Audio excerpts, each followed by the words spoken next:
Hi, welcome back guys. This is your friend, Lettuce Head Fanfics, back with amazing fanfiction. This is the series of What If Deku's Dragon Instinct Awakened? Please give this video a like and subscribe to the channel if you want more videos like this. Now let's get into the fanfic. Izuku Midoriya was legally quirkless. Despite his lack of a toe joint in his X-rays, his quirk never really manifested. During the first couple of years, Izuku assumed he was simply a late bloomer and that his quirk would come in any time now. Maybe his quirk was really powerful and that's why it needed more time to develop, but it never appeared. Despite the long wait, he remained hopeful. After all, the doctor did say some quirks have specific requirements for them to become active. He just had to figure out what it was, but he never did, and the way people treated him because of that didn't make it any easier. His former best friend always had a brash attitude, and that got worse with the years, especially when Izuku's quirk never manifested. If you are supposed to have a quirk and you can't even manifest it, then you must really be a useless Deku. Izuku remembered how the blonde laughed when he said that. He awkwardly laughed with him despite how much those words hurt him. It was Kacchan, his best friend. He could be a little mean at times, but Izuku knew he never really meant it, or that's what he tells himself at least. It makes living the way he does easier. His mom was as hopeful as he was when they told him his quirk was coming, but it never really did. She always told him that when his quirk came he would become a great hero just like All Might. She kept repeating that over the years, although she started saying it less and less until she stopped. Sure, she would say it again when Izuku asked her if he could be a hero, but he could see the look in her eyes. She didn't mean it, and she didn't believe his quirk would come anymore. He stopped asking at some point. It didn't matter how much he wanted to be reassured about his quirk coming. Seeing that broken look in his mom's eyes wasn't worth it.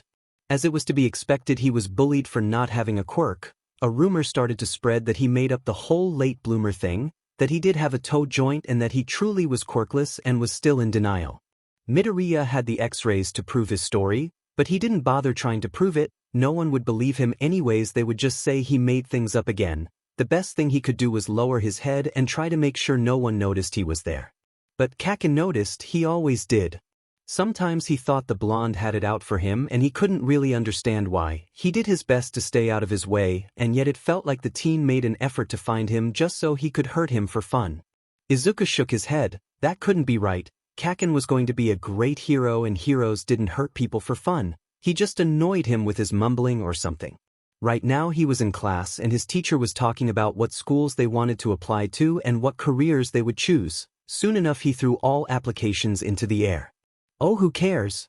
We know you are all aiming to be heroes. All the students cheered, displaying their quirks in excitement. Izuku just shrank in his seat. He can just stay quiet and finish the day and go home. Midoriya, you are aiming for UA too, right? Izuku didn't move. He could feel Kacchan's glare on him, and he just knew things would go wrong once class was over. What the F? Do you think you are doing, Deku? I'm the only one applying to UA. The greenette couldn't stop himself from flinching at the sound of explosions. As always, his teacher did nothing to stop the future #1 hero from throwing a tantrum. Now, calm down. We still have a class to finish. The teen is already dreading the end of the class. He sighed knowing he would come home to hide bruises and burns from his mom again. When the bell rang, Izuku tried to put everything in his backpack to rush out of the class. As always, he simply wasn't fast enough. You in a hurry, Deku? Izuku held onto his notebook like his life depended on it. And no, just Mom worries a lot if I'm late. He saw the blonde roll his eyes, as if he cared about why Deku is in a rush. You are applying to UA? You think you are better than me? Izuku stepped back while Kacchan stepped forwards. No, of course not, Kacchan. I just thought there was no harm in trying. His little outburst became quieter the longer he spoke. He isn't better than Kacchan. No one is better than Kacchan. You are just going to make UA waste their time. Why would they ever allow a quirkless freak into the hero course? The blonde snatched his notebook, putting it between his two hands before blowing it up. Get this through your thick skull, Deku. You will never become a hero. After saying that, he threw the notebook out the window. Izuku rushed to the window trying to catch it, but Katsuki stopped him, putting a hand on his shoulder. He could already feel the heat through his uniform. You want to be a hero that badly? Then take a swan dive of the roof and pray you get an actual quirk in your next life. The new starburst mark on his shoulder was burning, but he could only feel frozen at Kacchan's words. The blonde left with his lackeys, but Izuku remained frozen on the spot. Kacchan was going to be a hero. Kacchan was supposed to be his best friend. Best friends and heroes don't tell you to kill yourself. There is no way Kacchan actually meant that, right? Doesn't he have any idea in how much trouble he could get if he actually did that? Would he even cared if he actually jumped? Izuku shook his head, trying to get those thoughts out of his head. He should go fetch his notebook. He sighed when he saw that his notebook fell in the pond, being nibbled on by a few koi fish. He carefully took it, trying to dry it off. I can salvage it, maybe. He put it back in his backpack and started to walk home, taking a different route so he wouldn't bump into Kacchan again. He stopped for a moment when he felt something fall on his head. He looked up to see dark clouds on the sky alongside droplets that were starting to fall. He quickly rushed to take cover under a bridge. This day can't get any worse. Just as he said that, the cover of the sewer began to move. He just had to jinx it, didn't he? A villain made of sludge came out of the sewer and quickly latched onto him, covering his mouth and nose, trying to push its way into him. You will do just fine as a meat suit. Stop struggling and I'll make it quick, kid. Izuku tried to claw the sludge off his face, but he could barely move. The goo making its way into his mouth was disgusting, and he so desperately wanted it to stop, but he couldn't. He couldn't breathe. He was drowning, and there was nothing he could do about it. Black dots started to appear in his vision. He blacked out just as he saw a silhouette approaching. Small taps on his face brought him back to the world of the living. Are you all right, my boy? Midoriya was so confused. Wadash. His vision started to clear up, and there before him was none other than the #1 hero, the All Might. The #1 hero stood in all his glory. Glad to see you are okay, citizen. I have to take care of this villain now, he said, lifting up a soda bottle that had sludge and a pair of eyes inside. Wait, could you sign my dash? He rushed looking for his notebook. To his surprise, it was already signed. I already took care of that. If you are okay, then I must leave. He can't let All Might leave. This is his only chance to ask. All Might, wait. I really need to ask you something.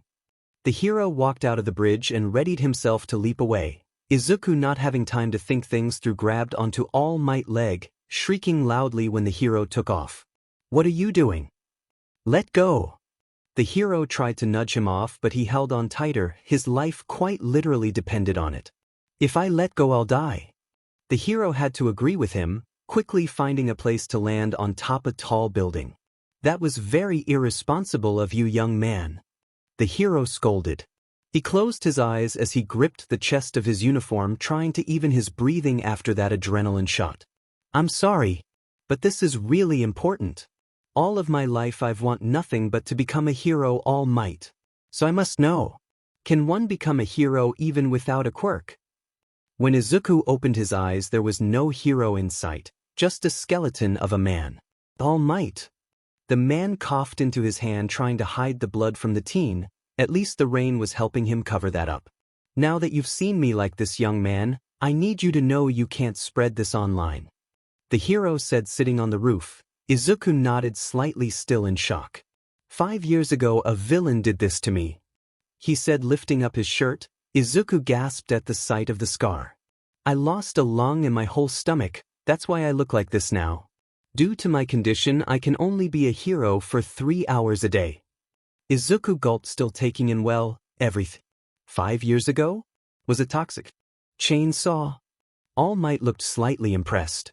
You know your stuff, kid, but no, he couldn't have done this even if he tried. I asked for that fight to remain under wraps. With that being said, the hero supported himself on the building railing before pulling himself up.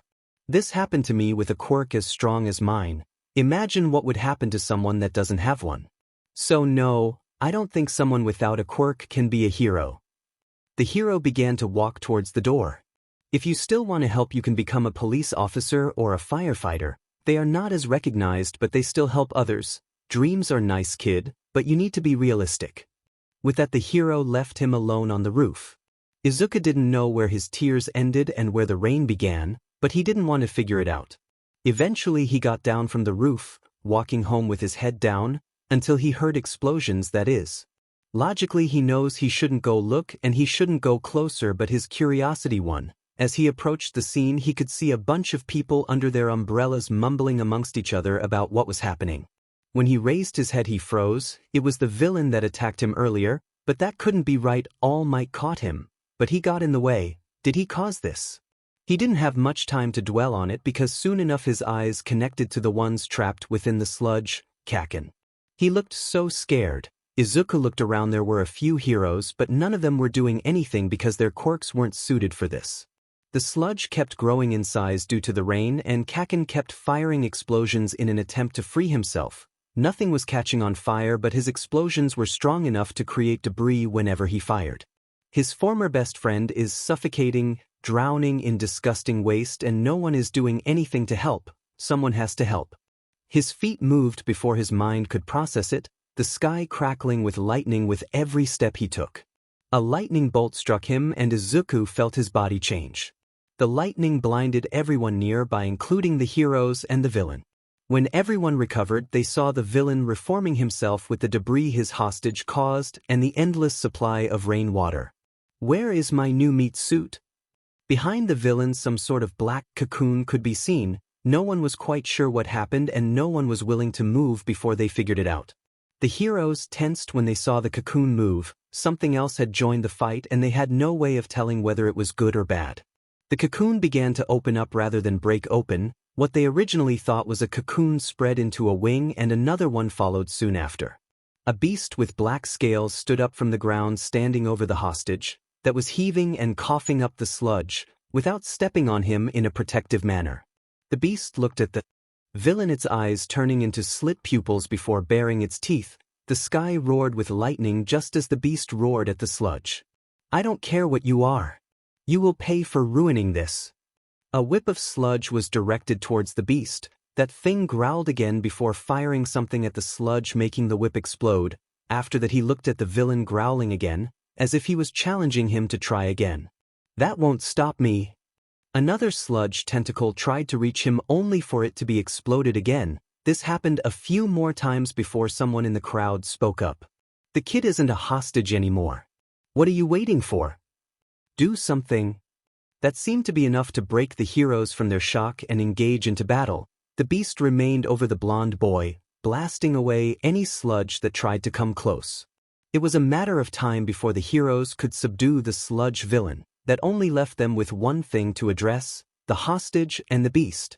They tried to approach him, but stood still when the beast growled at them, still baring its teeth. Up till now they believed this was someone from the crowd playing hero, but for all they know this could be a different villain trying to assert dominance, display their power, or looking for an easy hostage. They saw how easily that thing blasted the sludge into bits. They stood completely still, hoping not to trigger another fire round. The beast looked at them for a few seconds. They saw its pupils dilate and becoming rounder, much like a cat's would. The creature stopped baring his teeth and started looking somewhat relaxed. He stepped off the teen and sat beside him. The heroes heard that thing grumble or maybe even purr before it shut its mouth, looking slightly confused. Since talking wasn't an option, Izuku settled for looking down at Kacchan, then at the heroes and then back at Kacchan, hoping they could get the message. Death Arms was the first one to move, approaching slowly. Stay calm. Thing, we just want to help the boy, okay? Can you let us do that? To his surprise, the beast nodded at him before lowering his head to nudge Kacchan. The teen pushed his head away with one hand. Don't touch me, I didn't need your help. Katsuki wanted to scream, but his throat wouldn't allow it. Izuku didn't like how scared the heroes or the crowd looked at him, as if he was about to do something bad, so he decided to lay down, hopefully that would make him seem less threatening. He isn't exactly sure what happened, but he knows he doesn't look like the lanky teenager he is. He sure doesn't feel like it, at least. His actions did seem to work, because when he laid down the other heroes moved as well to check up on Kacchan, making sure he wasn't injured. Tentatively Lady put a hand on his head, petting him. He let out an involuntary purr. You aren't big and scary, are you? You are just a softie trying to defend a kid. You did so well. If he purred a little loudly at the praise, he didn't care. He never gets praised for anything. Let him have this. Careful, empty lady. We still don't know what or who that is. It doesn't seem related to the hostage's quirk, said Kamui Woods. The heroine ignored him. Oh, shut it. It's harmless now. If this thing wanted to blast us, it would have done it already. The heroine wasn't wrong. Izuku was never a threat, not to the heroes at least. An ambulance came to check on Kacchan. The police arrived shortly after gathering statements from everyone. A man in a brown coat approached him, or maybe he was approaching a milady. Yeah, that seemed more logical. Mount Lady, I'm Detective Tsukachi. Could you please explain what happened and what that is? A lot of eyewitnesses had already said a lightning bolt blinded them and then the beast appeared. None of them were lying, but it still seemed odd. First we heard explosions and we came to find a kid being held hostage by that sludge thing. We couldn't really do much since our quirks weren't fit for the job. That's when this big guy comes in. She scratched just below his chin and Izuku melted. He was even wagging his tail a bit. Wait, he has a tail now? There was a bolt of lighting, and when we recovered, the villain didn't have the kid anymore and this guy was standing over him, protecting him. They were very helpful to us, fending off the villain while we captured it. Was a bit hostile to us at first, but when it realized we meant no harm, it just moved to the side and let us do our job. The detective took note of everything before addressing the big reptile. While we appreciate the help, I assume you don't have a hero's license. This was an act of vigilantism I can't ignore. Whatever bliss he felt from the heroine's petting banished, he stood up, walking towards the detective with distressed grumbles, but he just can't communicate like this. Hey, easy. The heroine tried to calm him down, but her pets didn't work anymore. Despite being distressed, he wasn't hostile, and thankfully the heroes recognized this. I can't understand you, the detective said, backing up a bit. Izuku did the only thing he could think of. He gave the detective the biggest puppy eyes he could. Maybe this will help him understand he didn't want to do anything wrong on purpose. Look at that face, Tsukachi. I'm sure this was a one-time thing, the adrenaline of the moment. Can you just give it a warning? Mount Lady pleaded. The detective sighed. No, that's not how the law works. This would be easier if you just transformed back or do something to reduce your mutations. Izuku didn't know how to do that. He stared at the detective for a few seconds before tilting his head to the side. Maybe he can understand Izuku is confused and has no idea what just happened. Do you not know how to switch back or control this? Izuku shook his head. Well, at least they are communicating. Oh my god, you won't fit into a police car, so some officers will walk you there, okay? Can you follow the officers? He did not like being talked to like he was stupid. Then again, the detective has no way of knowing how smart this new version of him is. He nodded in response. Okay, great. Officer Sansa, please help guide this lizard back to the station. I will meet you there shortly. The cat-headed officer didn't look thrilled, but he followed the detective's command. While the officer guided him away, he could hear the detective talking on the phone. Eraser? I need a favor.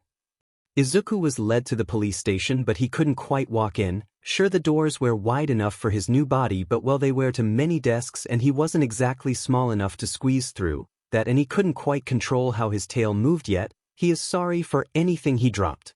Getting him into an interrogation room was even harder because those doors were not made for him. He did what he could to help, even walking on two legs despite how wrong it felt to do it like this. Eventually they managed to get him one of the rooms and just left him there for a while. Izuku just laid down, not like he could do anything else. He has no idea how long he spent alone in there. His head perked up when heard the door open. Hello, I'm Detective Tsukachi. You remember me, right? He nodded. Izuku also noted the other man. He looked tired and like he was homeless. Great. This here is Eraserhead. He is a pro hero and maybe he can help us switch you back or control this. Is that all right? Izuku nodded eagerly. It's not like he didn't like this bigger, stronger body, but he did like, being able to speak. Good, Eraser, if you could? The hero rolled his eyes before activating his quirk, looking at the overgrown, weird lizard. Immediately Izuku felt his body shifting back into a more human shape. It was surprisingly painless. Tsukachi did not know what he was expecting, but a dragon child wasn't it? The kid instinctively covered himself with his wings. Thank you, Eraser. Kid, could you tell us your name? Izuku was still processing. He was human again, but not quite. He could still feel wings and a tail, claws and even some scales. How there was still something at the sides of his head where his ears should be. Me Midoriya Izuku. Detective, before we continue, could you get me a blanket or something? I had my uniform before this whole thing happened and I don't anymore? Right, sorry, we'll get you that before continuing. He could hear Izawa mumble something along the lines of, not another togata, before rubbing his temple. A borrowed and cut pair of sweatpants to accommodate his new tail and his requested blanket later, the detective could finally get the kid's statement. Okay, please state your name and age. Izuku swallowed before answering. Midoriya Izuku, 14. God damn it was really just a kid, which means a parent should be present. Then again, this isn't an interrogation, he is just getting a statement. Midoriya, before we continue, you should know you are allowed to have a parent or a tutor here with you. Do you still want to continue, or would you rather wait? Izuku looked on edge, nervous. He had good intentions, but what he did was still illegal. You should call my mom. She must be really worried I'm not home yet, but I can continue. Very well. Midoriya, can you tell me what happened? The kid nodded. Yeah, that villain attacked me first actually, and All Might saved me. But I latched onto him, and I think that's how the villain got away, sorry. That's all right, Midoriya. Please continue. The kid is tapping his claws against the desk nervously. Right. All Might makes sure I'm somewhere safe and I start walking home, but I hear explosions and I just really like watching and analyzing a hero fight. Besides, today wasn't great, so I thought seeing a hero win could cheer me up. But then I saw Kacchan. He was stuck there like I was, but no one was helping him. I know how suffocating that feels, and suddenly I started running at him. I just wanted to help. The rest is kind of blurry, to be honest. I remember running, then something hit me, and then nothing. The next thing I remember is the heroes looking at me like I was going to hurt them, which I would never do. Then the ambulance and you arrived. The detective sighed. While what you did was helpful, it wasn't legal. Using your quirk to engage with villains, you committed vigilantism. Midoriya, do you understand how serious that is? The kid is this close to letting the waterworks loose. I'm sorry, I didn't know this would happen. I didn't even have a quirk until all of this. Tsukachi stops himself for a moment. Why did his quirk registered that as truth? The kid struggled with switching, sure, but by what he heard he knew how to use his quirk. Could you explain that to me? Izuku bit his lips, fidgeting with his hands. The doctor said I had a quirk, that maybe I was just a late bloomer, but it never really came. Then he said some quirks need specific requirements, and I never knew what mine was, so, until this I was quirkless, legally at least. Tsukachi took a deep breath. This changes everything. You are lucky then, since this was the first time your quirk manifested, we can't really get you in trouble. After all, you didn't have any intentions to break the law, it was out of your control. Don't let it happen again, you hear me? Tsukachi warned. Izuku nodded. Yes, detective. This time you get a little scolding for putting yourself in danger. Next time you will be in big trouble. About your quirk, you might need a bit of help considering how unstable it is right now. The detective said, looking at the one-way glass. Oh, Izawa was going to hate him for this one. But that can wait until your mom gets here, okay, kid? I'm gonna go call her. Would you like anything to eat or drink while you wait? Izuku kept his eyes on his lap. Some water, please, thank you. Tsukachi nodded before walking out of the room. I expelled a whole class and somehow I still end up dealing with a problem child. The kid can't shift at will. If he gets stuck, only Eraser can help him back. He already knows Tsukachi will ask him to assist with the kid's quirk counseling, and considering how dangerous that quirk can get, especially because the kid does not even remember attacking the villain, he will be forced to say yes. Great. Tsukachi decided to move the teen into the interrogation room made for children. Sure, the kid wasn't in the age range the room was designed for, but it was better than leaving him in a normal interrogation room, especially considering how anxious the kid was.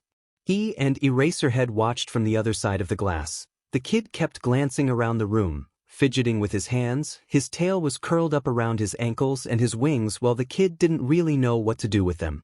So, was he honest about everything? The hero asked. Tsukachi nodded in response. It's certainly odd. I've heard of late bloomers before, but the kid is, I'm pretty sure that's a world record. Do we know what triggered his quirk? Izawa asked. Tsukachi hesitated for a moment before answering. Well, I thought it could have been due to the stress of the situation. You heard him when he said that villain attacked him first. Plus he seemed to personally know the other victim. Stress manifesting is not that uncommon. Aizawa hummed in response. But he mentioned something hitting him before he transformed, didn't he? There was a lot of debris on the scene, but the kid didn't have a scratch on him, so that couldn't be it. Well, the witnesses said they were blinded by a lightning bolt, but the kid never mentioned that. The detective pointed out. Aizawa did not like the implication of that. People had all kinds of powers nowadays, but they were still human. Someone with the kid's physique should have died if struck by lightning. We should really get a paramedic to check his vitals. He may seem fine, but he was really struck by lightning. Something could be wrong. They saw the kid get up only to sit down on the floor closer to the table in the room that had a few sheets of paper, color pencils and crayons. The kid hesitantly reached for a piece of paper and the black color pencil before he started to write something. They saw the kid look at his tail before going back to the paper. The same happened when he made a pause to stretch his wing, taking a good look at it before turning his attention back to the paper. "What do you think he is doing?" asked the hero while the kid kept looking at the new parts of himself before going back to writing. "No clue," was Tsukachi's response. "Detective Tsukachi, we have a problem. The press is here looking for the mystery hero that saved the kid." The detective and the hero groaned at the mention of the press. Neither of them liked dealing with them. "I'm coming. Eraser, could you keep an eye on the kid? Unless you would like to go deal with the press," Tsukachi said in a slightly playful manner. Aizawa rolled his eyes.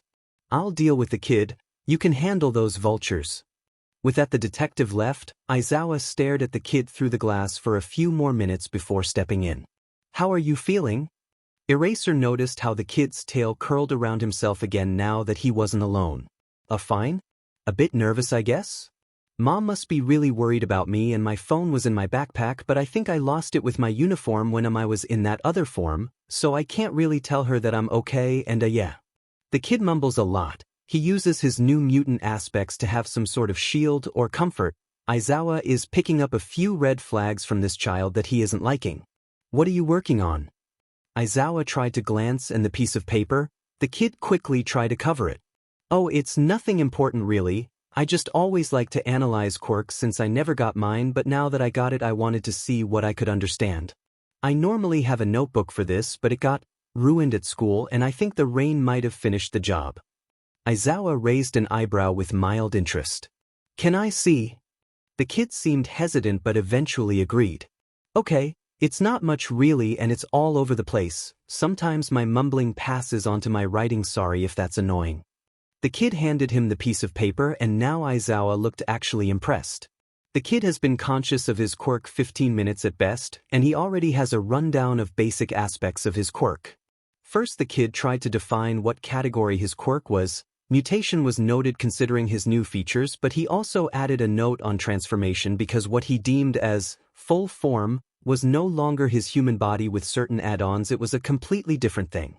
There were sketches of his tail and wings, notes on how they were probably made to allow him to fly even under the rain, since the tissue would make it easier for the water to slip off of him rather than weight him down. There were notes of his throat being itchy and how a heroine mentioned blast us, which led him to believe he could breathe fire or shoot something explosive from his mouth. There were even questions about whether that blast could be used in both forms or just in his full form. The kid was right, his notes were all over the place, but his notes weren't wrong in his guesses at least. "Not bad, kid." The teen perked up at that, his tail lightly thumping against the ground. "You are a hero, right? Your quirk is the one that helped me switch back." He made a pause to look at his new appendages. "Mostly at least. Can I ask what your quirk is?" The kid's thumping slowed down at Eraserhead's silence, his tail quickly curling around him again. "Never mind, you look like a pro hero that's been working for a while, but since I haven't heard much of you, then you must be an underground hero. Of course you wouldn't go around telling people what your quirk is." The kid lowered his head to avoid eye contact. Aizawa will forever deny he has a soft spot for children. "My quirk is called erasure. I can erase anyone's quirk if I look at them." Izuku raised his head slightly at that. He was unsure how much the hero was willing to go along with his questioning, but well, he isn't wasting a chance like this. "Can you use it on me again?" Aizawa raised an eyebrow but did as requested. He saw the kid moving his tail and wings. He looked very uncoordinated, but that was to be expected. Oh, it doesn't work on mutations. But you did turn me back into a human, which means my quirk falls into both categories then. He took the paper with his quirk notes and started writing again. If you blinked you would miss Aizawa smirking for just a moment. Clever. The kid figured out one of the aspects of his quirk while also clearing out any doubts of his own. The kid is smart. Hopefully he will be smart enough not to run into a villain fight again, not without the proper training at least. Are those for your quirk? The kid asked, pointing at his goggles. Yes. He answered and decided not to elaborate much on it, just to see what the kid could do without much information. They don't look like they have glass. Isn't that counterproductive? Aizawa raised an eyebrow, before signaling for him to continue. Well, your quirk depends on sight. I assume the goggles are so other people can't tell where you are looking, but they won't really protect you from dust, debris, or even the wind, which would make you blink and stop using your quirk. Glass may not be a better option, since if it breaks the shards could get directly into your eyes. That's assuming your quirk works through objects. But if that was the case and you could find a strong enough see-through alloy, it would offer you extra protection, plus a system could be added for them to fill up the goggles once they are on with saline solution so your eyes don't dry out. Although that might affect your perception or make your vision blurrier, considering it's still a liquid you would be trying to see through. That was a lot to process, and if he doesn't stop the kid he will keep going for a while. Although his idea isn't entirely bad, Aizawa may just upgrade his goggles with something to protect him from dust. I never mentioned I had dry eye. The kid shut up looking nervous. Oh, it seemed logical? Not blinking for a while can dry the eye, and since your quirk needs that, I thought. The kid's anxiety got worse. Relax, you are right. You are smart, kid, we could use more heroes like that out there. The kid looked at him as if he had just hung the moon. You think I can be a hero? You have the brain and the spirit, you need to develop a survival instinct, but other than that, yes, I think you can be a hero. For a moment there was silence, and then the kid began crying. Aizawa is not made to deal with crying children. Thank you. Considering the kid was sobbing, that's not what the hero was expecting to hear. No one told me I can be a hero before, so, thank you. Izuku said between sniffles. Aizawa looked at the kid with pity. He had grown up as someone quirkless, of course no one told him he can become a hero. By the time Izuku managed to calm down, the detective had returned with his mother. This way, Miss Midoriya, is all he heard before the door opened and his mom came in. The woman wanted to hug him, but she stopped dead in her tracks, stunned by her son's appearance. Izuku, baby, what happened to you? They told me you were in a villain attack and now you look so different. Izuku stood up, stumbling with his own tail while walking towards his mom. I finally got my quirk, Mom. His mom reached a hand out to cup his cheek. Are you sure? Are you okay? Does any of this hurt? Izuku shook his head slightly. It's okay, Mom, nothing hurts. It's a bit heavy, but I can manage. After the initial shock, Inko finally pulled her boy into a hug. Don't scare me like that ever again. Izuku hugged her back, his tail loudly thumping against the ground. Sorry, Mom. His mom was asked to bring him some clothes, considering his got shredded in the transformation. However, Izuku seemed upset at the realization that he would have to cut all of his All Might merchandise if he wanted to use it again. Otherwise his wings would just break through it. I'll find a way to make it work, honey, I promise. That was a little comforting, but not enough. Once he was done changing, the detective gave him his backpack. The straps were broken. We found this at the scene, but no one claimed it. We assumed it was yours. Izuku opened the backpack. Just like he thought his notebooks and school books were soaked, so was his phone, but that could probably be fixed. It's okay, baby. I'm sure the school will understand considering what happened. Aizawa did not miss the way the kid's expression soured at the mention of his school being understanding. Miss Midoriya, before you leave we have 2 things we would like to discuss. First, I suggest you take your son for a general checkup, to be sure he is totally fine after the attack and to see if anything has changed with the manifestation of his quirk. Inko was already planning on doing that. Sure, her Izuku says everything is alright, but this was something serious. Second, we would like to discuss his quirk counseling. Your son's quirk was strong enough to protect a civilian and fight off a villain, but since we have no idea what triggered it, it could be unstable. On top of that, he was unable to shift back at will from his other form, and he has no memory of fighting the villain. This memory lapse happened when he was aggressive towards the villain. That's why we think he needs some more specialized counseling. Inko seemed nervous at that. She did not have enough money for specialized counseling like that, and she would have to modify or change her son's whole wardrobe to fit his new form, and that's not taking into account if Izuku needs a different diet because of his mutations. Miss Midoriya, I would be happy to offer some support for your kid's counseling. My quirk will help him turn back until he can figure it out, and I do have experience as a teacher. I also happen to be a pro hero, so in the case he suffers a violent outburst, I'm more than equipped to get him under control. Izuku seemed thrilled at the idea of having a pro hero as a teacher, especially a hero that didn't complain about his rambling and called him smart for it. I appreciate that, but I can't afford all this special help he needs, especially the help of a pro hero. Inko knows they aren't poor by any means, but this sounds above their budget. No worries, I'll do this free of charge. Call it in exchange for your kid giving me very helpful advice about improving my hero costume. Tsukachi was surprised by Aizawa's words. He expected him to be more reluctant about this. Thank you so much, mister? Inko said, hoping to get the hero's name. Aizawa. The hero replied, as monotonous as always. Right, thank you, Mr. Aizawa. She bowed and her son copied her soon after. We will keep in contact with you to help you both figure this out considering the unusual circumstances. Sansa, please escort them through the back door. The last thing they need is to be swarmed by the press. The cat officer nodded and followed the order, being stopped by the hero. Forgetting something, problem child? Aizawa said with Izuku's analysis sheet on hand. Oh, right. Thanks, Aizawa-san. I'll see you soon. The hero simply nodded before letting Sansa guide the Midoriyas away. You know, Eraser, if I didn't know you, I would say you actually like the kid. Tsukachi said. Aizawa simply shrugged his shoulders. The kid, despite his late start, has potential. You know I don't let potential go to waste. With that, the hero left. When he got home, the first thing Izuku did was look at himself in the mirror. The first thing he noticed was the black nubs. Antenna? Sprouting from the side of his head where his ears used to be. Well, technically they still are, they just look a little different.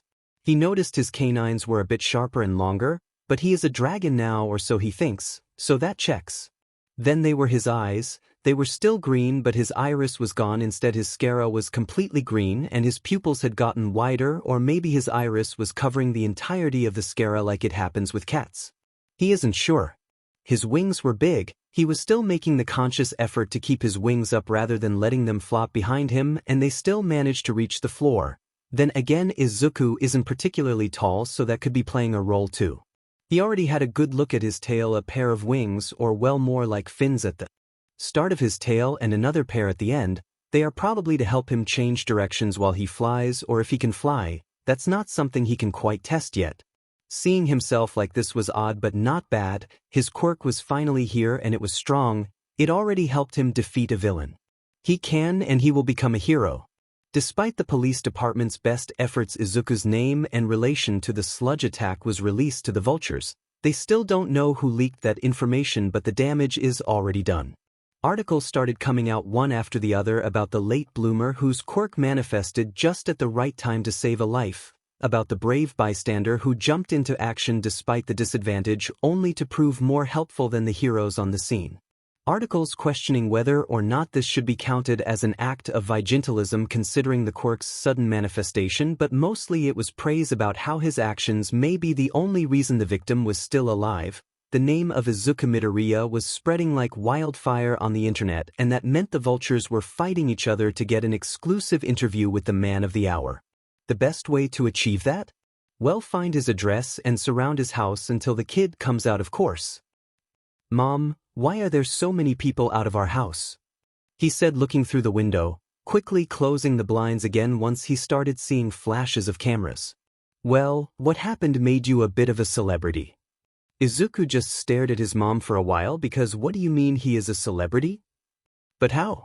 No one knew that was me until I was in the police station. We even got out through the back so nobody saw us. Izuku said, already sounding stressed about this situation. His mom shrugged. I don't know, baby. I'm just as confused about this as you are. Izuku grabbed the remote to turn the TV on.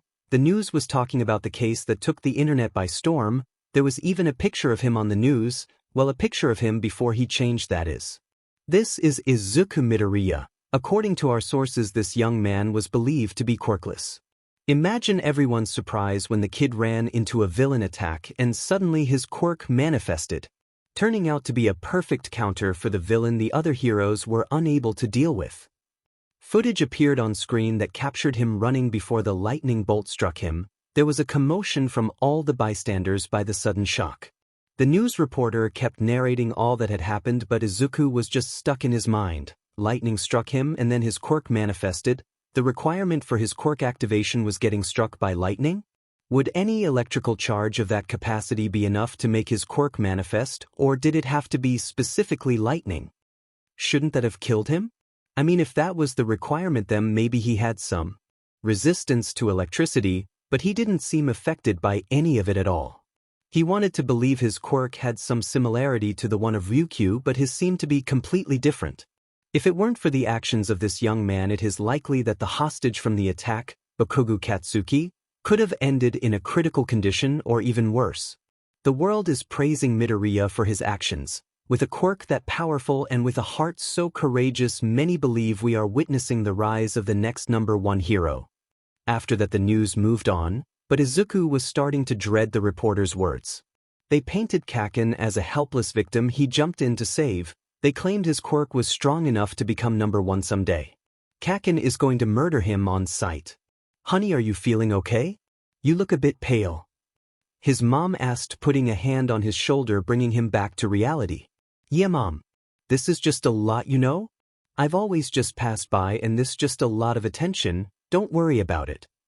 Izuku knew he had today off from school considering all that happened, how he needed to recover and get that checkup done, but a day could only last so long and Kacchan was going to go straight for him when he actually showed up at Aldra. The blonde already targeted him when he tried to stay out of his way. He doesn't even want to imagine the rage he is accumulating for making him seem like a helpless victim on the news. Izuku just got his quirk, he isn't ready to die yet. If you say so, maybe you should rest a bit more before going to your checkup. Hopefully they might be tired of waiting by then. She said, looking at the window. While she was so happy for her Izuku for getting his quirk and proud of how brave he was, she did not like the way this people thought it was okay to just camp out of their house just to see her son. Maybe, think my phone will be working now? They decided to do the most basic of tricks. Put the wet phone in rice and hope it would get all the humidity out. You can check it out, but it's been there all night. I think it will be fine by now. To his surprise, his phone was functional again. When he turned it on, it was filled with messages from his classmates telling him just how cool he is, how glad they are to have him in class, how awesome it is for him to be on the news. Izuku should like this. This is what he always wanted after all, to have friends to hang with and people that appreciate him, but this is fake. He knows that and he can't just ignore that to live in blissful ignorance. They didn't suddenly have a change of heart and decided they should be friends. They either wanted their 15 minutes of fame or they just wanted the benefit of hanging around someone strong, just like they did with Kacchan. Needless to say, he didn't reply to anyone. This people didn't know him, they just knew the version of him that was shown in the news and the version of him they could benefit from. Izuku won't give himself false hope about having a normal school life. That ship sailed a while ago. Mom, do you think they will go away if I talk to them? He asked, looking at the window again. Those people wanted something from him and as soon as they got it they would leave, right? I'm not sure, honey. Reporters are never really satisfied. Izuku took a deep breath, heading towards the door, his hand lingering on the doorknob for just a moment before actually opening the door. He was immediately swarmed by cameras and microphones, all of them asking something different. His nubs flattened to the side of his head at the overload of noise. One at a time or I won't answer anything. He has no idea where the confidence for that little outburst came from, but it was pretty effective. For once the press was quiet, as if expecting something from him. You first, he said, pointing at a random reporter. Yes. Midoriya, is it true that until yesterday you were quirkless? The reporter asked, shoving the mic a bit too close to his face. Yes, that's true. My quirk did not manifest until yesterday, so I was essentially quirkless. After that he pointed to a different reporter. From Muzudafu News. Will you be pursuing a hero career now that your quirk has manifested? Well, that reporter wasted his question. I was going to pursue a hero career whether or not I got my quirk. Before he could pick a different reporter, the same one spoke up. Could you elaborate on that? How would you become a hero if you didn't have a quirk? Izuku didn't really know. Sure, he was planning to apply to UA and use the general studies course as a fallback in case he didn't pass the exam, but the question really wasn't about what his plan was but more about how someone quirkless can even become a hero. He knows All Might, the #1 hero, and his idol agrees with that. Quirkless people can't be heroes, but Izuku disagrees. No matter how many people told him he couldn't become a hero, he still kept trying. Being a hero isn't about having the strongest or flashiest quirk, it's about doing what you can to save people. Anyone can do that if they try hard enough, quirk or not. Next. The reporters seemed stunned by his answer, but they recovered fast enough. Hear from Hero Forms. Why did you jump into action when you didn't have your quirk? Weren't you scared? Oh, Izuku was terrified. He had no idea what he was going to do to save Kacchan or how he was going to do it. The only thing he knew is that he had to do something because no one else would. To be honest, I didn't think before I rushed in. He said, rubbing his arm. Whatever confident outburst he had was dying down. My feet started moving before I could think, and yes, I was scared, very scared actually. I didn't have a plan, I just saw someone that needed help and no one else willing to help. After that, the reporters began to swarm again, firing questions too fast for him to understand. I won't be answering anything else. Please clear my front door soon, I have an appointment I don't want to be late for. He turned around to get back in the house, many questions still being fired his way, but only one made him stop from closing the door. Midoriya, is there a message you would like to send to the people? Izuku thought about it for a moment. What message would he want to give to the world? The answer was simple, he would tell the world what he wished someone had told him. It doesn't matter what people think of your quirk or if you even have one at all. If you have the will to keep pushing forwards no matter how hard things get and the desire to help and make others feel safe, then you can be a hero. With that, he closed the door, letting his back rest against it before sliding down until he was sitting on the floor. Despite not answering that many questions, he felt exhausted. Izuku, are you okay? Do you feel faint? Can I dash? Inko has always been overprotective of her son, especially after his quirk failed to appear. The world was cruel and she wanted to protect her helpless baby from it, although he isn't as helpless anymore, is he? I'm fine, Mom, that was just a bit overwhelming. I just need a minute. Hopefully by the time he recovers the press will be gone. The press was in fact not gone and tried to swarm him and his mom the moment they stepped outside. However, his massive wings proved to be very useful, creating an area that forced the press away while also protect his mom from the cameras.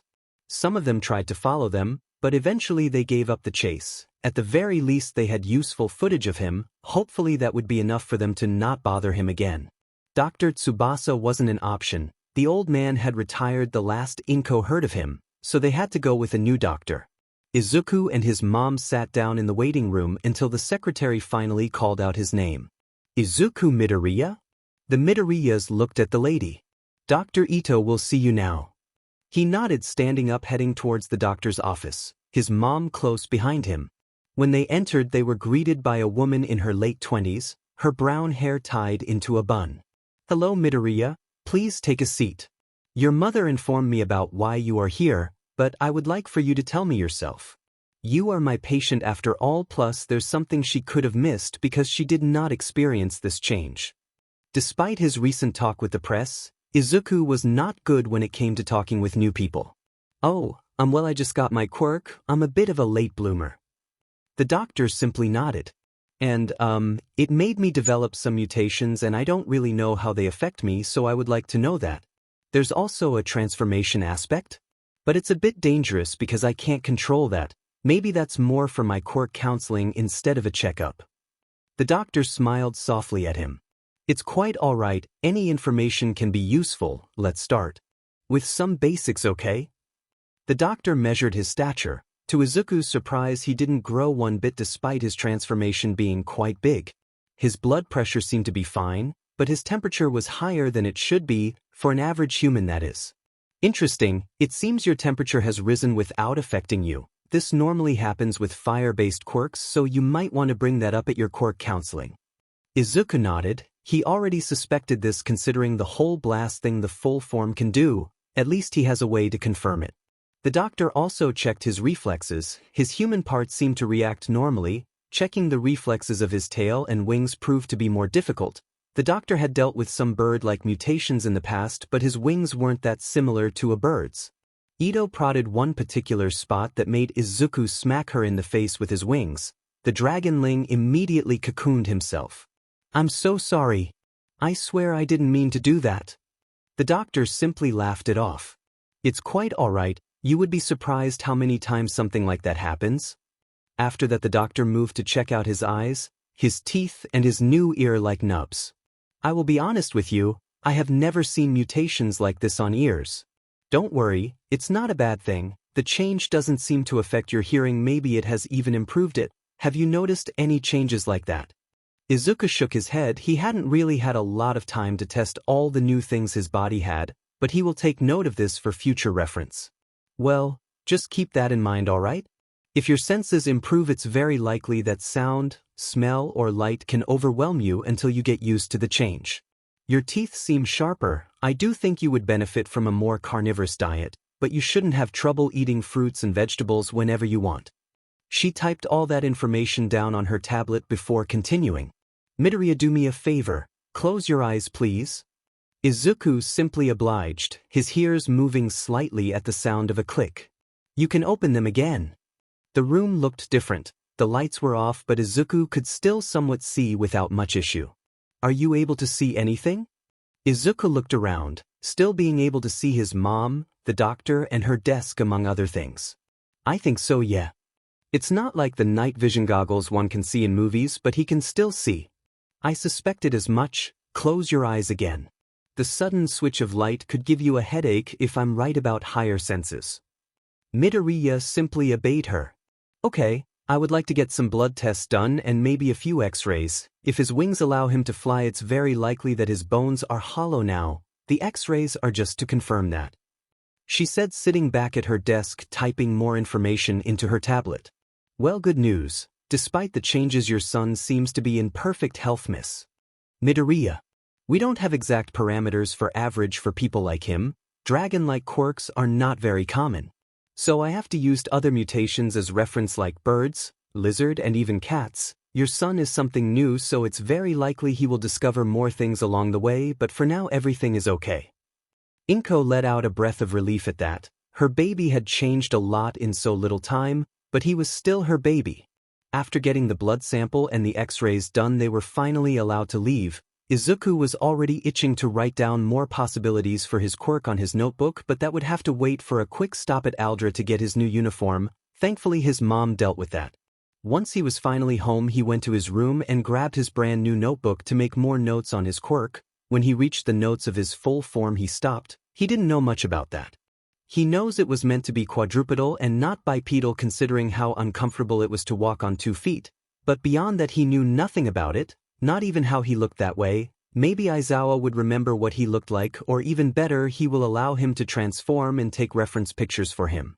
He stopped his brainstorming when his mom called him for dinner. They ate in silence, but it wasn't very awkward. Izuku knew just how worried his mom must be about a quirk so strange and unique manifesting, but that's okay. He will show her there's nothing to worry about once he gets the hang of it. Izuku did not sleep that night. He knew he had to go to school tomorrow, and that meant facing a very angry Kacchan. He could try and avoid him, sure. But that never really worked out for him, did it? In the morning he tried to hide his nervousness. Hopefully his mother bought that. When he arrived to school he wanted to lay low. That was his best bet. However, it was hard to go unnoticed when you have a pair of massive wings beside you and a tail to match. "Hey, it's Midoriya." And just like that, everyone swarmed him, talking to him as if they were best friends. Izuku didn't even know half of who these people were. He did his best to part his way through them, claiming he didn't want to be late for class. When he arrived to class, Kacchan was already there glaring at him. The blonde waited until Izuku sat down in his place before slamming a hand onto the desk. "What the F is this, Deku? You've been hiding this from me? You think you are better than me because of this shitty new quirk you got?" Kacchan set off an explosion on his desk. That was nothing new, to be honest. What was new was the teacher's reaction. Bakugou, you can't harass your classmates and you can't destroy school property. Sit down and don't let it happen again or it will go on your record. Everyone stood in stunned silence. No one had ever scolded Bakugou for displaying his quirk or using it on others. No one had stopped him from harassing or bullying others because he was the great Bakugou Katsuki. Who would there get in the way of the next #1 hero? But that was the thing, wasn't it? Someone else had taken that place. Bakugou was still strong enough that staying in his good graces was worth it as long as he wasn't picking a fight with the new favorite. Oh, this was going to end badly for him. What did you just say? The teacher stood there with his arms crossed. You heard me. Pull another stunt like that and it will be on your record. Izuku did his best to sink into his chair, his wings huddling around him as if hiding him from sight will fix anything. And stop calling Midoriya such an awful name. He saved your life, you should be more thankful. That just hammered the last nail in his coffin. If Kacchan didn't have enough reasons to kill him before he has them now, all for implying he should be thankful about getting help. Katsuki almost dug his nails on the nerd's desk. If it wasn't for the threat of his record getting stained, he would have already blown that useless fucker up. This isn't over, Deku. He growled before heading back to his seat. Bakugou tried to corner him alone during lunch, emphasis on try because the sea of extras just wouldn't leave Deku's side, endlessly talking about whatever bullshit they had in mind. It was annoying. Those extras are supposed to flock to him, be his followers because they know he is the best. No one has ever beat him, and yet they were all trailing after Deku like lost FANG puppies. Izuku knew Kacchan was trailing him after school and he made no attempt to lose him, mostly because his wings and tail still were a bit too heavy for him to handle without tripping. Stop running, Deku.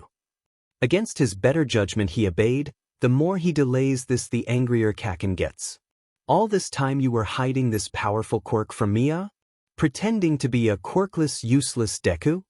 He turned around to face the blonde. His expression was murderous. I wasn't hiding anything, Kacchan. You knew it was a dormant quirk factor dash. Izuku shut up when his former best friend set up an explosion on his hand. Bullshit. No one does what you did with a new quirk. Was it fun, Deku? Pretending to be weak only to make me look weak on TV. Izuku's tail curled around his ankles. This wasn't right. He never wanted to make Kacchan look weak. I wasn't pretending. I didn't want to make you look weak either, Kacchan. I can't make you look weak because you are the strongest. His instinct acted faster than what his brain could register, his wings covering him before Kacchan's explosion could reach him. He could feel the heat on his wings, but for the first time in his life the explosions didn't burn him. Don't be a coward and actually face me, Deku. Stop hiding behind your stupid wings.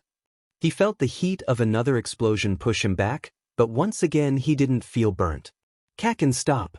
If someone saw this, Kacchan could get in a lot of trouble. Not until you give me answers, Deku. How did you hide this for so long? Why wait until you could humiliate me with it? Making fun of me behind my back knowing the quirk you had. Another explosion hit him before he spread his wings, smacking Kacchan away. Why won't you listen? I didn't know I had this quirk. He didn't mean to yell. He was pretty sure a more primal part of him wanted to roar as well. Why can't you understand that everything I do doesn't revolve around you? Why is it so hard for you to believe that I'm telling the truth? Izuku didn't know his slit pupils were staring at Bakugou, his wings still spread open trying to make him look bigger. I wasn't hiding anything. Do you think I would hide this when a quirk is everything I ever wanted? When a quirk was the only thing that would stop people from hurting me every day? He was tearing up, but still he did his best not to break down. When I jumped in to save you, I wasn't thinking this is the perfect moment to humiliate the great Bakugou Katsuki. I jumped in because my best friend was dying and the heroes that were supposed to help were going to let you die. He could not stop the tears from coming, but he did wipe them away as fast as he could. I didn't need the help from a FING useless Deku like you. Something in Izuku snapped. The only reason you are alive is because after everything you've done to me, the useless Deku decided to help you. That was enough to struck a nerve because Katsuki threw another explosion at him, forcing Izuku to shield himself again. Shut up. I don't FNG need help. Let alone from you, Deku. Next time stay out of my way. Finally Bakugou was walking away. A part of Izuku wanted to believe that now that he got his quirk things could be like when they were kids, back when Kacchan would smile at him saying how they would become a hero duo that would be better than All Might. Izuku wanted desperately to believe that the Kacchan that used to be his friend was still buried under all that pride and anger, but for all he knows that Kacchan never existed, that Kacchan was nothing more than a figment of his imagination. Fine. Next time you can drown for all I care. Bakugou stood still when he heard that. He never expected Deku to say something like that. Izuku didn't wait to see his reaction, he simply walked away trying to calm down his own anger, trying to smile by the time he got home, but his mom noticed something was amiss. Baby, are you okay? Did the reporters bother you again? Izuku shook his head. No mom, He trailed off, he wanted to say it was nothing but this actually bothered him, all he did was help. He saved his life and Kacchan still antagonized him for it just like he did his whole life for every minor inconvenience. Kacchan, Bakugou and I are no longer friends, Mom, that's it. His mom seemed shocked. They had been best friends since they were born. There has to be a mistake. I'm sure it's just a misunderstanding. Let me call Mitsuki and we'll have this figured out. In no time. Izuku held his mother's arm gently to stop her. Don't. This isn't something you or Auntie can fix, Mom. There's a lot I haven't told you. It was finally time to have a talk that was long overdue. To say Inko was horrified about what she heard was an understatement. All this time she thought Katsuki had been the one protecting Izuku from the mean kids at school, but in reality it was that boy who kept hurting her baby. She wasn't blind, she noticed that her baby came home with bruises and at first she thought it was just kids playing rough at the park, but then Izuku came from school with bruises. She is well aware of the quirkless discrimination. She knew why and she just thought Izuku didn't look worse because Katsuki defended him when in reality he was the reason her son got hurt. I'm telling Mitsuki about this and I'm suing that school for just allowing this. This happened right in front of their faces and they did nothing. She failed as a mother thinking someone else would protect her son when that was her job. She had a lot to make up for. It's okay, Mom. Bakugou will just get angrier because I snitched. He said, doing quote marks with his fingers on the word snitched. Even if Auntie tells him to apologize, he won't mean it. Inko knew her son was right, but her best friend deserved to know what his son had been doing. That kind of behavior isn't something she should hide. And even if you try suing, I'm sure they erased all the evidence, no videos, Kacchan. Bakugou's record is clean, everyone will just lie about everything. It's just my word against theirs.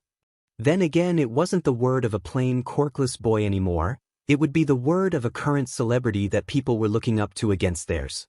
I know. It's just, I haven't done anything for so long, there must be something I can do for you now. Izuku smiled softly at his mom before giving her a hug.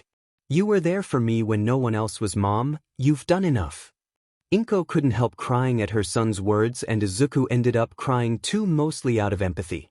After a much-needed crying session, Inko suggested she could make Izuku's favorite for dinner and even get some ice cream as compensation. That meant his mom had to go out to buy some things and that left him with some time for himself. What he will do with that time? Well, try to figure out his quirk, of course. His quirk counseling should be happening soon. He wants to take as many notes as possible to his first session. First he tried to figure out just how he ended up with a quirk like this. To his knowledge, no one from his mom's or dad's side of the family has had mutation quirks. Actually, he is pretty sure transformation quirks aren't that common in his family either. Most are emitter quirks like his mom's telekinesis or his dad's fire breathing. Izuku didn't really know much about his dad. He can barely remember the man, and one day he stayed in America for work rather than coming back. He would like to say that he misses him, but well, he can't miss someone he never knew. His father's quirk was the closest thing to his own since he can, allegedly, breathe fire too, but fire breathing evolving into full-on dragon seems a bit of a stretch. Izuku was stuck for a while on that. There was no logical reason as to why he got the quirk he did. It was rare for quirks to mutate this far from his parents, but it wasn't exactly impossible. He decided to leave that train of thought for later. The next thing he did was Google about dragon quirks. The first thing to pop up was the hero Ryukyu. That much was to be expected, but the information online wasn't very useful. Both of their quirks were similar in the aspect that it allowed them to transform their bodies into dragons, but other than that, not really. Ryukyu didn't get any mutations once she stopped using her quirk. Her strength, durability and stamina seemed to increase while transformed, and Izuku thought that might apply to him, other than that their quirks were too different. The dragon hero was able to transform into a much bigger dragon than Izuku. She didn't seem to be able to breathe fire like Izuku can, nor does she have heightened senses like the doctor told him. He found a few more articles about other dragon-like quirks, but none of them fit into his own either, and just like the doctor told him, those types of quirks were pretty rare, so the information he found was either all the same, not very helpful, or just didn't apply to him. Since that was a dead end, he settled for the next best thing, researching about dragons as mythical creatures rather than quirks. Yeah, maybe a lot of information won't be that useful considering this are fantastical beings, but in his defense, quirks were also something fantastical in the past, so it's worth taking a look. A lot of cultures had their own version of dragons as well as how they are represented. Izuku ended up discovering his dragon form probably aligned more with Occidental dragons rather than Oriental dragons. So that eased up his research. After that, he tried to focus on dragons that related to storms or lightning, anything along those lines, but he didn't learn much from that either. Most of it were really cool drawings or people arguing how these beasts would work along with the rules of reality. Since none of that was actually working, he settled for looking into media about dragons. It may seem odd, but a lot of quirk ideas started as media such as comics, cartoons, and movies. By the time he actually found something, his mom had already returned and was making dinner. After reviewing a list of dragons in films and television, he ended up stumbling onto the franchise of How to Train Your Dragon. It was a trilogy of movies plus a few series from the pre-quirk era. To be honest, he has never heard about those films before, but people must have really loved it if the fan wikis were still up after so much time. The reason why this particular franchise stood out to him was because of the main mascot. The wings of that dragon looked a lot like his own, and so did the tail, although he didn't have a red fin. Izuku looked up the videos shown on the news about him to compare his form and the mascots. The video was blurry and shaky considering it was taken by someone in the crowd, so the shots weren't the best for comparison. Izuku, dinner is ready. Izuku saved the tab to favorites before heading out of his room. Coming, Mom. His research can continue later, especially now that he actually has a lead. Aizawa came to the logical conclusion that UA was the best equipped place to deal with a recently manifested quirk of a 14-year-old quirk that, while powerful, is also incredibly unstable. Their gyms and training grounds were designed to get wrecked with strong quirks, mainly by the first years who needed to test their limits. But to do that, he has to convince the rat about it first, which is why he is in his office. Aizawa, it's always nice to see you. Would you like some tea? Nizu offered. Aizawa shook his head. I would like to keep this brief. Nizu hummed in response before drinking from his cup. Always straight to the point. I'm sure this is about booking the gym this weekend, correct? The teacher nodded. I have no reason to deny this, but I'm curious. You aren't one to train in school grounds and you don't have a class to book this for, so I have to ask, what is this for? Aizawa knew this was coming. It's never a simple yes with the rat. I will be doing a quirk counseling session with a student. Nizu's nose twitched at that. Oh, but you don't have any students this year, you expelled them all. He said cheerfully. Aizawa shrugged his shoulders. He is my student, not yours. That just seemed to increase the mammal's interest. Oh my, I never thought I'd see the day where Eraserhead played favorites. The hero glared. I'm not playing favorites, I'm the only one that can assist him with a quirk that volatile, and I agreed I would do it already. I just figured out here would be the safest place to do it. The principal took another sip of his drink. This was an unusual situation, and saying he wasn't curious about this whole ordeal would be a lie. Very well, I suppose there is no harm on letting you use the facilities, you are a part of the staff after all. That was too easy. But I will only allow it on one condition. There it is. I want to meet this mystery student of yours. If you found them interesting enough to bring them here, then I would like to know just who managed such a feat. That could be worse. He just has to make sure the rat doesn't see the kid's analysis and everything should be fine. Understood. Izuku never thought watching movies and TV shows would be part of his research and analysis, but now he understood why people liked this movies so much. In a way, Hiccup reminded him of himself. Someone expected to be strong and powerful that simply didn't meet those expected standards forced on him. He never becomes what people thought he should be, he becomes someone even better based on his own strengths. Hiccup wasn't really strong physically, but he was incredibly smart, and in the end that's what always makes him a hero in the movies. Instead of trying to fit into the standard, he stands out and uses those differences to his advantage. Izuku understands what that's like. Then there was Toothless that filled in the firepower Hiccup lacked, but he was more than just brute strength. The dragon is also quite intelligent and a friend. When Hiccup felt so lonely, they made each other better, and maybe his quirk will do that for him too. He filled pages of his notebook with the abilities described in the fan wiki before watching the movies and adding notes and theories of his own. He found the world of the movies so interesting, and he wondered what it would be like for his quirk to resemble a different dragon from the show. The deadly Natter's tail spikes would be useful for a long-range attack. But considering the dragon's anatomy, Izuku is worried he would have wings instead of arms if his quirk manifested as that dragon, so maybe being a Night Fury is for the best. He watched the main movies, but he is still getting started on the shows and specials, so his research isn't over yet. However, the date for his quirk counseling is already here and he wouldn't want to be late. He spent the train ride scribbling more theories and perfecting the sketches on his notebook. He was distracted enough not to think too much about the address he was heading towards. You can imagine how he short-circuited when he realized he was standing in front of you. Aizawa was waiting at the gate for him. "Are you coming or not?" The hero asking, raising an eyebrow. That was enough to make him snap back into reality. "Sorry," Izuku said while running to catch up with Aizawa. "I just thought the first time I would be crossing that gate would be when I took the entrance exam." Aizawa could tell the kid was excited, whether it was about testing his quirk or being at UA he wasn't sure. Aizawa guided him until they reached the gym. "Alright, today we will be testing basics. Things like speed, stamina, strength, as well as your control over those new mutations. If you feel up to it, we could try your fire breathing. Transformation will have to wait considering we still don't know why you can't remember the time you were aggressive, plus we still have the issue of your transformation breaking your clothes to work through. Is that clear?" Izuku nodded excitedly. "There's a few other things I would like to try if you let me. But before that I need to ask, do you remember how I looked as a dragon?" Aizawa gave a small nod. "Great. Did it look anything like this?" The kid showed him his analysis notebook. On it there was a drawing of a dragon and it was pretty spot on. "Pretty much yes. Why?" Aizawa saw how the teen's wings fluttered excitedly at the reply. "Dragon is actually from a pre-quirk era movies. I know it's weird that a cartoon character manifested as my quirk, but it did.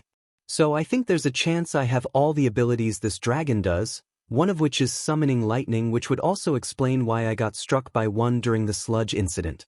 I think getting struck by lightning was the requirement of my quirk. Well, that and dying to it, since the Night Fury is the unholy offspring of lightning and death itself. That much electricity should have killed me, but maybe I kept enough energy in my body to kickstart my heart again? I haven't figured out that part yet."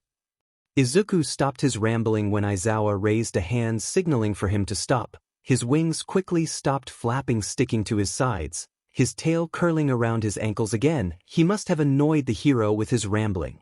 "Midoriya, I need you to slow down a bit. I couldn't understand half of what you said. Did I hear you say dying to lightning was a requirement to activate your quirk?" Aizawa saw the kid cover himself with his wings, almost as if he was trying to hide himself.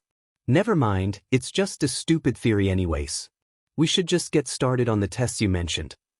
Izuku's excitement faded almost instantly at the slight chance of disappointing or annoying the only other adult and person in his life that was kind and willing to help him. This personality switch was noticed by Aizawa.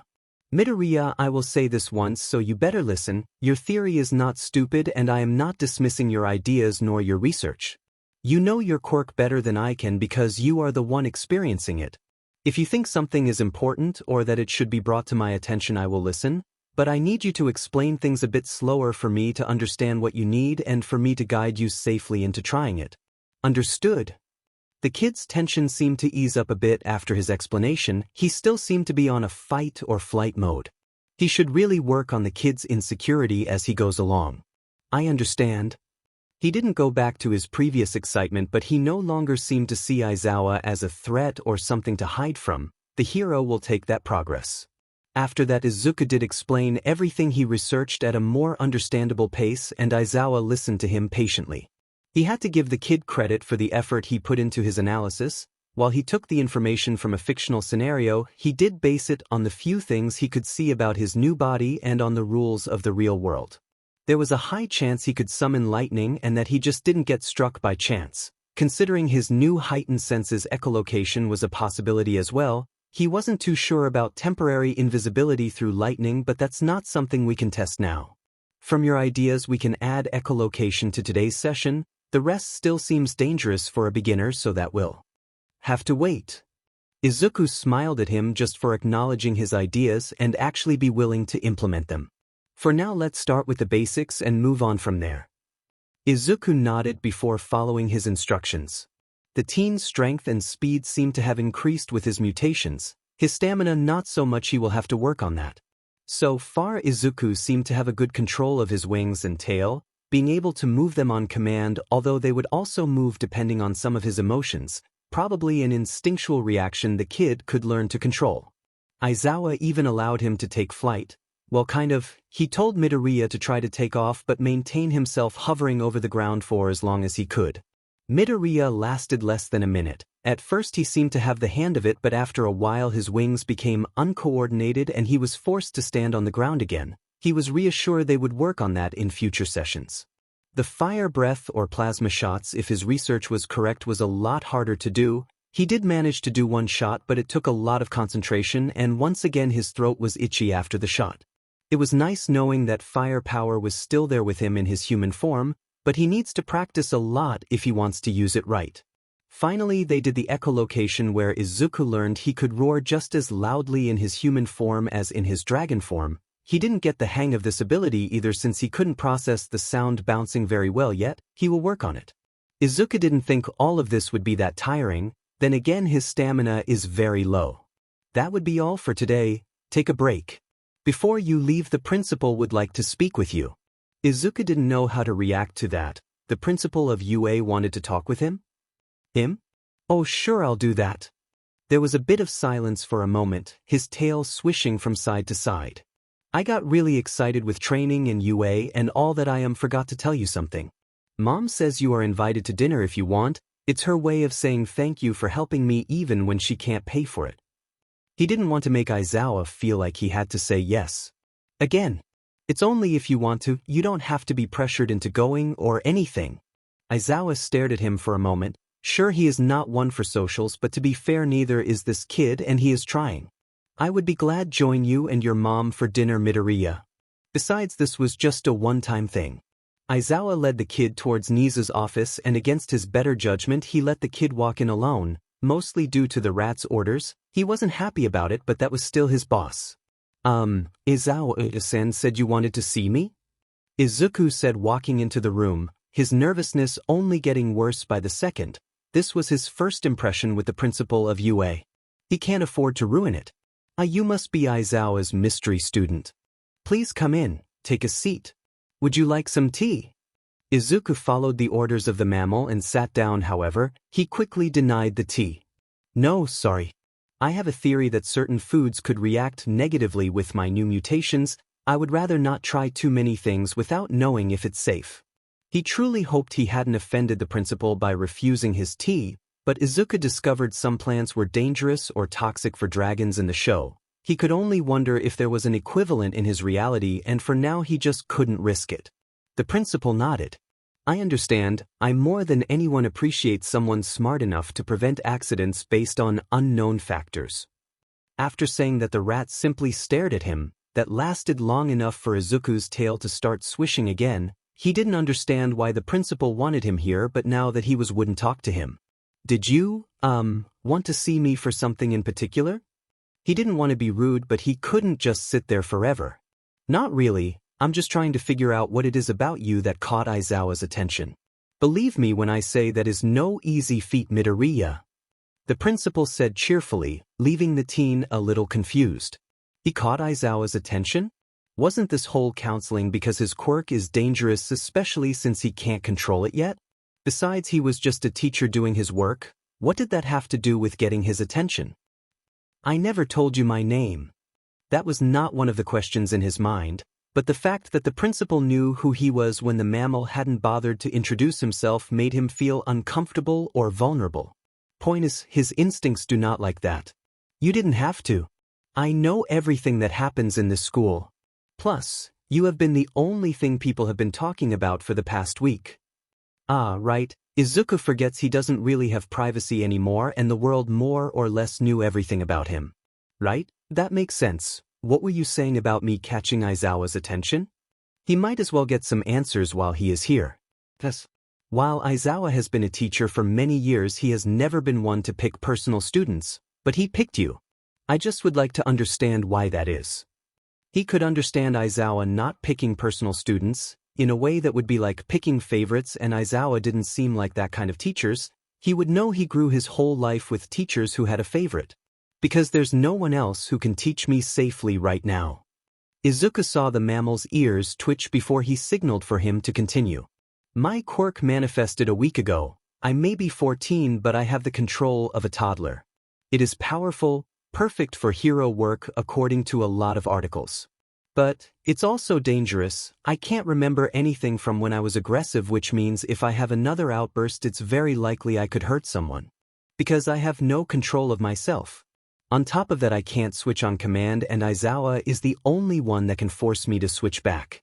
Considering the lack of options, it's logical he would be the one to help me. Nizu hummed in response, considering the teen's reply. You would be correct, he would be the best suited to help with your counseling. But that still doesn't explain why he offered to do so, especially when he isn't gaining anything by doing it. That confused Izuku. Aizawa did mention it was an exchange for the advice on his googles, but that didn't seem to be enough for the principal. Well, he is a teacher, right? Isn't it some sort of instinct for him to want to help those who are willing to learn? Izuku did not like the way the principal smiled at him. It was unsettling to say the least. Any normal teacher would have that instinct, yes, but Aizawa isn't like that. In fact, he expelled his whole class this year because they lacked potential to be heroes. So we come back to the main question, what did he see in you that he didn't see in a whole class of potential heroes? Izuku was shocked to hear that Aizawa had expelled his whole class. Those were 20 students that he deemed unworthy of the hero course, and yet the man was taking the time of day to teach him, and now he also had to question why that was. He thought back at his first encounter with the man. They didn't interact for a long time, but it was enough to convince Aizawa that he could be a hero. Aizawa saw potential in him that he didn't see in a whole class who managed to get into UA, and that might just inflate his non-existent ego. He saw potential in me, he said in a low voice, although the mammal had no trouble hearing him. But he didn't see potential in my quirk, he saw potential in me. That was exactly what Nizu wanted to hear. Once again, I remind you, this is no easy feat. I just want to understand what aspect of you he deemed with potential. We both know it wasn't your quirk, so what could it be? Izuku thought about it for a moment. His quirk or power wasn't impressive. No, what impressed or at least called Aizawa's attention was his analysis of his own quirk and the hero's support gear. I think it was my analysis. It's a bit messy and all over the place. I mumble a lot and that sometimes passes onto my notes. They aren't perfect, but they aren't wrong. The principal smiled at him. Do you happen to have some of this analysis on you? I would like to review it myself. Izuku nodded, giving him the notebook filled with possibilities about his own quirk. For some reason Aizawa felt goosebumps. It took around 15 more minutes before both of them walked out of the office. He was surprised Midoriya was still in one piece. I understand why you are so interested in him now, Eraserhead. I hope to see more of Midoriya in the future. In fact, I would appreciate if he was willing to join us in some of our classes to analyze the students. Aizawa knew this was a bad idea. Brat was smart even if that got hindered by his insecurities, but now the rat knows the kid is smart. He won't be letting go of Midoriya anytime soon. I appreciate the offer, Nizu sir, but my analysis isn't something impressive or exact. Most of it is speculation. I just happen to get some things right. If Nizu plays his cards right, he will have someone that could help him take over the world in 10 months. If you say so, I would still be glad to have you for a few classes. I will also contact you as soon as possible to provide you with a training uniform that won't get shredded by your transformation. You will need it for your future sessions with Aizawa after all. Aizawa knows damn well the rat is just using the counseling excuse to make sure Midoriya will come back. Midoriya bowed, thanking the principal for his future help. After that, Aizawa walked him back home. Inko was very happy to see that Aizawa had accepted her invitation for dinner. Aizawa has never been one for socializing, but he has to admit that a warm homemade meal is a lot better than surviving off of coffee and jelly pouches. He wasn't used to eating with people, but he couldn't say that the Midoriya's presence bothered him. He might not say it out loud, but it was nice not having to have dinner alone for once. A couple of weeks had passed since the sludge incident, and that meant Deku's popularity was dying down. An extra or two would still follow him around, but Deku just didn't have what it takes to actually maintain those followers. In fact, Deku kept encouraging the extras to stay away from him. He would never tell them off, but he didn't put any effort into keeping them close by either. Katsuki was glad that people were seeing Deku for what he is again and leaving him alone. However, the teachers still had him on a pedestal, which meant Katsuki couldn't confront him while someone was watching. Deku was their new favorite, and that came with immunity. He could do literally anything he wanted and the teachers won't say a thing. Bakugou has tried every day to corner Deku, to get some actual answers about the incident, to get a chance at reminding him that he wasn't the best like everyone else is saying. He just got lucky, and Katsuki wants him to know that. Yet the nerd simply walks past him anytime he tries to do so, using his wings to push him out of the way, not even glancing at him, and that was driving Katsuki insane. So once again he was tailing Deku so he could give him a piece of his mind. Why do you avoid me, Deku? You think I'm so insignificant that I'm not worth a little bit of your so precious time? He said in a mocking tone. For once Deku actually stopped and looked back at him. I don't get you, Bakugou. You want me to stay out of your way, and yet you are the one following me around. Katsuki glared at him. He wasn't following Deku around. He just wanted to get answers, and the nerd wouldn't stop and give them to him. It was something so simple, and it was Deku making it hard. I don't follow anyone around. Let alone a useless Deku like you. That nerd has the nerve to roll his eyes at him before continuing on his way back home. But I'm not done talking to you. Katsuki tried to grab his arm, emphasis in try, because Deku quickly blocked him with his wings and used them to push him back. We have nothing to talk about. You hate me. Despite that I saved you, you still hate me, and nothing I do will change that. No answer I give you will ever be enough for you, so I won't. Think whatever you want, I don't care anymore, Bakugou. Oh, how that just made his blood boil, because Katsuki couldn't believe that the annoying FNG nerd who followed him like a lost puppy their whole lives suddenly didn't care about him anymore. Everyone cared about him, because he was going to be someone important. That's what everyone told him his whole life. Bullshit. You can't just ignore me because you think you are a big shot now, Deku. Katsuki was dying to pick a fight, although he really didn't understand why he needed to pick a fight with the nerd of all people. Ignoring you is better than what you did to me. I haven't forgotten about your quirk advice. I know Andy has been anxious about you getting home late after the attack. Just go home, Kacchan. Once again Deku turned away, scolding himself under his breath for letting the nickname slip before walking away. That remark was enough to make Katsuki freeze for a moment. Sure, he did say that, but he knew Deku wasn't stupid enough to actually do it. By the time he got himself together, Deku was gone, and that's why Katsuki is now standing in front of the Midoriya's apartment door, because this is the one place Deku can't avoid him. Katsuki knocked on the door. As expected, Inko opened it. The fact that the woman didn't smile when she saw him should have been his first sign something was off. Hi, Auntie. Is Izuku home? Auntie let that nickname slide when they were kids because it was an accident. She didn't love it when he used it now that he was older. Yes, he is a bit busy right now. Do you need anything? The woman stood by the door, clearly blocking the way inside. Katsuki could even swear the woman was glaring at him. Yes, Auntie, I actually need to talk to him about a school project. Can I come in? He tried to play nice, use one of the most basic excuses so Inko would let him in. To his surprise, the short woman crossed her arms, staring at him. No, you can't come in. You should know better than lying to me, Katsuki. Inko was well aware there was no school project, She didn't know why the teen thought it was a good idea to come harass her son in his own house, but she was not going to allow it. I'm well aware about the situation between you and Izuku. So no, you can't come in because you are no longer welcomed here.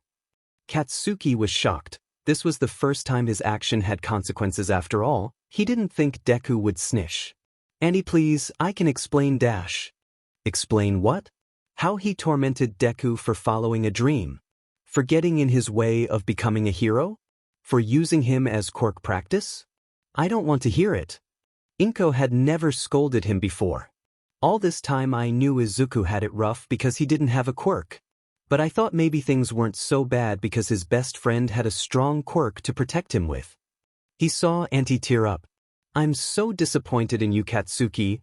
All this time I thought you were keeping him safe when you were the one hurting him, and then you had the guts to visit me with your mom pretending like you weren't burning my baby every day. Katsuki shrunk onto himself at his auntie's words.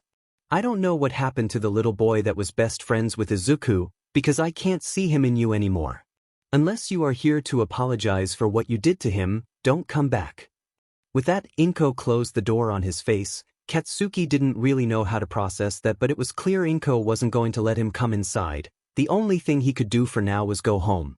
Izuku had never liked the teachers he met. All of them turned their back on him, graded him less than what he got because he cheated, or blamed him for fights when he never landed a hit. Even now that he was in his good graces, he still didn't like them, because that sudden care wasn't real. But Aizawa-sensei isn't like that. Sure, he tells Izuku what he does wrong, but he also tells him how to improve and acknowledges him when he gets things right. It's the first time he actually wants to impress a teacher, and to do that he has to train on his own.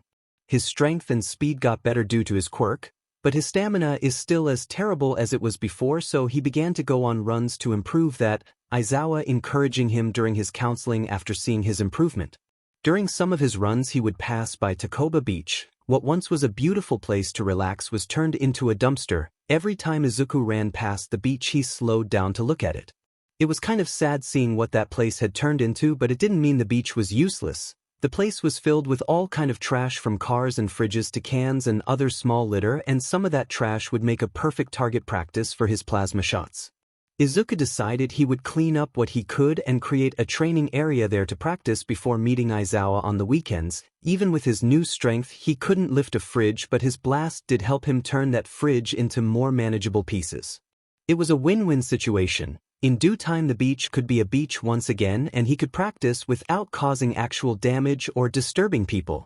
Yeah, his new senses did not enjoy the smell of trash, but it was a needed sacrifice if he wants to get better. Aizawa was ready to head over to UA for the problem child's counseling session. However, a certain loud blonde was standing in his way. Come on, show. Haven't hung out in forever. I know you miss me.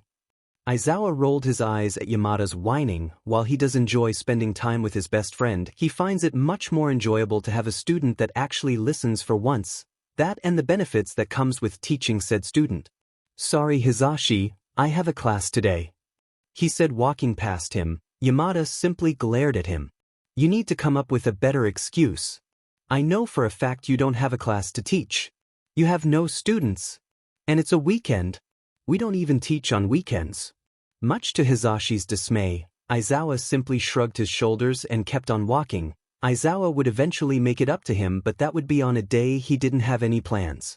Hisashi on the other hand was going to let it slide for now, but if Aizawa kept brushing him off with the same excuse, he was going to catch him red-handed in his lie.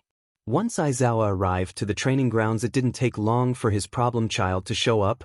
Nizu had granted Midoriya with a special ID. After all, the kid wasn't technically a UA student, not yet anyways. Hello, sensei. The kid's wings were fluttering with excitement. Aizawa knew exactly just what that meant. All right, kid, what did you find out this time? The greenette opened his notebook, showing him a new section labeled as Plasma Blasts. There were plenty of notes about intensity and blast radius, as well as how he could control the heat of the blast to reduce damage. So I've been practicing with my blasts, since that's kind of the safest thing I can do without you having to be there. My throat itches less now that I can control just how hot the blast can be. It took a lot of time, and theoretically I should be able to make a plasma-like beam for a short amount of time, but I haven't been able to figure that out yet. The kid explained while bouncing in place. The teen always seems excited about sharing his new discoveries, or maybe he is excited about someone wanting to listen to him. Aizawa prefers not to think too much about it. Right. To my knowledge, your apartment isn't very big, Midoriya, and your blasts can cause a bit of destruction. Where have you been practicing? He knew for a fact Midoriya couldn't be training at home. He wasn't training at UA because Nizu would have told him about it, and he can't just practice in a park without getting told off for public quirk usage. Izuku stopped bouncing, his wings sticking to his back. Well, I know I shouldn't use my quirk in public and all, but I'm really far behind compared to everyone else, and I just need to catch up. I promise no one goes to Takoba Beach, so it's safe to train there. He did his best to argue he needed the extra practice if he wanted to catch up with everyone else before the UA entrance exams, and that was the safest place to do it. Takoba? You mean the beach filled to the brim with trash? Izuku nodded hesitantly, and Aizawa could just wonder how this kid can be so smart. And somehow so stupid at the same time. Midoriya, do you have any idea how dangerous that is? Normally he wouldn't scold the teenager, but this time it seemed necessary. I know I could get in trouble for using my quirk on public like that, but what other option do I have? Everyone applying for UA will have years of practice while I only have 10 months at best. Plus I am using my quirk to clean up the beach too. That has to count for something, right? His worry was justified, and Aizawa could understand how stressful it was to feel so far behind, especially when he was running against a timer. First, this isn't about your public quirk usage, but we'll come back to that. He said, raising his hand, a sign Midoriya knew meant to keep quiet until his teacher was finished. Second, I'm worried about the place you chose to train in. Does your mother even know you go there? Midoriya did a SOSO gesture with his hand. Then you are telling her tonight, and I will be there to make sure you do. But Aizawa's glare was enough to make him shut up. Midoriya, that place is filled with trash. There are plenty of illnesses you could catch just by being there, and do not even get me started on all the rust that's on that beach. One cut could lead to a very quick infection. It's nice that you want to use your training to clean that beach, but you are going there unsupervised to do so. What happens when you try to carry something far heavier than you can manage and get hurt? What happens if someone bad comes to you on the beach and you don't notice? Midoriya lowered his head at that, his tail curling around his ankles in shame. I'm sorry, sensei, I didn't think about any of that. I didn't really care about getting hurt. I have a high pain resistance because of reasons, and I have experience tending to my own injuries, so if I got hurt I was just going to do what I always do. Aizawa made a mental note to unpack that later. It's good for heroes to know basic first aid, but Midoriya didn't make it sound like he learned for fun. I won't go there anymore, I promise. Izuku didn't want to meet Aizawa's gaze. He didn't want to see the disappointment in his eyes. Aizawa sighed. Midoriya, I'm not telling you to stop going. The fact that you also want to clean the beach rather than just using it for quirk practice is a good thing. What I am telling you is that you can't keep going there alone. You need someone to watch over you and someone that can help you if you get hurt. You are going to watch over me? He didn't really expect that. Aizawa already does so much for him. Asking even more of him, especially when he was doing it for free, felt wrong. Oh no, I won't be the one babysitting you. That term finally made the teen look at him with a hint of annoyance. Midoriya, I enjoy our sessions and your mother's cooking, but I still have things to do apart from teaching you. As much as I would like to make sure the one student I do want in my class doesn't get hurt, I don't have the time to look after you. Nizu can find a suitable babysitter from one of the second or third years. I'm not a baby, I don't need a babysitter. Aizawa merely hummed at his complaint. Sure, the hero knew Midoriya isn't a baby, but he does have the control of a baby when it comes to his quirk, and that's not taking into account how reckless the kid can be if he tries, so yes, a babysitter seems fitting. Cry me a river about it after your session is done. For now we need to practice with your new range of shots and your flying ability. Izuku nodded with a little huff. He could focus on his training for now and discuss about it later. Aizawa took note of the different blasts Midoriya could use now. While all of them were still destructive, some of them could dent metal, other left burn marks, and the stronger ones could just melt the metal. Midoriya also showed him the shockwave his blasts could cause if they never hit anything. Aizawa almost gets pushed down by one of them. Good to know the problem child's long-range attacks can have an even longer range. His training sessions had also helped him a lot with his accuracy, considering he didn't fail any of his shots this session.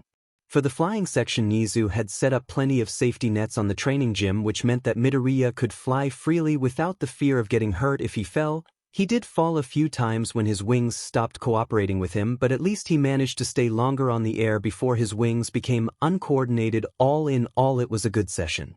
Midoriya, please come to my office before you leave. I have already found a fitting babysitter for your little pastime. The voice of the principal was heard through the speakers. How did he know to? Aizawa simply shook his head at the kid's question. When it comes to Nizu kid, it's better not to question it. As long as you stay on his good side, you have nothing to worry about. Aizawa knew that Rat had eyes and ears everywhere. He would tell that to Midoriya, but what's the fun in giving him a head start? Aizawa accompanied Izuku to the principal's office. The mammal waved at them once they entered. Welcome. Midoriya, I'm so glad to see you again. I hope you've thought about my offer, but we can discuss that later. Please allow me to introduce you to Mirio Togata. Nizu said, pointing at a blonde and tall teenager. Before Mirio could introduce himself further, Midoriya spoke up. Oh, I remember you. You are the kid from the sport festival that ended up naked after using your quirk. Midoriya cringed at himself when he realized just how cheery he sounded saying that. Mirio rubbed the back of his head, looking a little ashamed. Well, there goes my first impression. To be fair, Izuku didn't give the best first impression either. I'm so sorry. I shouldn't have brought that up. Midoriya said nervously. This is who Nizu deemed best to help him, and he already messed it up. To his surprise, Mirio simply laughed it. Don't worry about it. It's good to know I've already left a mark.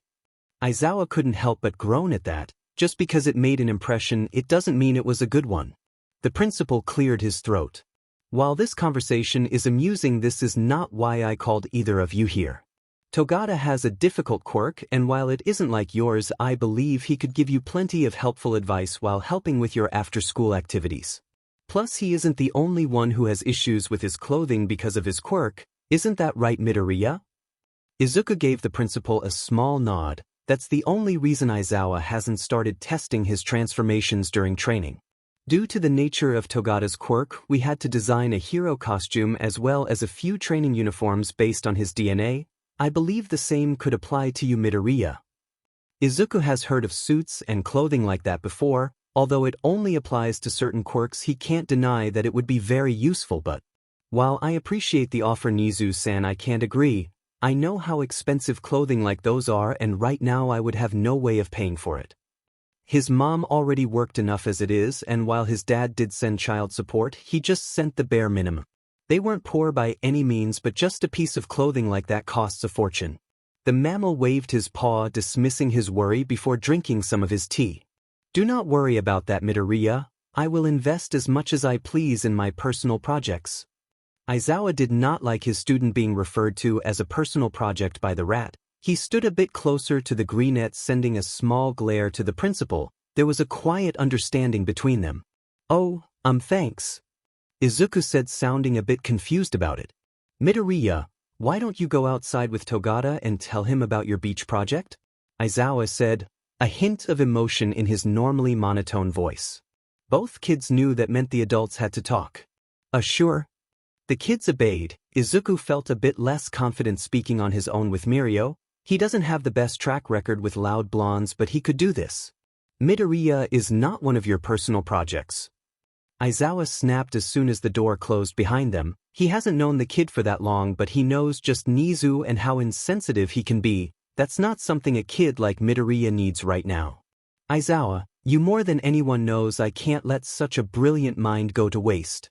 There is so much raw potential there. It's not every day I find a brilliant human whose intelligence isn't related to a quirk. Nizu is the principal and one of the most feared creatures on Earth.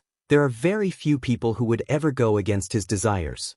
He is smart, but he is a person, a kid at that. You can't treat him just like an object because you find him interesting. I thought your experience would have taught you that. Aizawa knew, referencing Nizu's. Experimenting was a low blow and something that could get him fired on the spot, but he was also very aware of how much Nizu could push if he was blinded by his curiosity. The mammal's characteristic smile disappeared for a moment, the cup in his paws cracking with the tightening of his hold. That was very bold of you. Not everyone is willing to go against him, even less to bring up such a sensitive topic. Nizu is surprised with just how attached Aizawa has gotten in so little time, even if the man himself hasn't realized that yet. Not many are willing to go that deep, Aizawa, but I understand your point. I still plan on honing his abilities. If it's my methods you are worried about, I assure you I won't do anything he isn't ready for. Aizawa knows he can't exactly stop Nizu from taking Midoriya under his wing, but he can affect the process. Whatever schedule you have for him gets run through me first. Like it or not, you sometimes forget humans, especially that young can't handle certain things. Any lessons that are too graphic or crude will have to wait until he is older. Nizu's method of teaching was effective, but it could be overwhelming, especially for someone as emotional as Midoriya. That seems reasonable. Nizu was more than willing to bring up an example of crudeness that would hit Aizawa the same way his experimenting did to him, but he bit his tongue. Attacks like that won't get them anywhere. Good. For a moment the room stayed quiet, the tension could be felt in the air as they stared at each other. Why Togata of all people? Hopefully a change in conversation could be helpful. Like I said, Togata also has a difficult quirk and his advice would be helpful, plus we both know how his personality and relationship with Amajiki has helped him be more confident in his abilities. While he still has a long way to go, I believe Togata's influence could do the same for Midoriya. He explained calmly before adding, "Would that be all?" While he understands why Aizawa said what he said, he would rather be alone for a while. Aizawa nodded and was quickly dismissed. Nizu has a lot to think about. When he walked out of the office he saw the teens chatting. It looked like Midoriya had already warmed up to Togata. Aizawa-sensei, Togata's quirk is really cool. I knew he could phase through things, but the actual range that gives him is very impressive. While he has to rely on close-range attacks, his quirk allows him to avoid practically any hit if he has quick enough reflexes. Aizawa merely nodded. He already knew this, he taught Mirio after all, but analyzing quirks is one of Midoriya's favorite and safest hobbies. The least he can do is listen. I'm sure you will have plenty of pages filled with theories and advice by the next time you see him. For now I have to take you back home. We don't want to keep your mom waiting for us. You can keep socializing when you meet him at the beach. Izuku giggled at Aizawa's disgust to the word socializing. The hero missed the way Mirio stared at him at the mention of taking Izuku home and about making his mom wait for them. Right? I'll let you know when I'm planning to go to the beach, senpai. See you then. The teens said their respective goodbyes and Aizawa got Midoriya back home for dinner. Mirio couldn't be there every day with him now that he was going to start his internship with Sir Night Eye. Izuku would like to say he was excited Mirio could work with someone so close to All Might, but his emotions about the number one hero had changed after their meeting. He didn't hate him or anything, but well, he was no longer his favorite hero. Despite that they agreed on a schedule, Mirio could help him Tuesdays and Thursdays as well as the weekends with the heavier trash, and during the rest of the days Izuku promised he would only clean up the smaller pieces of trash. Normally Mirio would meet him at the beach after school, but this time he showed up at Aldra. There you are, Midoriya, the blonde said, waving at him. People began whispering about what a UA student was doing here, but Midoriya didn't really care. Togata-senpai, what are you doing here? He rushed over with a smile on his face. Mirio was his first friend since Kacchan, and Togata set a pretty high standard of what a good friendship should be. We got out earlier today, so I thought we could walk to the beach together. Many people were trying to dissimulate their glance, others were just openly staring at the interaction. Sure. I saw a really interesting hero fight on the way here. Mount Lady was involved and she recognized me. Izuku said, pulling out his notebook from his side bag. While he loved his yellow backpack, his wings didn't really work out with it, so a change to a side bag it was. Mirio put his arm around Midoriya's shoulder as they walked away, paying attention to the greenette's never-ending rambling. He liked the enthusiasm. After that, people began to whisper and create rumors about what all that was about. Some said Midoriya somehow managed to charm the UA student and was dating him. A few said Midoriya was trying to get inside information for the entrance exam, while others claimed UA was scouting Midoriya, and that particular rumor reached the ears of a certain explosive boy. It was a Thursday when Bakugou decided to tail Deku again. This time he was trying to follow him without being noticed. Midoriya allowed that until they reached the beach. I can hear you, you know? Enhanced senses and all that. The only reason why Izuku allowed this to happen was because Bakugou hadn't immediately attacked him the second no one was watching. What's this about you getting scouted by Yue Deku? Katsuki made himself known walking closer, his hand remaining inside his pockets. A rumor, is that all? Midoriya didn't mind him much, working on picking up bottles and cans while Mirio got here. Apparently he got held back due to an exercise. It's no effing rumor, Deku. Saw that UA student come pick you up from Aldra. Why else would someone from UA waste his time on you? The rather than me went unsaid. Izuku was well aware of why this bothered Katsuki so much. He is my friend. It was that simple. Bakugou scoffed. As if you don't have any FING friends, Deku. No one would want to be around you. His words have always affected Deku, making him lower his head or curl into himself, but not anymore. By the fact that you can't spend more than a week before going after me, I would say you do. Midoriya knew that would strike a nerve, but he didn't mind. He didn't want to be that stuttering mess anymore, not in front of people who would humiliate him and take advantage of him for it. No, I don't, you effing nerd. My life would be better without you in it. But you just keep getting in the way. Izuku heard the explosions pop. Normally his first instinct was to hide behind his wings, but Aizawa's reflex training was paying off because he immediately turned around to catch Katsuki's wrist, pushing it away from himself, the explosion dying in his hand, surprised by what just happened. How? Tell me, just how is it that I keep getting in your way? Because I don't know if you've noticed, but I've been avoiding you. I stay away from you. I even try not to even look in your direction anymore. His ear nubs were flat at the side of his head, his tail swaying quickly from side to side, and his pupils were slitting. In other words, cat language for back off before I make you. You keep trying to upstage me. You keep drawing everyone's attention when it should be on me. And now you have the FING attention from UA. I'm supposed to be the only one from that FING school to go there. Bakugou lashed out, pulling his arm away from Izuku's grasp. Izuku just stared at him for a moment. You are unbelievable. You are still making this about you.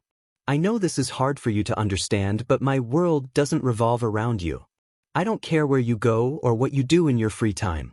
I'm not trying to take the spotlight from you. Believe me when I say I don't want it. If you don't want it, then why is UA so interested in you? What do you have that I don't, you FNG Deku? I want the truth. Izuku's wings opened behind him when another explosion was set off in Katsuki's hand. You want the truth? My quirk was considered dangerous and unstable. So much so that UA was the only place safe enough for me to get quirk counseling without hurting anyone in the process. Is that good enough for you? It should have been. Bakugou got exactly what he asked for, and yet he just wasn't satisfied. You've been getting personal training from UA? Of course, Katsuki literally hadn't listened to anything he said, and the tone of his voice was putting Izuku's instincts on edge. No, I got counseling for my quirk. There's a difference. Not to Katsuki. The only reason Midoriya dodged that incoming punch was because Katsuki always starts with a right. Stay still, Deku. I'm going to prove why I'm the one who should be getting special treatment from you and not you. Midoriya didn't want to fight, especially not in a trash-filled beach with plenty of sharp pieces of metal that could be turned into weapons. I don't want to fight Kacchan. Just leave. Midoriya was trying his best to dodge and reflect. He didn't want to engage, and as of now Bakugou was the best fighter between them. Too afraid to fight Deku? I knew a coward like you couldn't be a hero. Katsuki managed to punch Deku's nose, and he couldn't help but smile. Deku needed a reminder of where he belongs. Every instinct in Izuku was itching to blast the threat away. He could even feel his throat heat up with a blast before he forced it down. He can't let his instinct control him. He can't risk becoming aggressive and do something much worse than a bloody nose. Are you happy now? Finally got it out of your system? Izuku covered his nose, trying to stop the bleeding. I don't understand why you want to become a hero when you act like this. That just fueled Katsuki's anger. What the F is that supposed to mean? No one had ever questioned his potential to become a hero before, not even Deku. You heard me. Look at what you did just because you can't handle the idea of UA being interested in someone who isn't you. Heroes don't hurt people because they get frustrated. Izuku was glaring at Katsuki. Shut up. It's not my fault you are a weakling who can't handle anything. That has been Katsuki's excuse his whole life. Deku was just too weak to handle him and that's why he kept getting hurt. Are you kidding? I've handled you my whole life. I handled every punch, every kick, every burn just to make sure you wouldn't hurt anyone else. He learned to heal himself, to protect others no matter the cost, to survive in a world that did everything to make his life harder. Please. I barely even hurt you, Katsuki said, trying to dismiss his complaints. Do you have any idea how many of this I had? Izuku lifted his shirt to reveal a starburst scar on his side. Most of them are from we were kids and you said it was an accident, that you lost control. Doctors made sure 10 of them faded away completely. They weren't accidents, you just happened to leave me with a scar every time I stopped you from hurting another kid that was begging you to leave him alone. Katsuki looked away. Liar. Don't look away now. I thought you enjoyed watching me get hurt.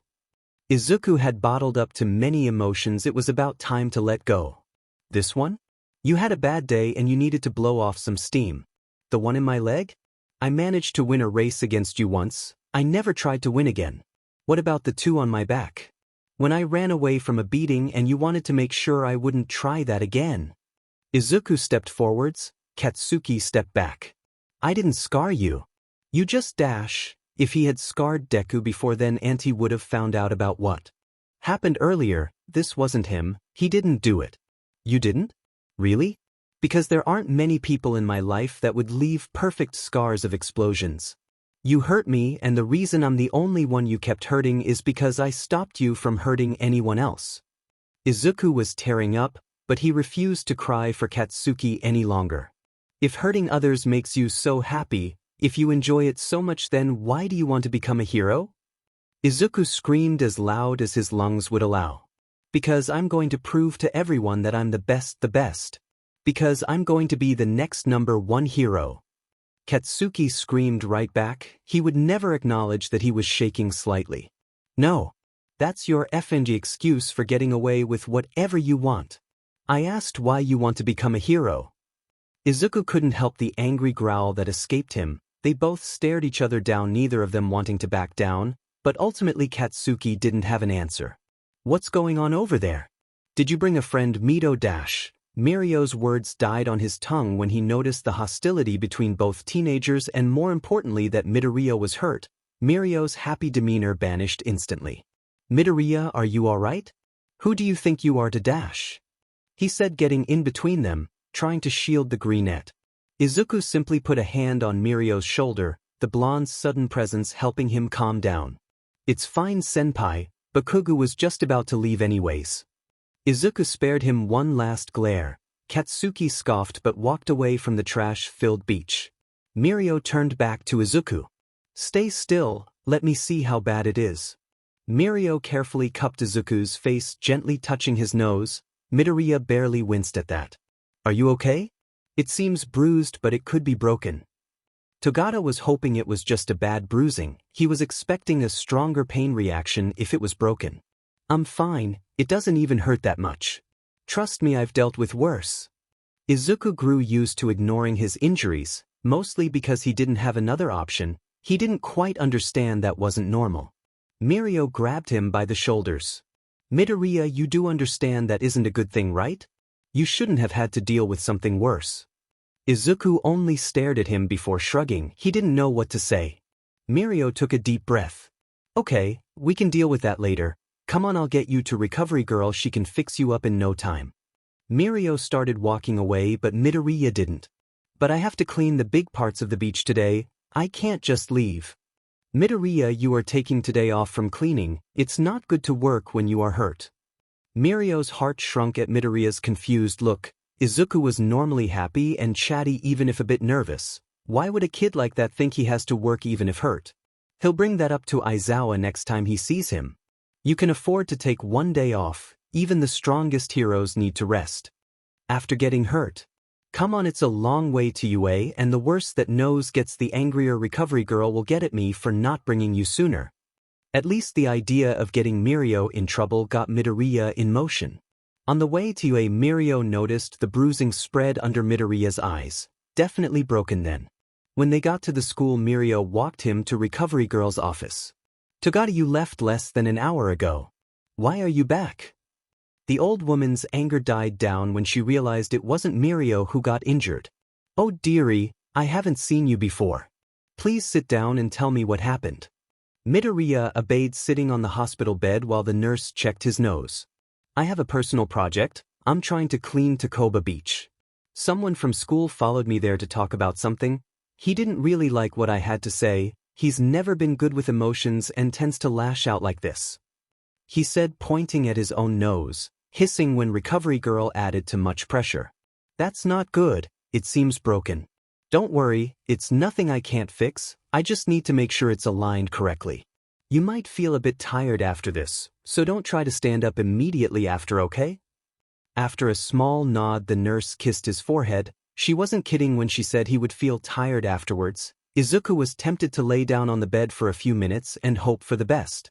You had less stamina than I thought. Stay still while I apply some bandages to make sure your nose won't move until it's done healing. It may feel a bit weird or uncomfortable, but you can't move it, okay? The kid simply gave her a thumbs up. By the time recovery girl was done, Aizawa walked into the infirmary. Problem child, I assigned you a babysitter so you wouldn't get hurt on your project. Tell me, how did you break your nose when you were supposed to be picking up trash? How did he? A camera moving caught Izuku's attention, right Nizu. He stared at Aizawa, blinking slowly, much like a cat would do.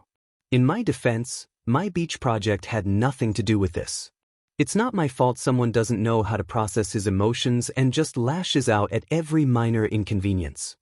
That didn't really help Aizawa at all, so he turned to Mirio for answers. I didn't see it happen, sensei. I thought it was a friend from Midoriya's school before I saw he was hurt. I just know they were arguing before I got there. Sorry for not being more helpful. That isn't a lot. Midoriya, does your mom know about this? Izuku nodded. Yeah, he got away with this for a long time. Mom was not happy when she found out, but she has done everything to keep him away. Can you believe he came to my own house looking for me? Mom shut the door on his face. Aizawa nodded in understanding. He would have done the same with a few choice words added into the mix. Good. There was a small pause. Be prepared for your next counseling session. I will start training you on self-defense. Midoriya was tired, but that seemed enough to bring his energy back, his tail thumping on the hospital bed. Really? The kid's sparkle returning to his eyes. By now I thought you would know I don't say anything I don't mean. Aizawa liked seeing the kid happy. For now, go home and rest. Togata, make sure he doesn't fall asleep on the way. I would do it myself, but I still have things to do here. Mirio did a military salute. Of course, sir. I'll make sure Midoriya makes it back home safe and sound. Togata knew not to disappoint Aizawa, especially now that he was hand-picked to help and guard his son. The two teenagers went back to Midoriya's home. Inko was worried when she saw her baby hurt, anger appearing in her eyes after hearing what had happened. Despite that, she was welcoming of her son's new friend, especially a friend that didn't intend to hurt him. Considering how tired Izuku was, he didn't stay for long, but Inko invited him to visit at another time. A month of cleaning and combat training went by before another incident happened. Midoriya, I've been meaning to ask this for a while, but I didn't want to intrude. What's Aizawa-sensei like as a dad? Midoriya put the piece of a fridge on the truck, courtesy of Nizu, before heading for a microwave. What do you mean?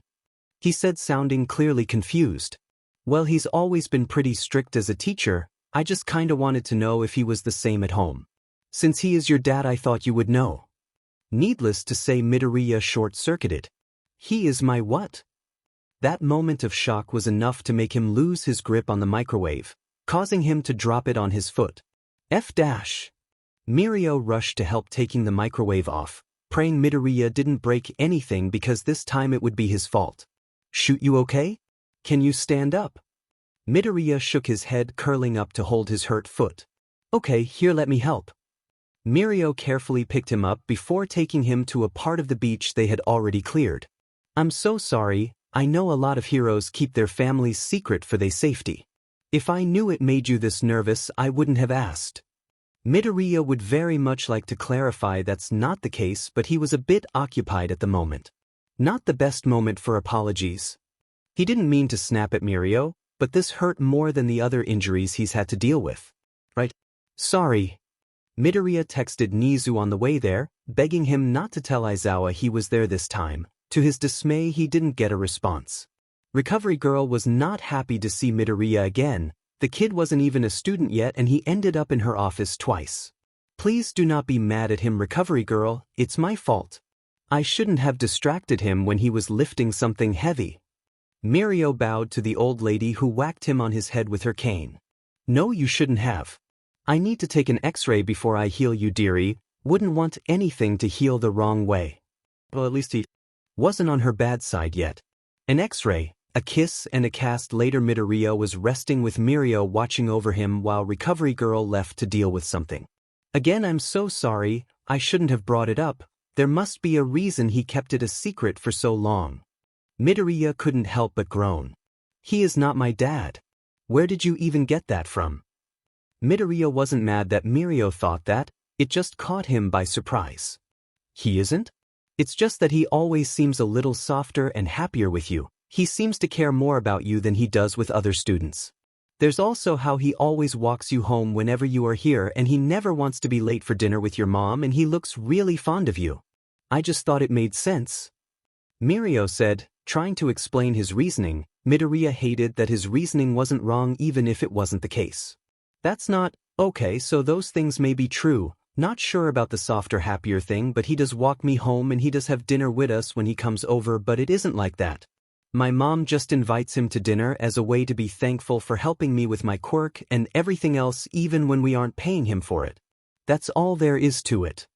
He said nervously, trying to explain why so many things aligned.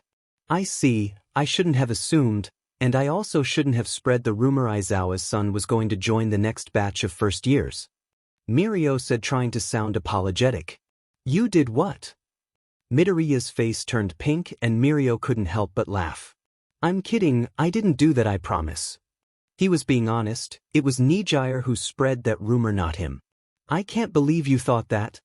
I mean, I guess some things make sense, but I never noticed because I never really had a dad before, 'cause mine kind of just left. But then again, I guess Aizawa-sensei is the closest thing I have to a dad. Since he is always there for me, he makes sure I'm safe, he helps me with anything I ask. His pink face turned red, he quickly covered himself with his wings. Why would you say that? Now I can't unsee it. How is he supposed to go back to training and face Aizawa when all that is going through his head is, hey, that could be my dad? Someone already thought he was. Mirio continued to giggle at his sudden realization. It's not so bad, Midoriya. Everyone has called a teacher dad or mom by accident, this isn't any different. If he wasn't so busy covering himself in shame, he would glare at Mirio. Yeah, when people are like 5 years old, not 14. He can handle this, he can pretend nothing happened. Aizawa doesn't have to know, he just has to make sure he won't slip up and call him dad by accident. Seems easy enough. It was in fact not easy enough, but at least constantly being pinned against the training mat was good way not to say anything. He would be too tired to speak much afterwards. Ready to go again, Midoriya? Aizawa was already moving before waiting for an answer. You didn't give me time to reply. Despite that, Izuku was already on the defensive, blocking Aizawa's hits and trying to land some of his own. The most important lesson I can teach you, kid? Villains won't ask you when you are ready to fight. You will never get a warning before a fight starts. The kid wasn't close to being on his level, but his reaction time and form was improving with every sparring match. Midoriya wasn't close to pining him down to the mat, but he was lasting longer every time he got back up. Got it, sensei. Midoriya knew his biggest problem was that he was trying to imitate Aizawa when that was never going to work. Aizawa's fighting style was for a fully human body, so most of the time Izuku's wings or tail would just get in the way because he didn't know how to use them. When he brought that problem up with Mirio, his senpai had a great solution. Midoriya, meet my best friend Tamaki Amajiki.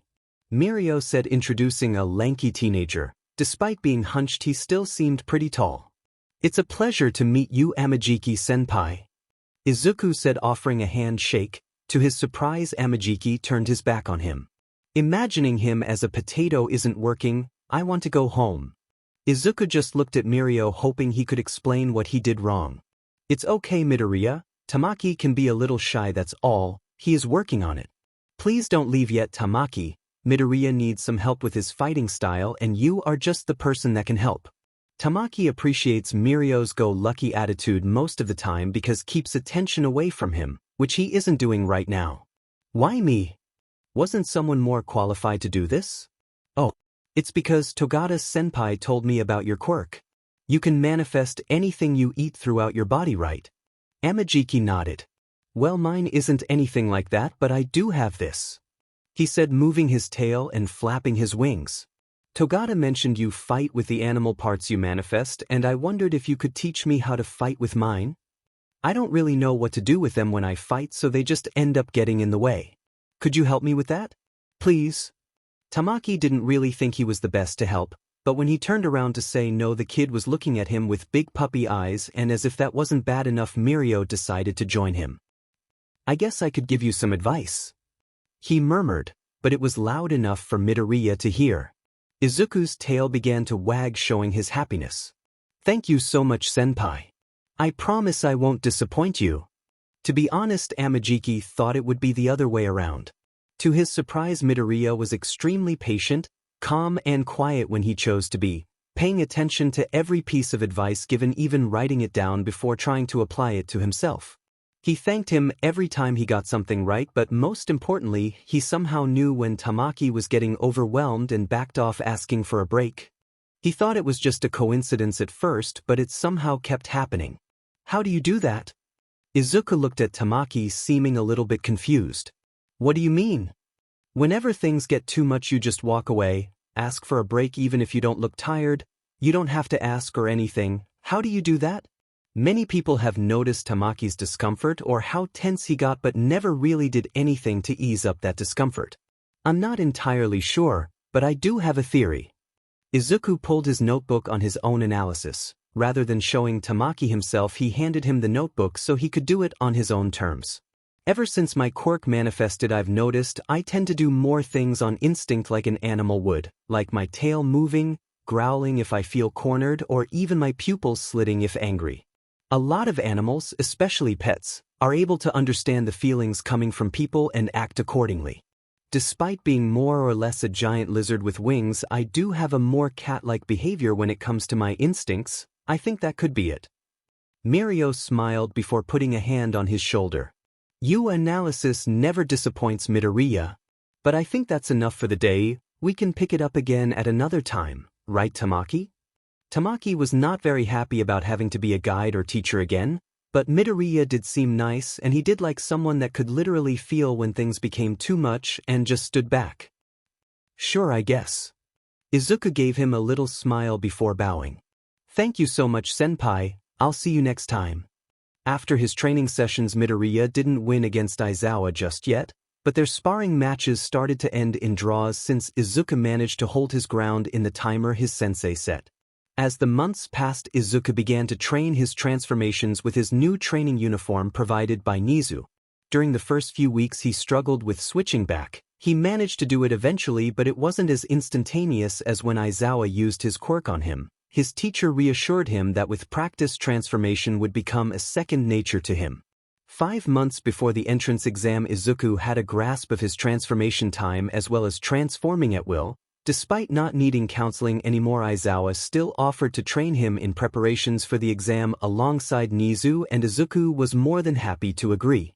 During one of his transformation sessions, Aizawa got a little curious. Despite Izuku's quirk being a dragon, the creature reminded him a lot of his own cats, and he just wanted to test if the kid would follow a laser pointer. Midoriya landed from one of his race courses to help him maneuver in this bigger form when the bright red duck caught his attention. His pupils were blown wide and he immediately pounced on it, grumbling in annoyance when it wasn't under his paws. I can't believe that actually worked, Aizawa said, moving the laser pointer somewhere else and watching the kid follow, trying to catch it, growing frustrated when it didn't work. It was odd. Until now, Midoriya's mind still seemed fully human when transformed. It was just now that he seemed more animalistic. Aizawa would have taken note of that if he wasn't distracted. Oh well, that surely won't backfire. Izuku even tried to blast the red dot, but it was no use. That little shiny thing was still moving around, avoiding him, just mocking him. He seemed to come back to his senses when Aizawa laughed. It was the first time he had ever heard his teacher laugh, and that would have been a nice moment if he wasn't annoyed for being tricked by a light. Midoriya walked to his teacher and swiped his tail under his legs, making him fall. Well, that wasn't very nice. Despite not being able to talk, Izuku still mocked him in growls, gaining a glare from the hero. Brat. The first time Izuku managed to pin Aizawa down during sparring was eventful to say the least. Izuku was doing his best to block, but his teacher was faster and had more experience, so what could he do? The unexpected.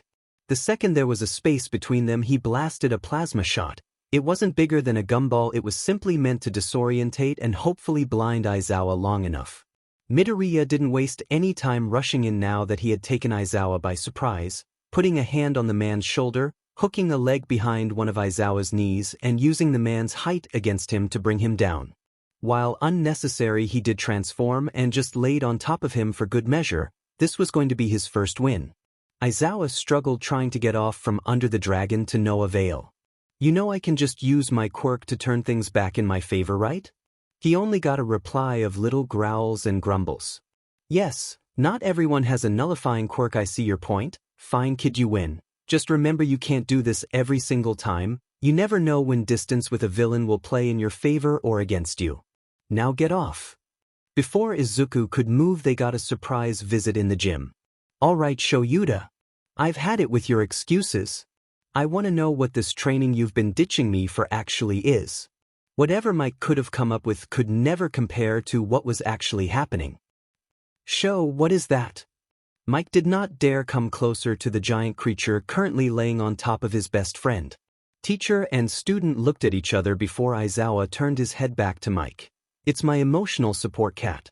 Listen, normally Izuku would go all fanboy when meeting another hero, but Aizawa may have slipped one or two stories about present Mike during dinner, and well, the hero may not know him, but Izuku does know him and his embarrassing moments. That kind of kills the moment. Mike stared at his best friend in disbelief. That's not a cat. Look at the size of that thing, he said while doing some exaggerating motions with his hands. Izuku got off Aizawa and laid down beside him while the hero sat up with his legs crossed. He is a really big cat. He put a hand on Izuku's head and he let out a purr just to play along. Both of them were pretty sure they saw one of Mick's eyes had a nervous tick. It doesn't have any fur. Aizawa rolled his eyes. Not all cats have fur and quit judging Midori. Izuku lifted his head a bit to give his teacher an unimpressed stare. Midori? That's really the best he could come up with? How do you explain the wings? This was not a cat. Mike refused to believe that was even a remote possibility. He's a quirked cat. Honestly, Izuku didn't think messing with a hero would be this funny, but Mick's expression was priceless and Aizawa was smiling. Playing cat was worth it. Bullshit. Nua, you did not just find a quirked cat the size of a car and decided to train it for months without anyone realizing. Mike still kept his distance. The alleged cat seemed peaceful, but that could be just an act. I didn't find him. Nizu did, and lower your voice, his earring is sensitive. Izuku did appreciate that. His quirk and loud sounds did not mash well. So if I went to ask Nizu right now about this, he would agree with you. Really? Mike was refusing to believe that giant-scaled creature was a cat. Cats do not look like that. A small red blinking light caught the attention of both Aizawa and Izuku. The rat was willing to join them. Absolutely. So they took the matter to Nizu. Izuku felt a bit odd walking through the halls of UA in his dragon form. It is true that I found Midori. Quirked animals are uncommon, and as a quirked animal myself, I couldn't let this opportunity go to waste. The principal said as soon as they entered his office. Midoriya going to sit right beside him, earning himself a few pats. But if he is a cat, aren't you worried he will attack you? That's still an animal that isn't like you. Mick's concern was relatively valid. He had not seen Midori have the same level of sentience as Nizu.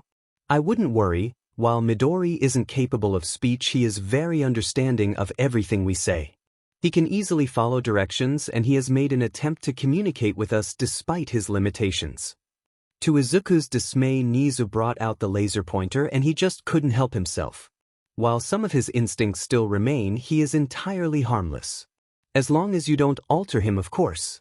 Once the pointer was off, Izuku returned to his senses, deciding to paw some papers off Nizu's desk out of pure spite disguised as cat curiosity.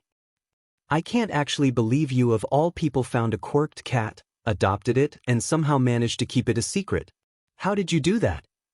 Mike could doubt Aizawa all he wanted, but he would never doubt Nizu. Aizawa just shrugged. Just did. Now please leave. My training with Midori isn't over yet and your loudness stresses him. Yamada did not want to leave, but Nizu did force him, allowing Midoriya to switch back, stifling a giggle. He actually believed that?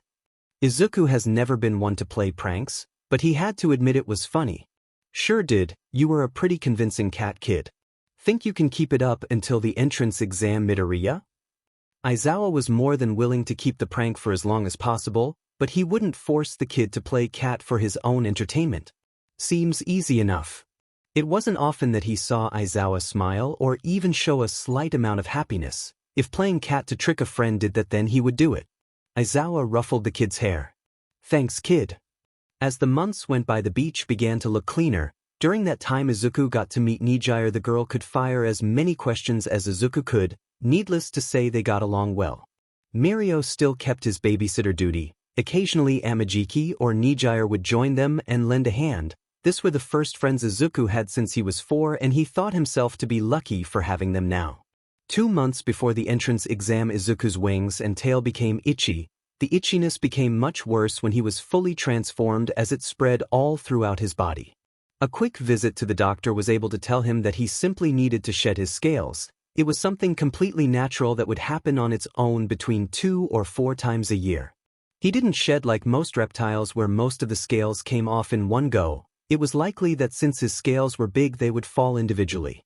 While annoying, it wasn't too bad since he could add them to his hero costume for further protection, but his scales got him thinking about something else and his brain wouldn't shut up until he solved it. Amajiki-senpai, can I ask you something about your quirk? Izuku asked while picking up trash and putting it into bags. He had a personal goal of cleaning this place before the entrance exam, and he was close to succeeding. Sure. Amajiki still spoke in mumbles. Izuku's hearing was good enough to hear him every time.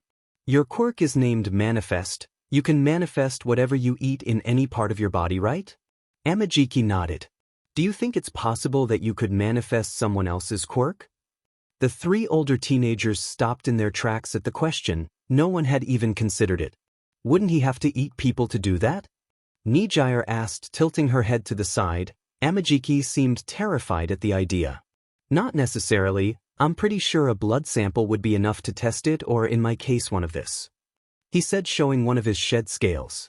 At first I thought if this would only apply to my quirk since it's technically an animal, meaning you could in theory manifest my wings or even fully transform. If possible, I think that would only work with transformation quirks since your body is already designed for that. Maybe your body could read mutations as transformations, but I can't be sure. Emitter-type quirks don't always have a distinct aspect like the other 2, so I think that one is unlikely but not impossible. Amajiki took a moment to process that information. The idea had never even crossed his mind, but Midoriya did raise a good point as to how it could be possible. Well, there's only one way to figure it out. Mirio said excitedly. It was experimenting time. Izuku had already some washed and dried scales at home to give this theory a go. They figured the best option would be to grind the scales into dust and add it to some drink so it was easier to consume after that. They only had to wait. It was a surprise when Tamaki was in fact capable of manifesting a pair of wings just like Izuku's. It worked. That meant Tamaki's quirk was far more powerful than initially thought. Since they didn't want to ruin Tamaki's clothes, they didn't go for a full-on transformation, but he did give him more scales to try it at UA.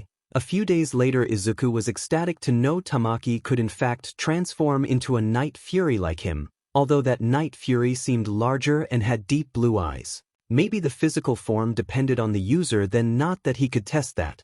1 week before the entrance exam, Izuku finished cleaning that beach. He pushed himself a little too much in that final session and he felt exhausted, but watching the beach clean and beautiful was worth it. The first person he brought was his mom, and she couldn't be more proud of him. Izuku, this is beautiful. She never got to see this beach in its prime, and thanks to her little sunshine now she could. What you did is amazing, baby. You should tell all your friends to come over for dinner to celebrate. Inko hadn't seen Izuku's new friends much, but she could see just how much happier he was now that he had them, and for her that was enough. Izuku nodded excitedly. He would show them the beach first and bring them home after. Sure. I'll text them real quick and I'll help you make dinner.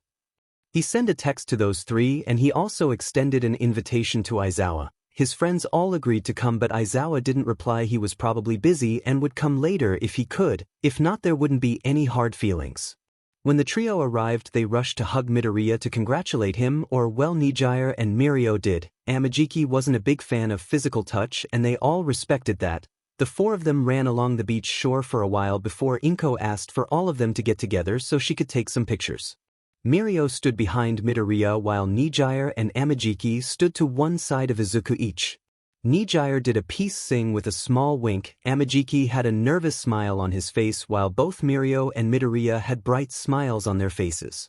Inko could almost cry at the difference of her baby now and just before he got his quirk. It felt like he had grown so much in so little time, but most importantly he wasn't alone anymore, and she was extremely thankful for it. After the pictures were taken, they all head to the Midoriya household, although late Aizawa did show up for dinner, congratulating Midoriya after seeing the pictures of the cleaned beach. The four teens stayed in the living room chatting while Aizawa helped Inko clean up the kitchen and the dishes. You don't have to do this, she said. Inko was used to doing things like this on her own. Izuku helped when he could, but she never really wanted to bother him with that. It's the least I can do, Miss Midoriya. That woman kept welcoming him into her home and offering him food for free. He can afford to wash some dishes. The pair stayed in silence for a moment. I'm happy Izuku can have someone in his life he can look up to. That took Aizawa by surprise.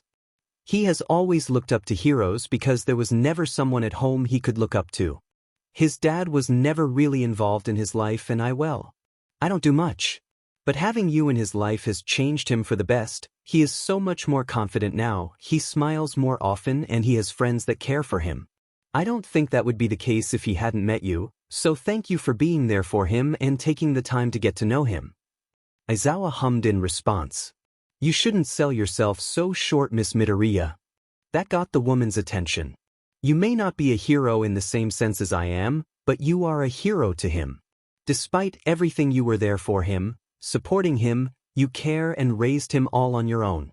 Midoriya may not say it out loud, but I know he admires you more than anyone else because no matter how hard things got, you stayed strong for him and taught him to do the same. He is the person he is today because of you. That's something you should be proud of. Aizawa stopped cleaning the dishes when he heard the woman sniffling, turning around to see her tear up. I'm sorry, I didn't dash. Inko dismissed his worry with her hand and a watery laugh. No, it's okay.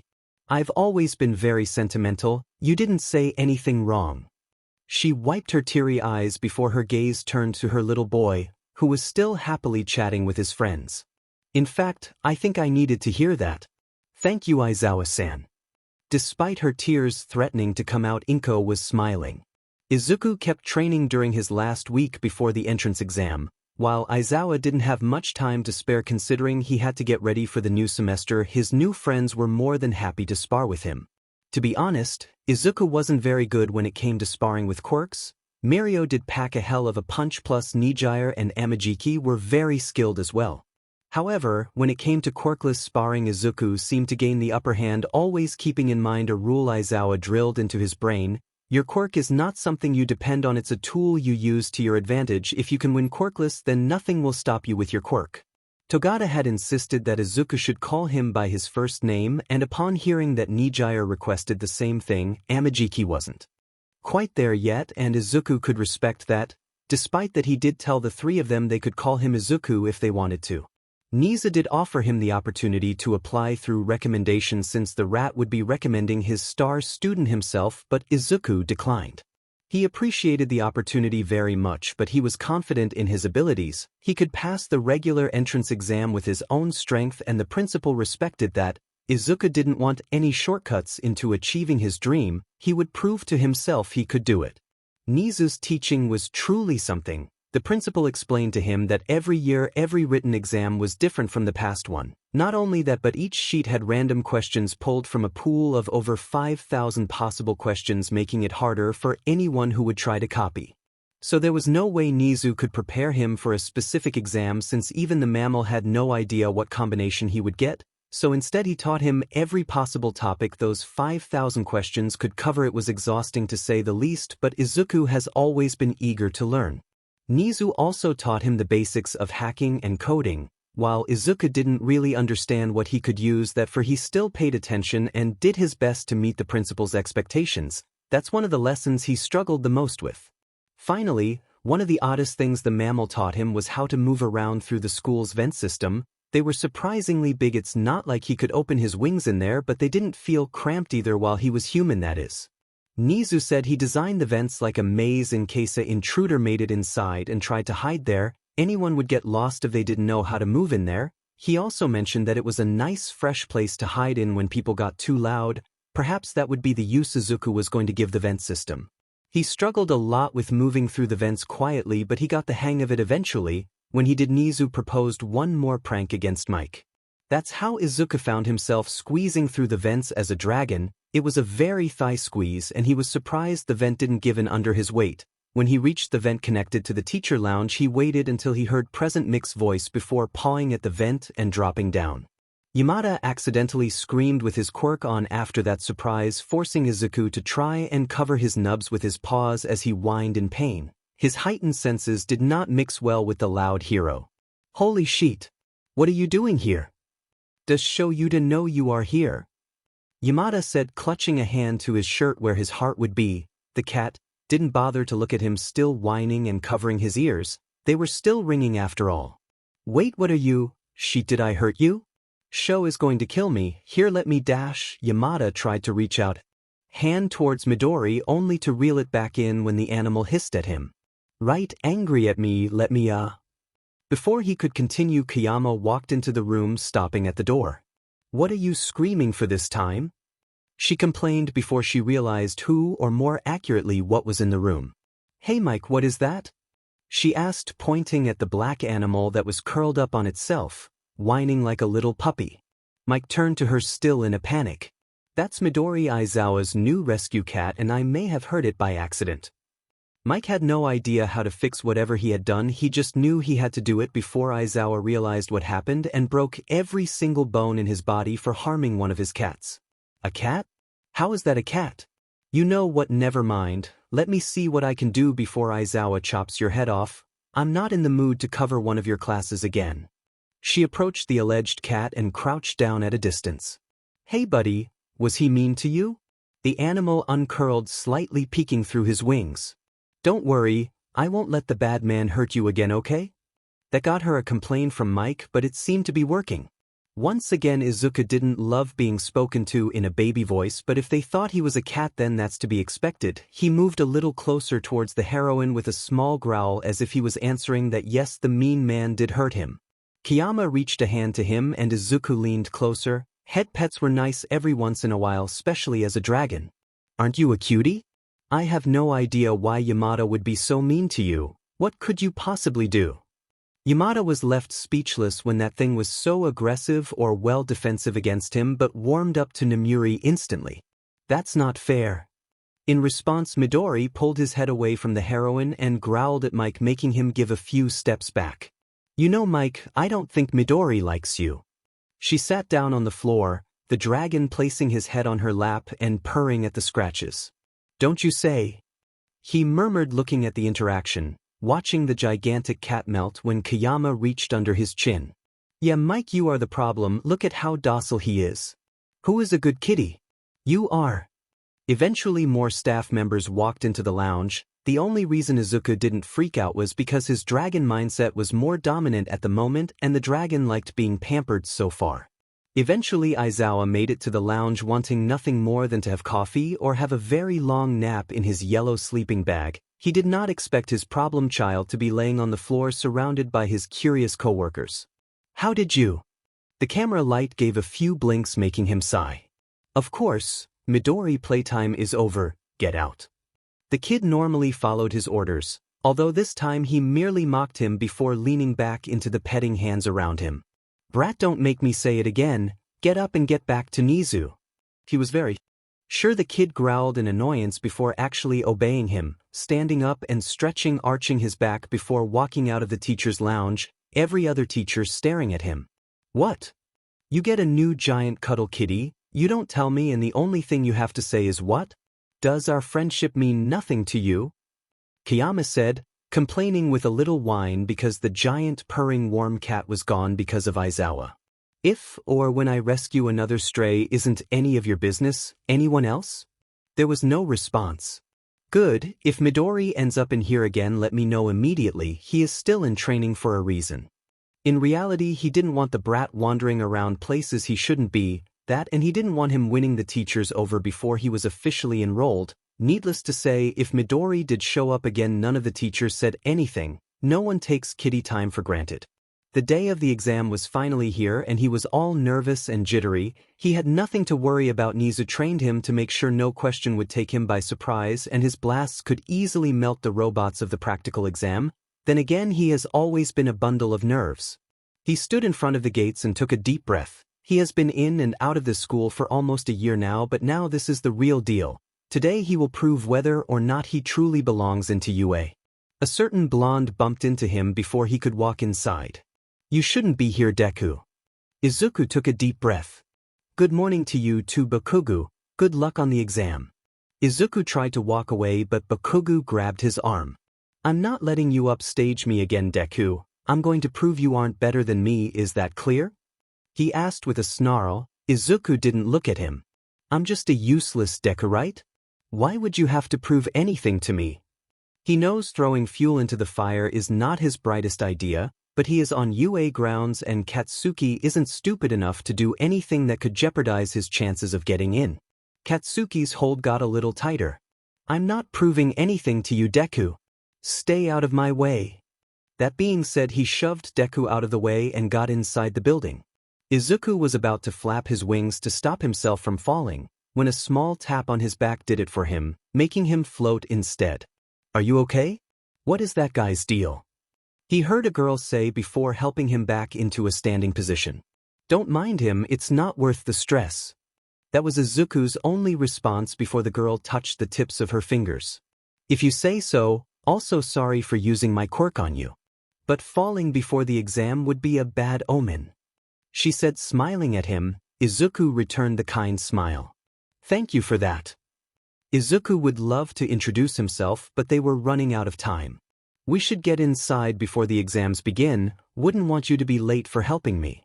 The girl nodded before the two of them walked inside the building, waving at each other goodbye before heading into their assigned rooms for the written part of the exam, his totally not father figure stopping him on the way. Nizu made sure I wouldn't be the teacher looking over your classroom, but I still wanted to say something before the exam. The kid looked at him with big hopeful eyes. I would wish you good luck, but you don't need that. I know you are more than capable of passing. What I want you to do is to use everything I've taught you to show the rest of the teachers what you are made of during the practical exam. Izuku nodded eagerly at him. I will, sensei. I promise I won't disappoint you.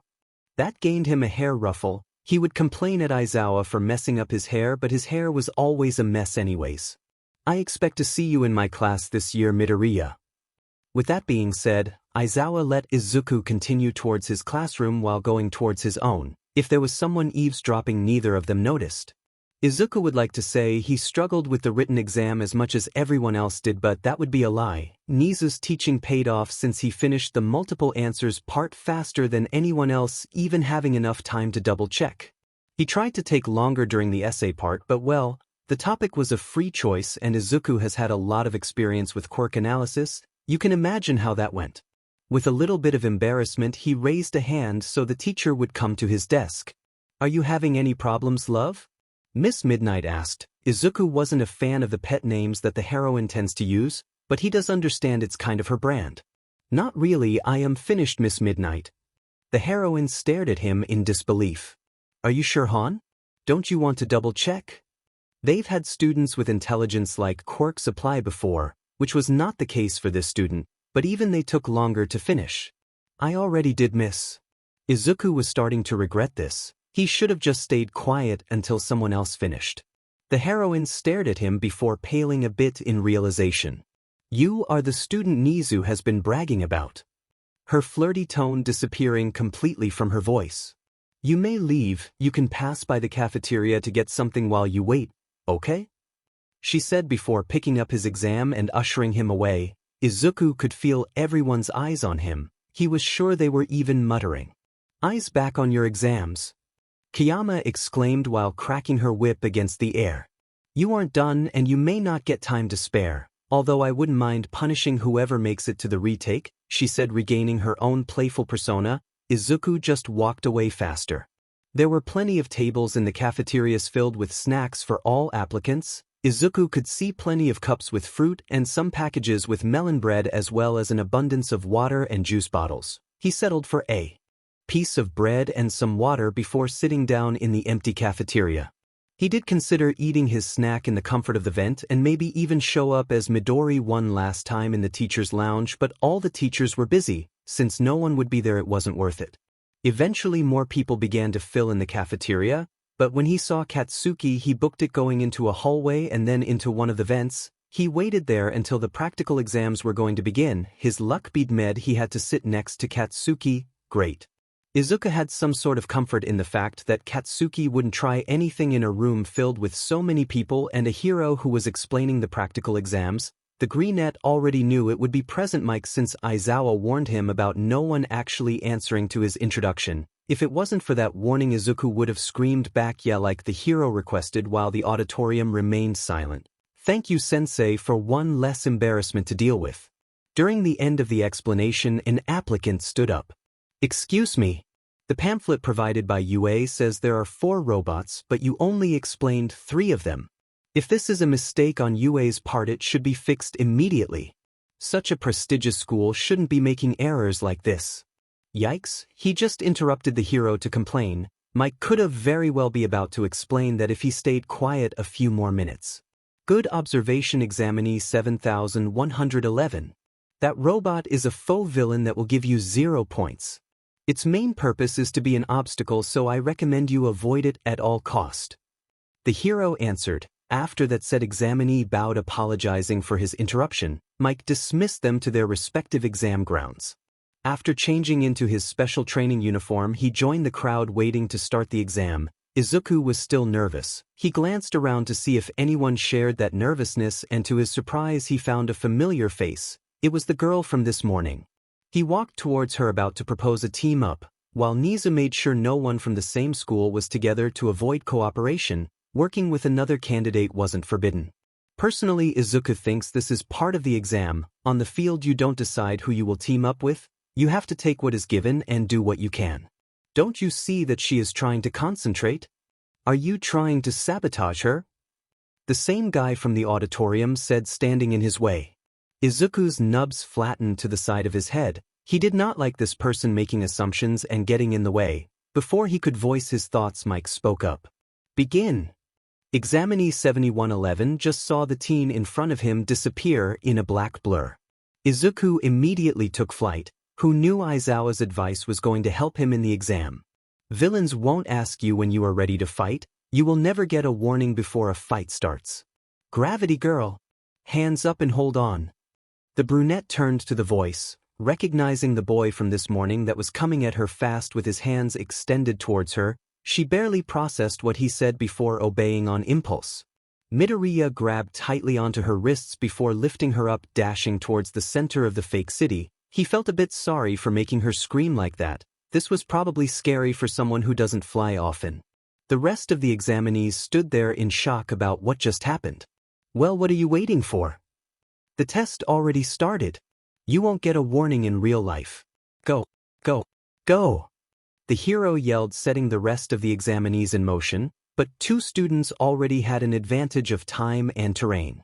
Izuku gently set the brunette down in the middle of the city, the place with the most influx of robots. Thank you for choosing Night Fury Airlines. I hope your flight was pleasant. If you need help just call out for me, I owe you that much.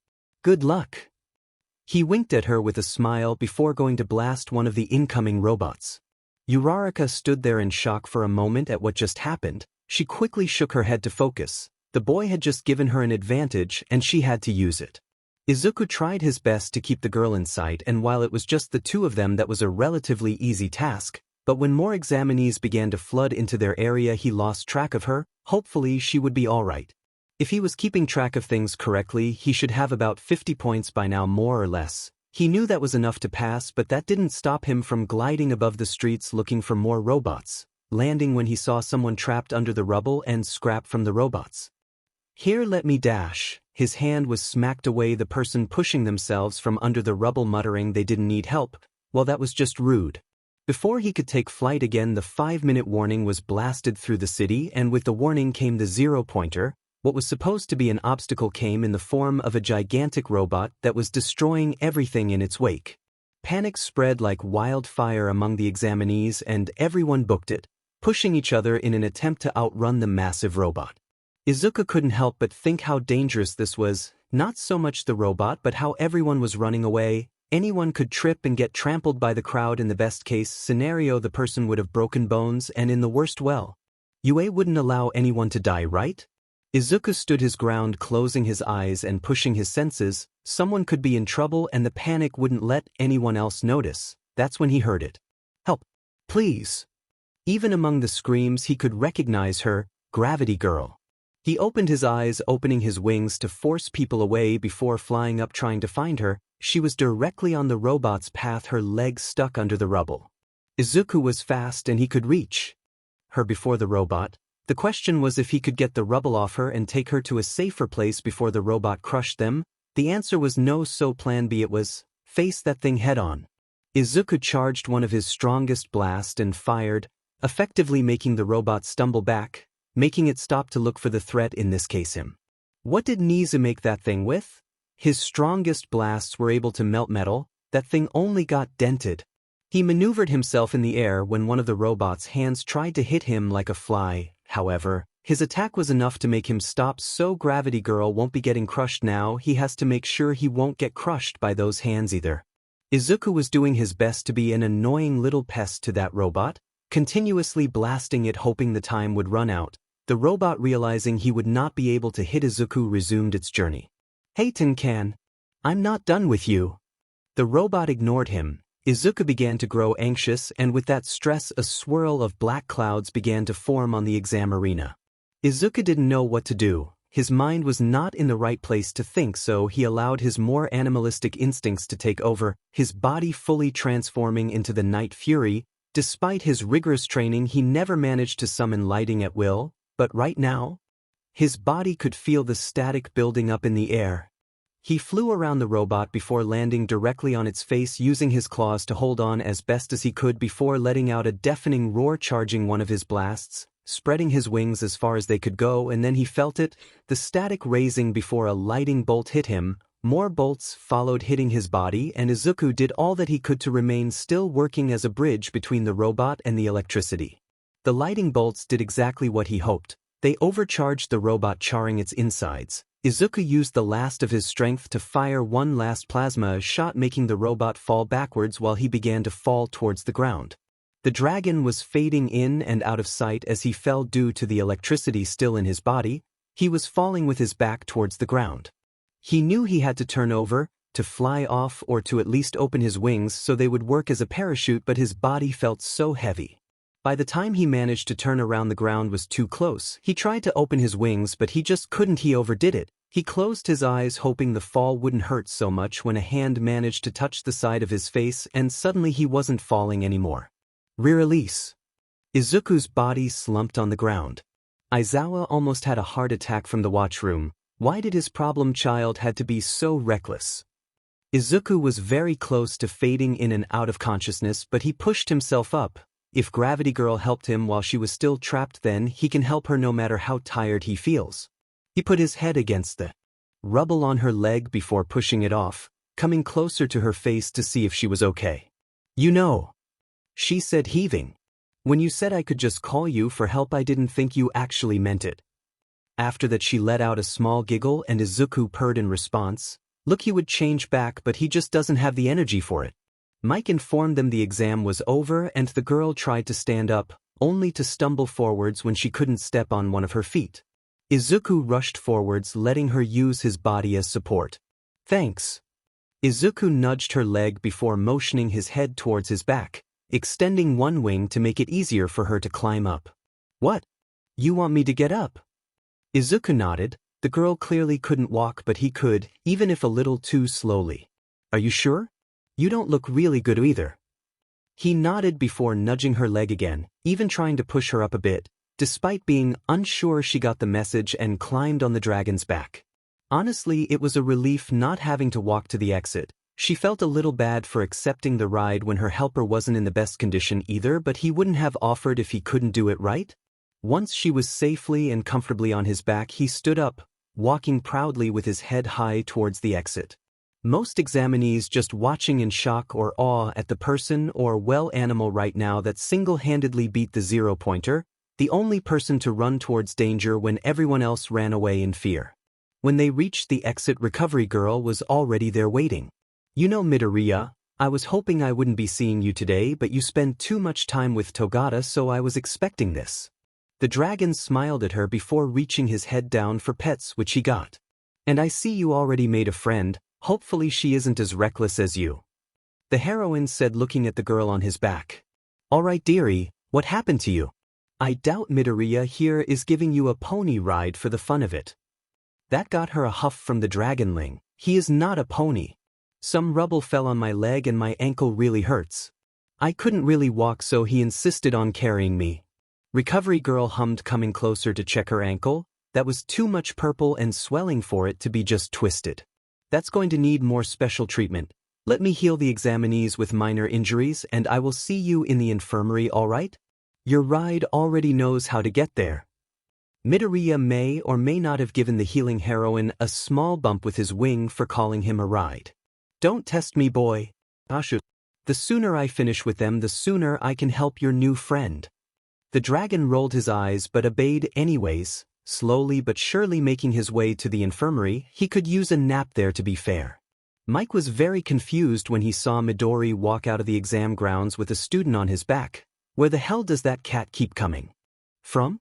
Izuku took the girl to the infirmary, stopping right beside a bed, using his wing to tap it a couple of times. Okay, just give me a sec. Honestly, Izuku was surprised with how easily the girl understood him in dragon form. It was odd but also nice.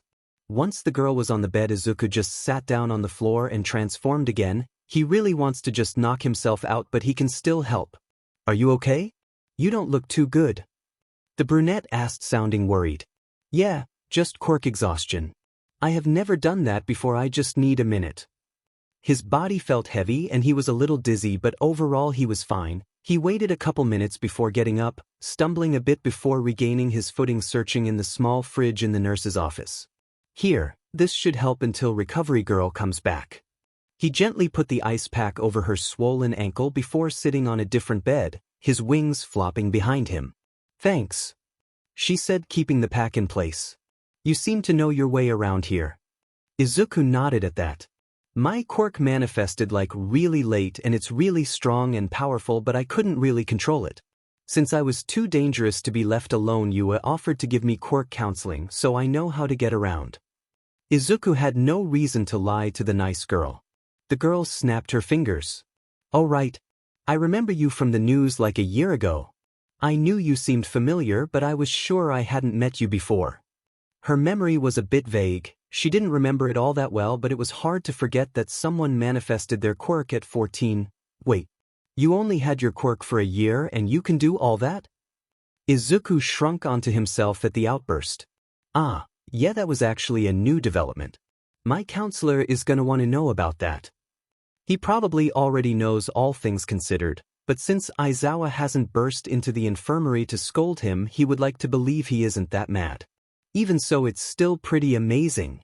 The two kept up some small talk until Recovery Girl made it back. Alright dearie, let me get an x-ray to see if that ankle is broken or fractured before I heal you. The old lady noticed the ice pack. Ah, I see Midoriya has decided to help already, he does that a lot. The boy just smiled shyly at her. Oh right. I never asked your name, I'm Ochako Uraraka by the way, she said while Recovery Girl handed her some crutches so she could move to the X-ray room. Izuku Midoriya, it was very nice to meet you Uraraka-san, hopefully I'll see you in class. Midoriya said waving goodbye at her. Uraraka thought that was a bit odd, but maybe the boy would leave now that the nurse was here to treat her? To her surprise, that wasn't exactly why Izuku sounded like he was saying goodbye. It turned out Uraraka had fractured her ankle, but the nurse was able to heal her almost all the way. They headed back to her office so Recovery Girl could give her a moon boot to wear for a few days before coming back to make sure she was fully healed. When they walked inside, Midoriya was still there. He was simply just passed out on the bed. Don't look so worried, girl, he is only tired. He pushed himself more than he ever has. A hearty meal and a good night of sleep will fix him. For now a nap will be enough to get him home. The nurse explained before helping her put the moon boot on. There you go, you should go home now. I'll let Nizu know you are expected back in a few days. Uraraka nodded before heading out. She was a little sad the boy fell asleep before she could get his number. He seemed really nice and she would have liked to talk to him a little more. But hey, maybe he was right and they would see each other in class again. By the time Izuku woke up, there was a very angry Aizawa glaring at him. Problem child, I want you to know that if I had the authority to ground you for being so reckless I would. Mr. Aizawa, sir, that is not helping the father allegations. In my defense, I had no clue I could do that or that I would be so out of it if I did. He was being honest. The lightning summoning was a theory he couldn't prove until now, and the last time it happened he didn't feel even close to fainting. Oh, I'm aware. I've seen your progress for the last 10 months. It was still reckless to run into the robot without a plan, and don't try to lie to me you didn't have a plan other than stalling until the timer ran out. Ah, Aizawa knows him far too well by now. I mean you are right, but can't you pretend I did have a plan and looked very cool executing it? Aizawa's glare only got harder at that. It's a no then. It was worth the shot. I never want you to do something like that again, Midoriya. There is a difference between being a hero and being careless. If that girl hadn't helped you, you could have been really hurt instead than just tired. Acting before thinking is what gets you killed on the field, is that clear? Aizawa had warned him about the dangers of being a hero before, but he was never this stern before.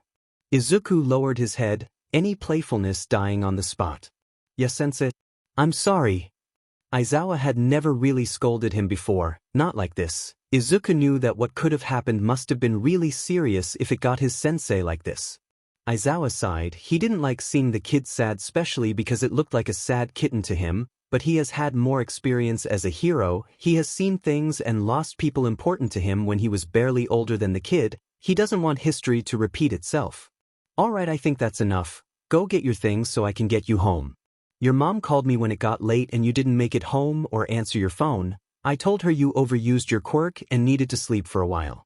Heavens knows that woman doesn't need the heart attack of what actually happened. Late? Izuku looked out the window to see it was almost night time, the last rays of sunshine fading away. Right, I'll hurry up. He didn't want to waste any more of Aizawa's time, but he knew better than to say that out loud. The way back home was uncharacteristically quiet. Izuku blamed it on still being tired, but in reality he didn't want Aizawa to be even more annoyed at him for not keeping quiet. The man had never even gotten angry at him before. He must have really messed up for Aizawa to act the way he did. He will do better, that's a promise.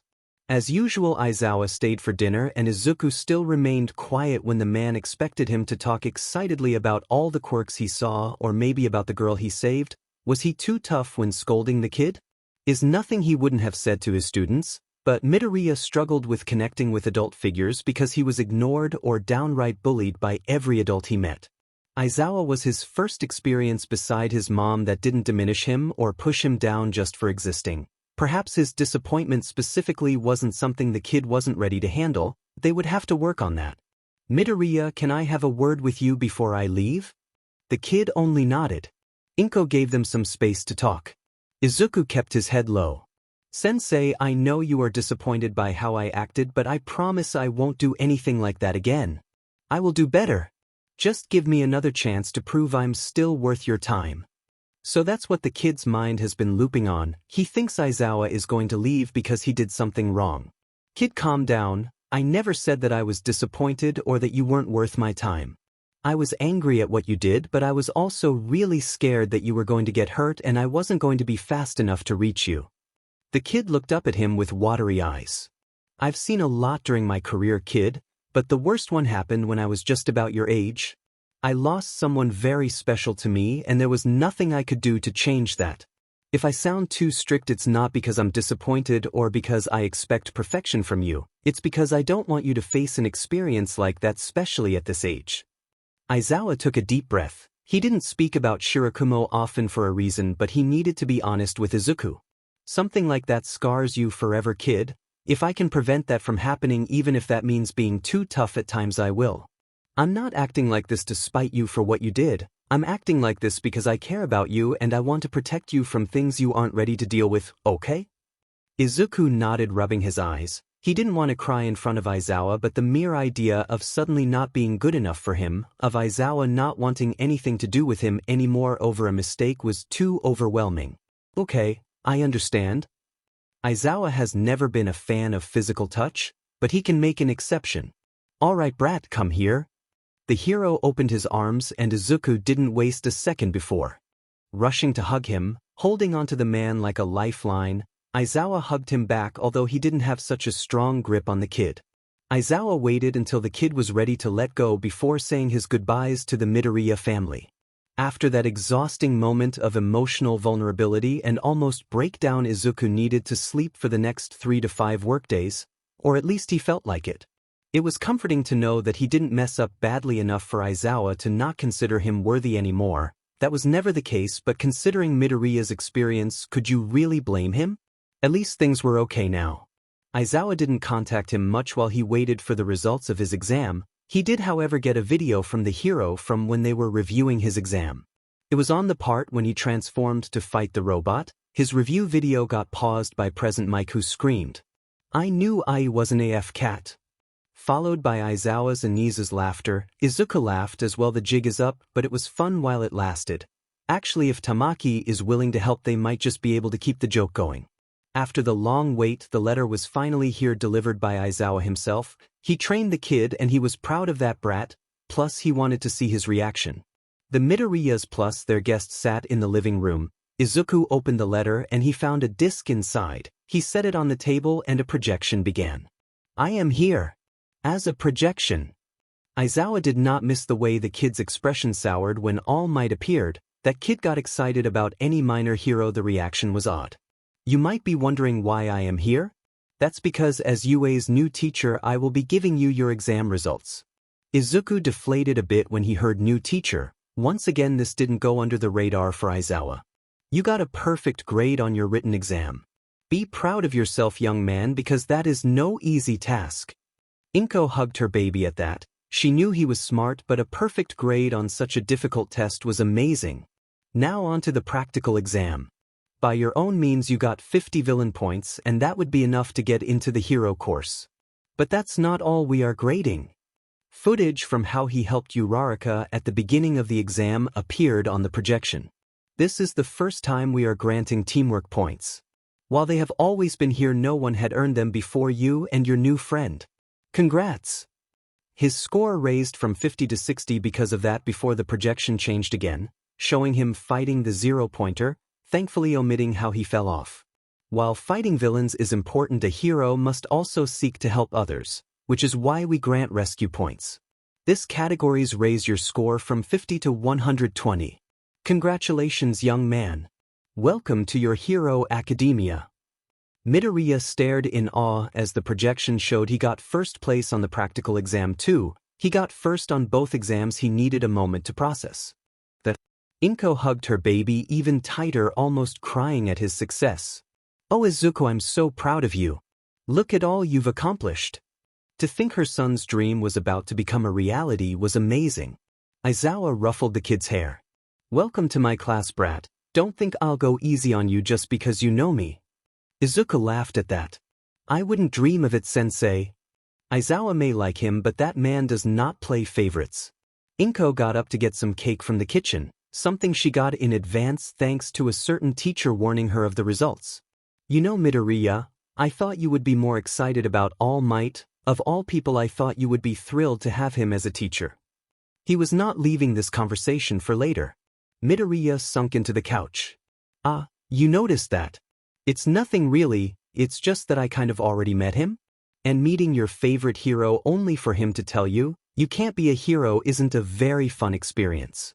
Aizawa flared up his quirk on accident. He said what? Somewhere in Japan, Yagi Toshinori felt like he was suddenly in danger. Izuku fidgeted with his hands. Yeah, at the time I hadn't manifested my quirk yet. I asked him if I could be a hero even without a quirk and he said no, so not the best first impression.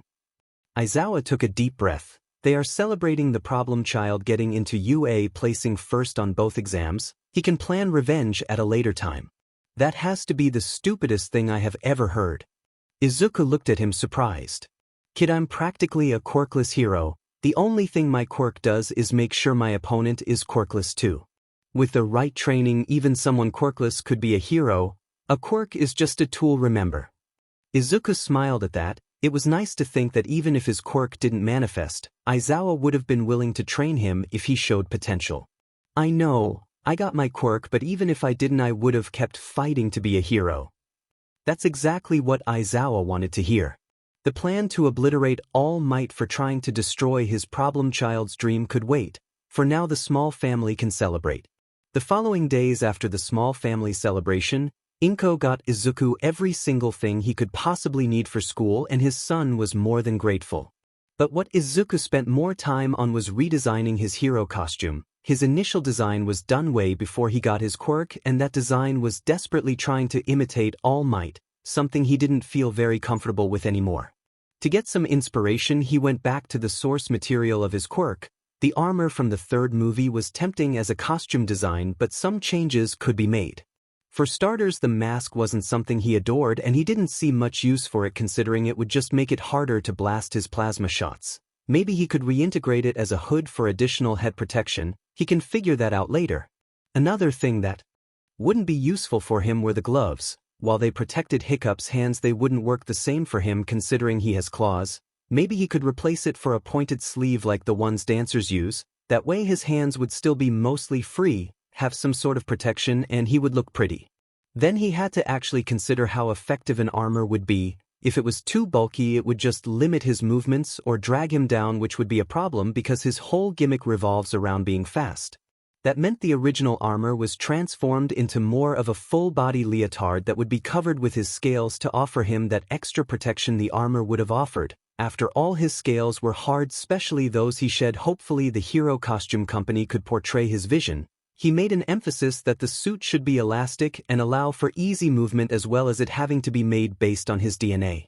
After thinking for a bit, he decided to keep the Night Fury symbol on one of the shoulders. However, instead of red he would keep it green. That was more of his color anyways. He also made a note of protecting padding or shock absorption under or inside the leotard. One can never be protected enough.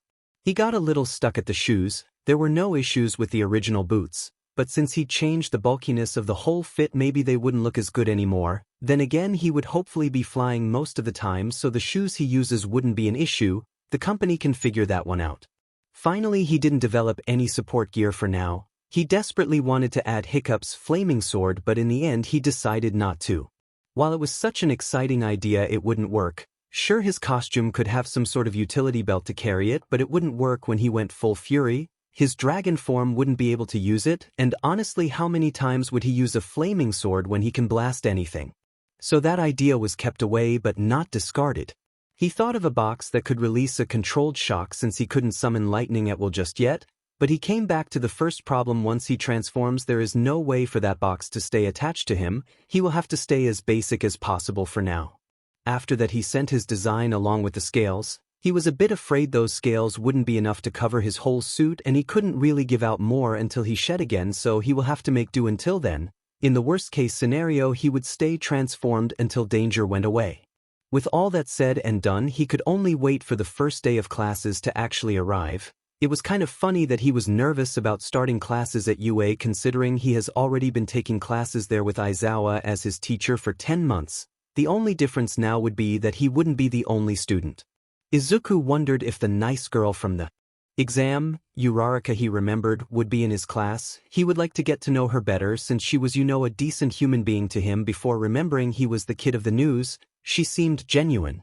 That train of thought led him to Bakugou. Izuku was no idiot. He knew for a fact the blonde had made it in, and considering how he was literally and metaphorically an explosive person, he was bound to end up in Aizawa's class as well. At least he could find comfort in knowing his totally not father figure wouldn't let him get away with hurting others anymore. Before he knew it, his first day of class was already here. He arrived extra early so he would be able to stop at the teacher's lounge, hopefully while no one was there. During his infiltration time as Midori, he heard a complaint or two about Aizawa only surviving off of jelly pouches and him being the reason for the teacher's lounge never having coffee. Normally, he would think that they were exaggerating, but he has spent long enough with that man to actually believe that. In fact, Izuku is sure he has only seen him eat actual food when he comes for dinner. He told his mom about that and Inko was not happy, so she decided she would send Izuku to school with 2 lunches, one for himself and one for Aizawa. The only thing the greenette had to do was deliver it. Maybe she couldn't afford to send the man lunches every day, but she could manage doing so once or twice a week. Izuku texted Nizu on when he crossed the school gates. "Could you turn off the cameras in the teacher's lounge for a little bit?" The mammal's reply was instantaneous. "I can, but what for?" Izuku smiled before replying. "Mischief." Nizu smiled from his office. It's the first day and his little star student already wants to cause some chaos. Well, how could he deny him that? "Very well, use the vents. I will get the teachers out for you." Nizu is very happy to have a mischief buddy. He could only wonder what Midoriya is planning, but he would rather see it play out than just ask. Izuku obeyed, moving through the vents until he reached his destination, waiting for the teachers to get out before going down, smiling when the camera's red light was off. He set the bento box on Aizawa's desk, before getting a green post-it block from his backpack, writing a message and sticking it on the box for everyone to see before booking it. The message was simple enough for Aizawa to know who it was from, but also vague enough for people to speculate without context. "You can turn the cameras on again. If you can stall Aizawa while the other teacher come in, that would be great." Look, Izuku does not have the guts to tell Aizawa he sees him like a dad, but how funny would it be if everyone thought he was a dad and just managed to hide it this long? Hopefully it would be hilarious. With that setup, he used the vent system to get to his class, which thankfully was empty when he arrived. Some students arrived after him. A boy with dual-colored hair entered, but he didn't even spare him a glance. Not friendly then. A tall girl with a ponytail came in, simply waving at him with a smile which he returned. He only spoke to the girl when he realized she sits a little bit behind me. "If my wings ever block your view, just let me know. Sometimes I move them without realizing." The girl seemed a little relieved at that. She didn't want to seem rude by telling someone with mutations how or when to control them, so the offer was well received. Sadly, the next person to arrive was Bakugou. He seemed specially infuriated that Deku was in the same class as him. "What are you doing here, Deku?" Bakugou was already mad that he didn't get first place in the exam despite getting 77 villain points. Seeing Deku here was just making that worse. "I'm waiting for class to start." Izuku knew how Bakugou's mind worked. He wanted to pick a fight so he could let out that anger, but that wouldn't be happening, not here. "Before you think about doing anything, you should know the principal has eyes and ears everywhere," he said, pointing at one of the cameras. "This isn't Aldra anymore." That last bit was said with spite. He didn't said what he actually meant, but Bakugou got the message, huffing before sitting at his desk, putting his legs on top of it. The dual-haired boy seemed mildly interested in their interaction, but he said nothing. The next student to enter was a boy with glasses, and oh, did Izuku remember this boy. It was the same guy who interrupted Present Mike and accused him of trying to sabotage Uraraka. Thankfully, the boy's attention went directly to Bakugou. "Get your feet off the desk. This is highly disrespectful for the manufacturers of the desk as well as the others who used it before you." Izuku just tried to tune out that scolding, which is hard when you have enhanced hearing, so he tried to distract himself with the newcomers: a pink girl with horns, a guy with red spiky hair, a very short guy with ball for hair. This world is full of unique and odd quirks, but this one is beyond him. Is that someone with a bird head? Midoriya-kun. You made it! Uraraka said happily when she crossed the door, making a beeline for his desk. I'm so happy we ended up in the same class. It's nice to see a familiar face. Before Izuku could reply, Glasses decided to add himself into the conversation. My name is Ida Tenya. You are the boy from the entrance exam. You saw there was something more to the test. I deeply apologize for judging you, he said with a bow. This was more than Izuku was expecting from a first day. Apology accepted?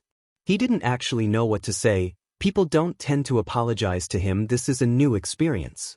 Uraraka kept talking to him about nerves for the first day, and Izuku happily listened. That was until his ear nubs began to move, slightly vibrating. Listening to movement, a familiar smell of black coffee reaching his nose. Aizawa is here. Uraraka-san, a piece of advice. You might want to sit down now. The girl looked a little confused and slightly hurt, taking that as his way of telling her to stop talking. But did I say something wrong? Before Izuku could be a little clearer about what he meant, Aizawa made himself known. If you are here to make friends, you might as well just leave now.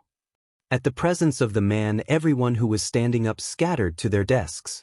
It took you all 20 seconds to settle down. If you want to be heroes, you have no time to waste. My name is Aizawa Shoyuda and I will be your homeroom teacher. Now please put these on and meet me in the training ground, he said while pulling a training uniform from his desk. Everyone was a little stunned by something so sudden, but not Midoriya. He was used to this, so he got up ready to head out, only stopping when his teacher called his name. Midoriya, I don't want you waiting for anyone after changing so you can guide them. They are training to be heroes. The sooner they learn, there won't always be someone holding their hand and telling them where to go, the better.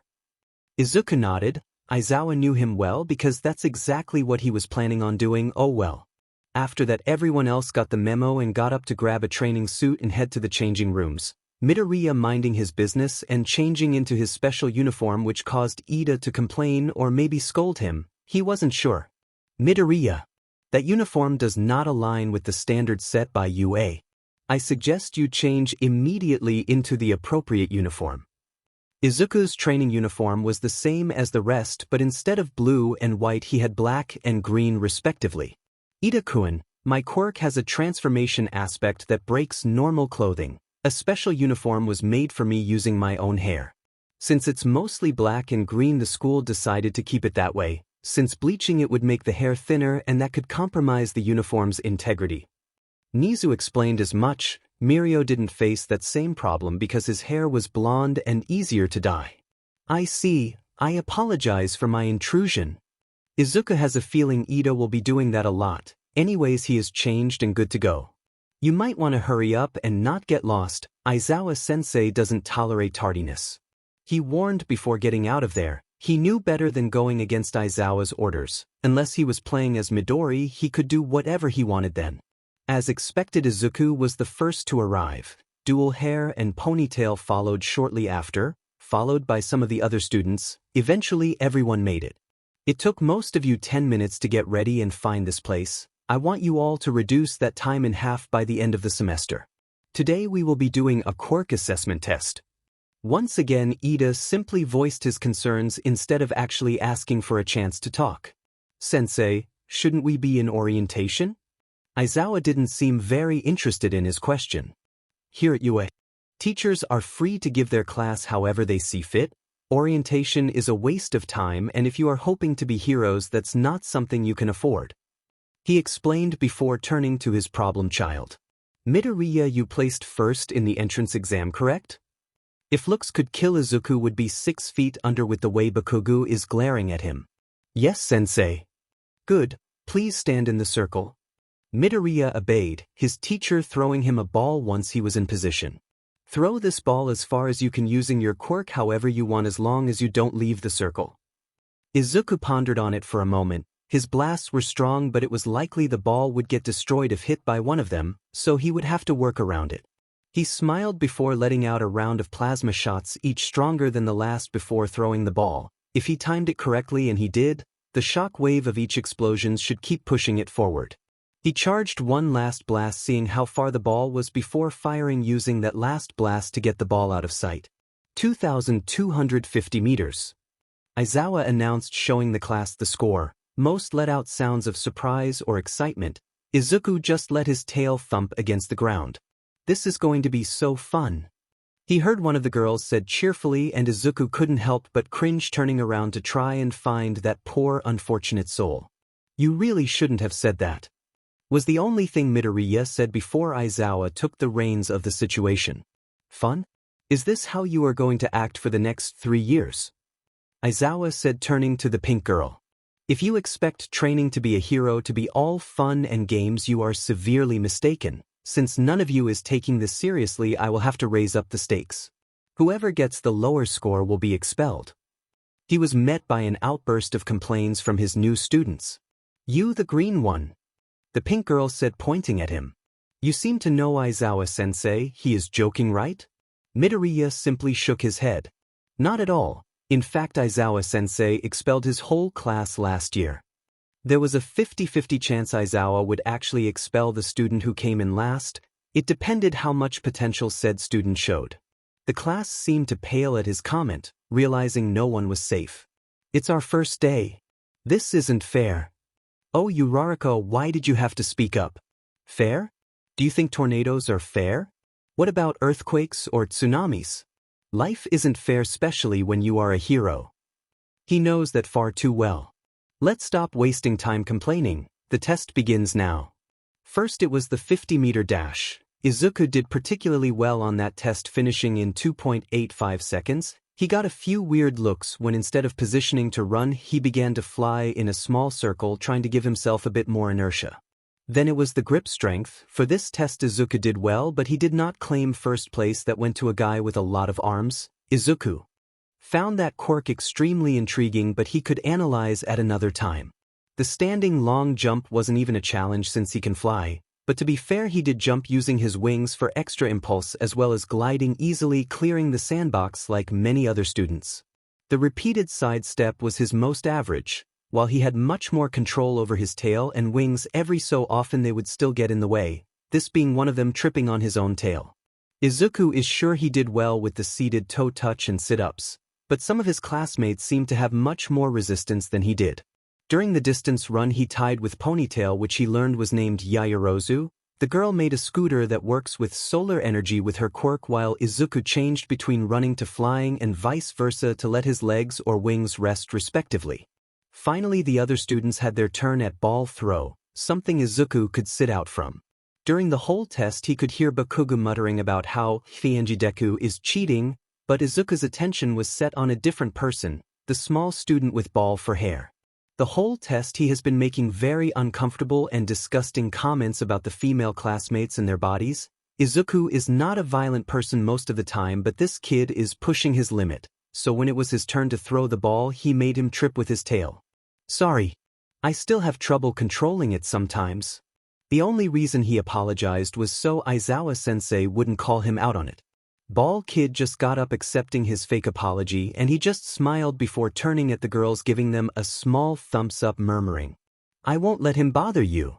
Only the girl with earphones heard him, but she nodded and passed the message along.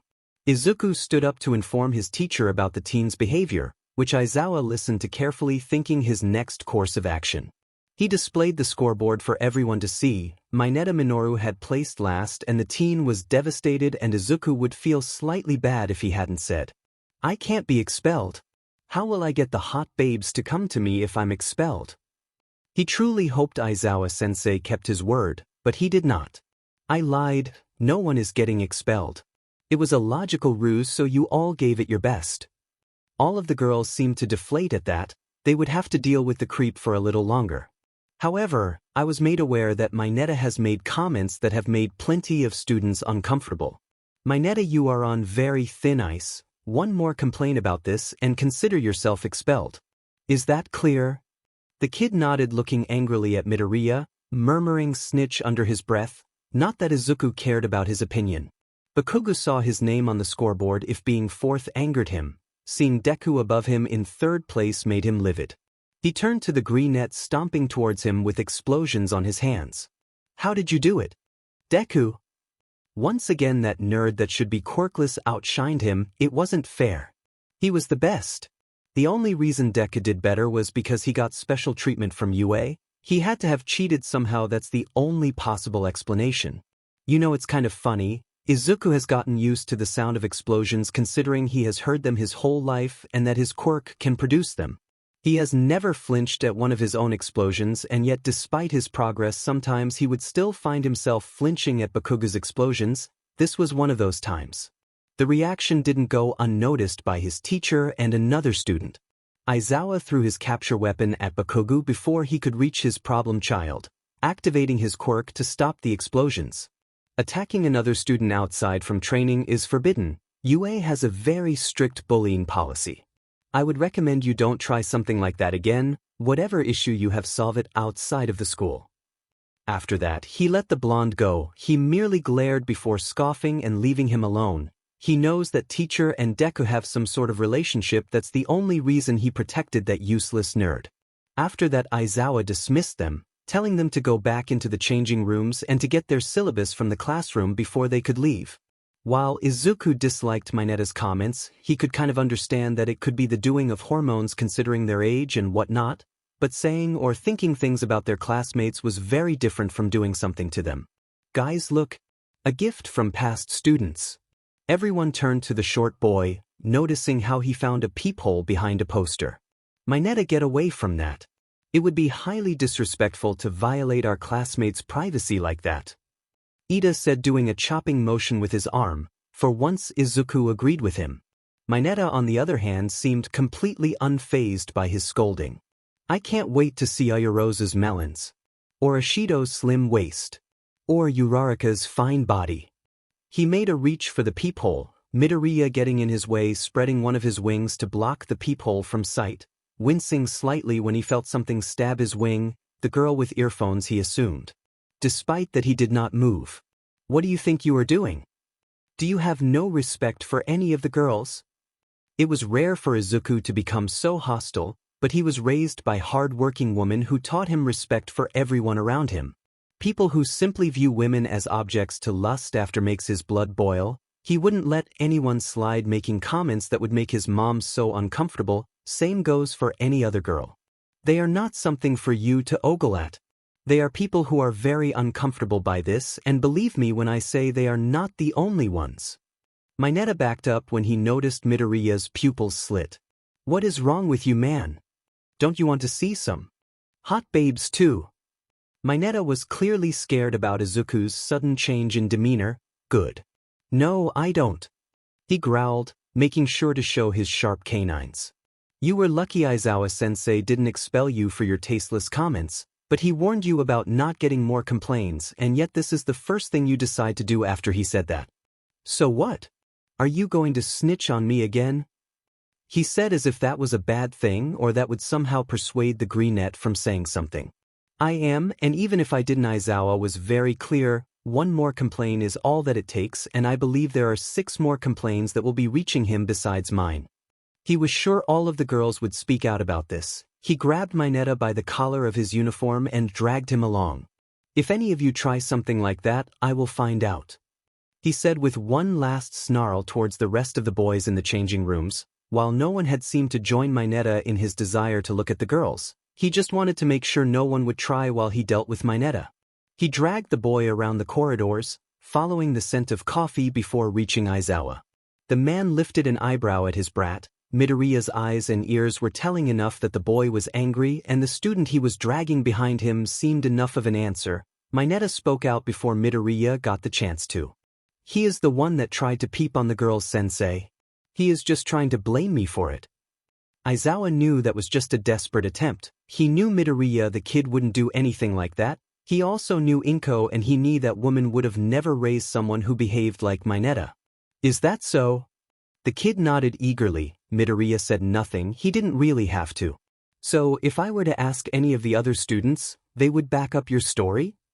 Mineta paled at that. Maybe some of the boys could see his point of view and back him up, but he doubted the girls would. The girls didn't hear any of it. Mineta said in an attempt to increase his chances of success, that didn't work out for him. Really? Because Jiro has a quirk that enhances her hearing, I'm very sure at least she would have heard what happened. Aizawa said, watching the smallest teenager try to struggle against Midoriya's hold, he wasn't very successful.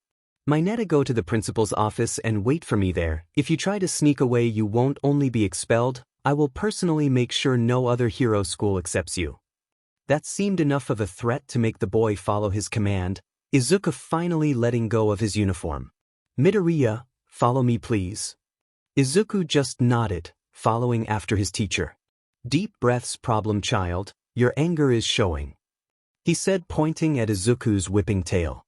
Izuku huffed but tried to take deep breaths. I know it's just... How can he just say things like that about the girls? They're more than just a body or a pretty face. It's not fair.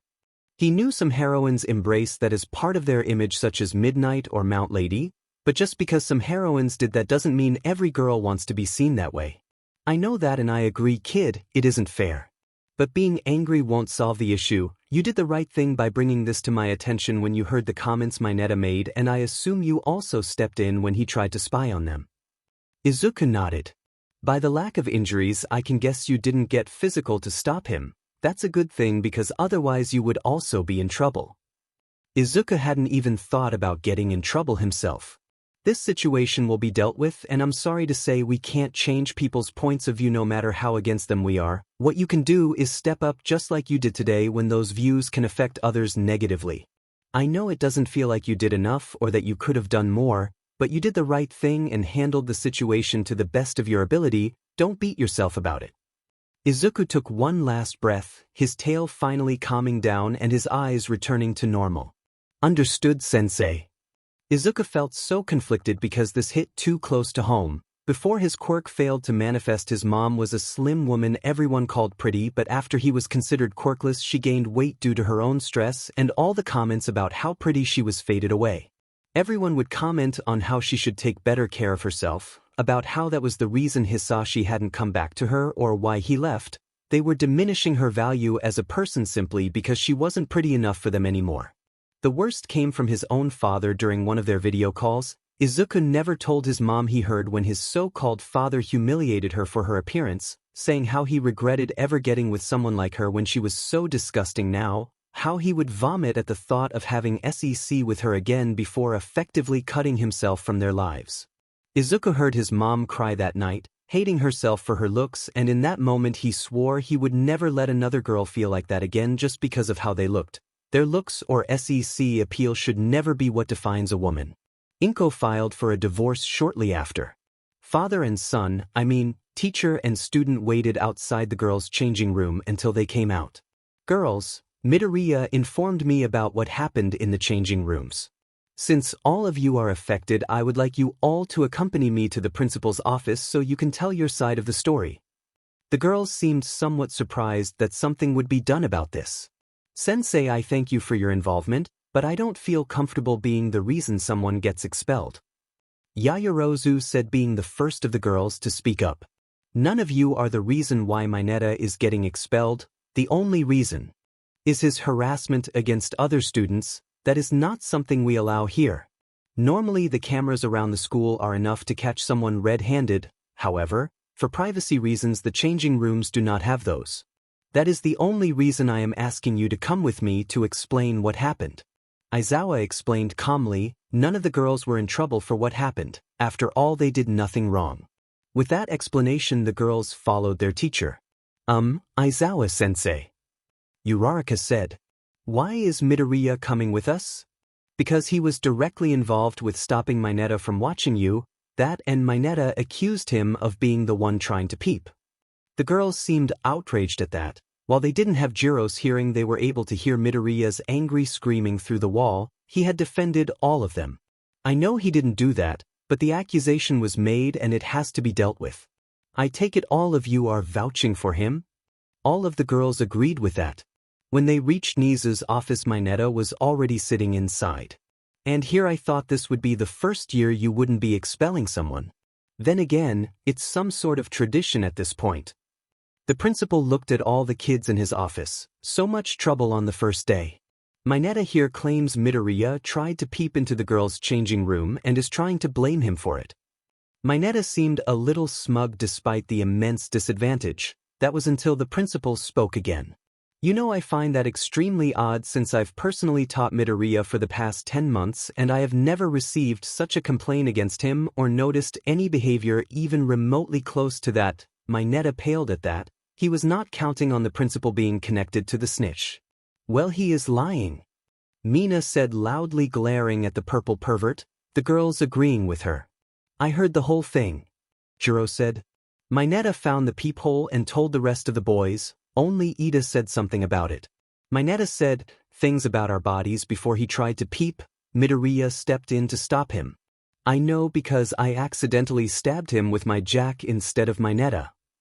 She quickly turned to Izuku after saying that. Sorry about that, by the way. Midoriya just gave her a thumbs up.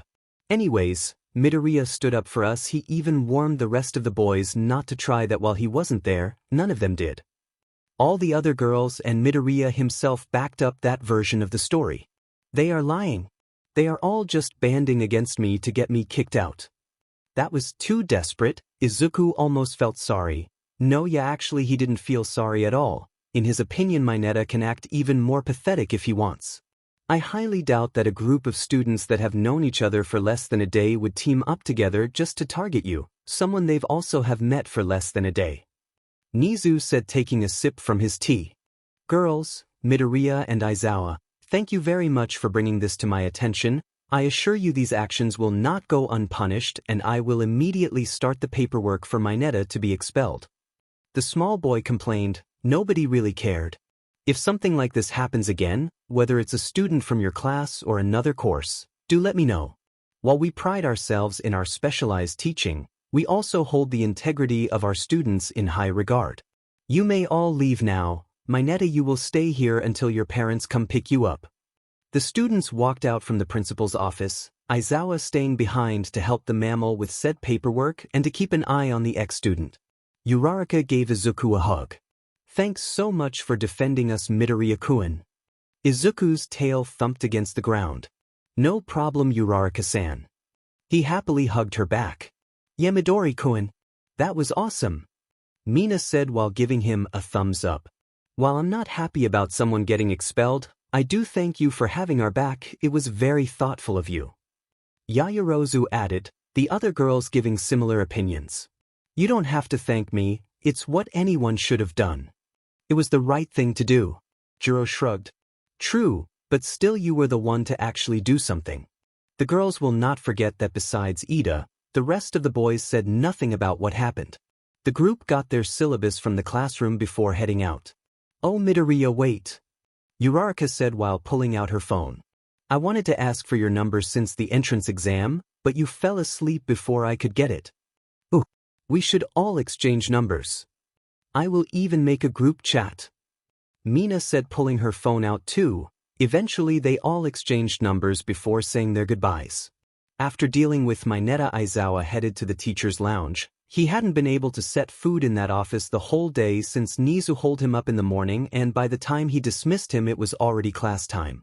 He was going to make a beeline for the coffee machine when a box in his desk grabbed his attention. He came closer to it, noticing a note on it. Mom didn't like hearing you only eat jelly pouches and coffee at school, so she sends you lunch. Brat carrot W carrot.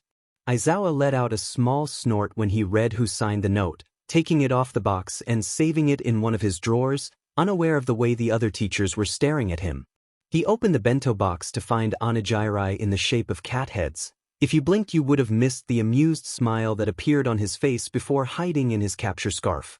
It was almost too cute to eat, but it would be rude to return the box to Miss Midoriya with the food still in it, so he sat down to review files on his computer while having a snack. The rest of the teachers present went back to minding their business, but they were curious about who Brat is and why his mom would be sending Aizawa. At first they thought some idiot tried to pull a prank, but by Aizawa's reaction that didn't seem to be the case. The teachers can be noisy, so of course they read the note while he was away, but that just confused them even more. Why would some student's mom send Aizawa lunch? Why did that student sign with Brat instead of their name? Eventually Mike reached the conclusion that his best friend is either dating the mom of a student or somehow managed to get married and have a kid without anyone knowing, and now that kid is a student at UA, deciding to stay anonymous for whatever reason. Curiosity is a powerful thing, and now the teachers are hell-bent on figuring out who this mystery brat is. This will be a fun year. Izuku went home feeling a little tired after his emotional outburst, but he was happy he made a lot of new friends, more than he's ever had before. He made sure to text Mirio all about it, knowing the older boy was always eager to hear how his day went. School has kept both of them busy, so they haven't seen each other lately, but they can probably meet at lunch tomorrow or something, so it wasn't too bad. "How was your day, honey?"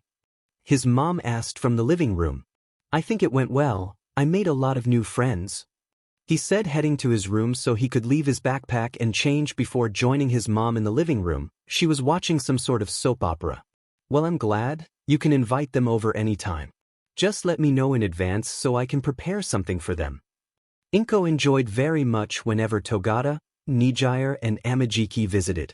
While they were a little older than her son, they were very kind to him. Considering the very few experiences Izuku had with making friends, this was a great improvement. "I'll think about it, Mom. We just met. But even then, it's a bit of a bigger group. I don't think we could all fit here comfortably. It was easier to bring over 3 friends than it would be to bring 6. We could still go to the beach though. That was a big enough place for them to have fun." "That sounds lovely," Inko said, smiling at her baby. He struggled too much throughout his life because of something he couldn't control, that hearing how much things had improved for him made her so happy. "Do you think Aizawa enjoyed his lunch? I might have overdone it with the shapes." His son had told her Aizawa liked and had cats, so she thought it would be her little special touch. "Well, I wasn't there by the time he ate it, but I think he did. He loves your cooking anyways, Mom, even when it isn't shaped like cute little cats." That got a giggle out of his mom. "Oh, I guess you are right." Mother and son spend the rest of their afternoon together. During that time, Inko received a message from Aizawa thanking her for the lunch. For whatever reason, that message made her feel sort of warm. Just like the day before, Midoriya arrived early, although this time he didn't have to sneak into the teacher's lounge for a little bit of mischief. However, arriving early had its perks. "There you are, little buddy." Izuku gasped in excitement before running through the halls to hug his very first friend. "Mirio-senpai." Mirio hugged him tight, lifting him off the ground. Izuku only giggled at that. "It's good to see you too, Izuku. Have you gotten taller?" As if he could get taller in so little time. "Sure did," Izuku said, flying slightly off the ground, perking up his ear nubs to appear slightly taller than Mirio, getting a laugh out of his senpai. "Sir Knight, I would adore you. I'll make sure to recommend you when you get your license."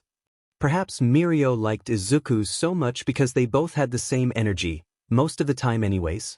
"I don't need a recommendation, I can impress him myself," the greenette said proudly. Mirio ruffled his hair. "That's the spirit." Mirio always found it cute when Izuku would thump or wag his tail whenever he got excited, this being one of those cases. "Well, I'm glad to see that you are doing well. Hope you have an amazing second day, little buddy. I'll try to see you at lunch, okay?" After Izuku nodded, they waved at each other goodbye, going to their respective classrooms. All the girls said hello to him when they arrived before going to do their own thing. The boy with spiky red hair approached his desk. "Hey man, what you did for the girls yesterday was very manly. I feel kind of bad for not stepping in myself, but it looked like you had it handled." Good to know at least someone else in class has basic decency." "Oh, yeah, I just reacted on instinct. People like that guy just push my buttons." "Yeah, I understand. I don't know how I would have reacted if someone talked about my moms like that," he said, scratching the back of his neck. "Anyways, I'm Kirishima, nice to meet you, dude." Izuku expected a handshake. Instead he got a fist bump and he reciprocated it. Midoriya and likewise. It was weird for people to actually just be friendly towards him. Sure, people were a lot nicer to him after his quirks manifested and the news painted him as the next #1 hero. But that fame had blown over by now. This was people actually interested in him for once. After that, Aizawa came in to give them homeroom, and the rest of the classes weren't all that exciting since they were just normal classes, such as history, math, science, and their last class before lunch, English. That subject was taught by none other than present Mike, who more often than not stared at him, but he didn't say anything, not until the class ended. "Midoriya, could you stay for a minute?" Izuku nodded, not sure what this was about. His friends decided to head to the cafeteria so they could get a table. "Little listener, I don't know how Shoyuta roped you into the whole Midori prank, but I have to admit, you did fool me." Now Izuku knows Aizawa and Nizu more or less gave the prank away when they reviewed his entrance exam, but who says the fun has to end? "What do you mean?" he said slightly, tilting his head to the side. Yamada blinked slowly, staring at the kid. "The prank is over, kid, you don't have to pretend anymore."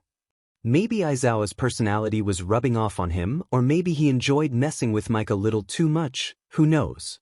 What prank? Izuku was well aware his teacher had probably figured things out, but it was likely he didn't know about Amajiki, and he will use that to his favor for the sake of his entertainment. The Midori prank, where you stayed transformed and pretended to be Aizawa's cat. There was no way this kid was playing dumb about all of that. He never did that? "I'm sorry, sensei, I think you might be confused, I don't know what you are talking about." He did his best to look confused and play dumb. He had to sell this. Yamada took a deep breath. "How can you not? I saw you training like that, fake cat. You sneaked into the teacher's lounge multiple times. You hissed at me." "I would never hiss to a teacher, that would be disrespectful."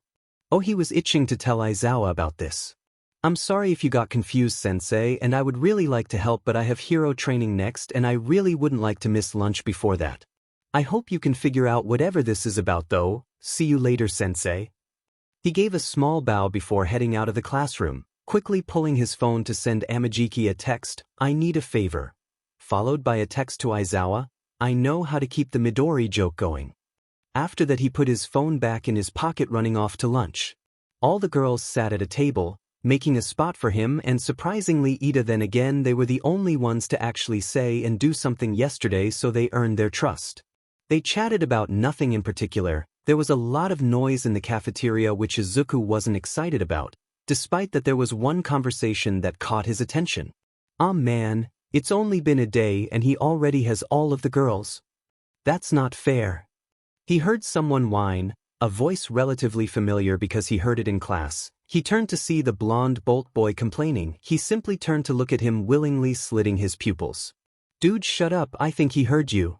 A guy with black hair said, the one with the tape quirk if Izuku remembers correctly. Was the only thing Bolt boy said before looking around, realizing Midoriya was looking at him menacingly. He immediately went back to his food. Izuku didn't hear him complain after that. Finally, the time for the heroics class arrived and the class was bubbling with excitement about what they would be doing today. Everyone talking about something different until the door slid open. "I am here." Oh, Izuku forgot All Might would be a teacher, coming through the door like a normal person. While the class exploded in cheers, comments and questions, Izuku simply shrunk onto his desk, trying to hide himself with his wings. He was not ready to see All Might after he crushed his dreams. "Today we will be doing battle training." Izuku frowned under his wings. That didn't sound right for a first class. "For that you will need these." The number 1 hero pointed at a wall that opened up, showing 19 briefcases. "These are your hero costumes. Please go change into them. Once you are done, head to ground Gamma." Everyone followed the hero's instructions, hurrying to pick up their respective briefcase before heading towards the changing rooms. Izuku's costume was good enough, although he was right about his scales not being enough for now.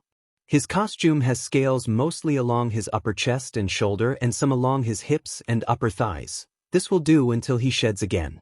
Despite that, it was a very flexible costume which allowed him to move comfortably. The company did give him some boots, although they weren't very thick and they stuck to his skin more like socks. At least they had a strong base. Maybe he could request shock absorption for them with the support department. Before heading to the training grounds, he sent one last text to Aizawa. "Are we supposed to have battle training today?" It's not that he didn't trust All Might and all, but this seemed odd. They don't know each other's quirks all that well yet, what limits their quirks have, or how they should limit their quirk usage when used against an opponent. This was basically going in blind to a fight with little to no limitations. He took a deep breath. Maybe he is overthinking it and All Might will address all of this before the class begins.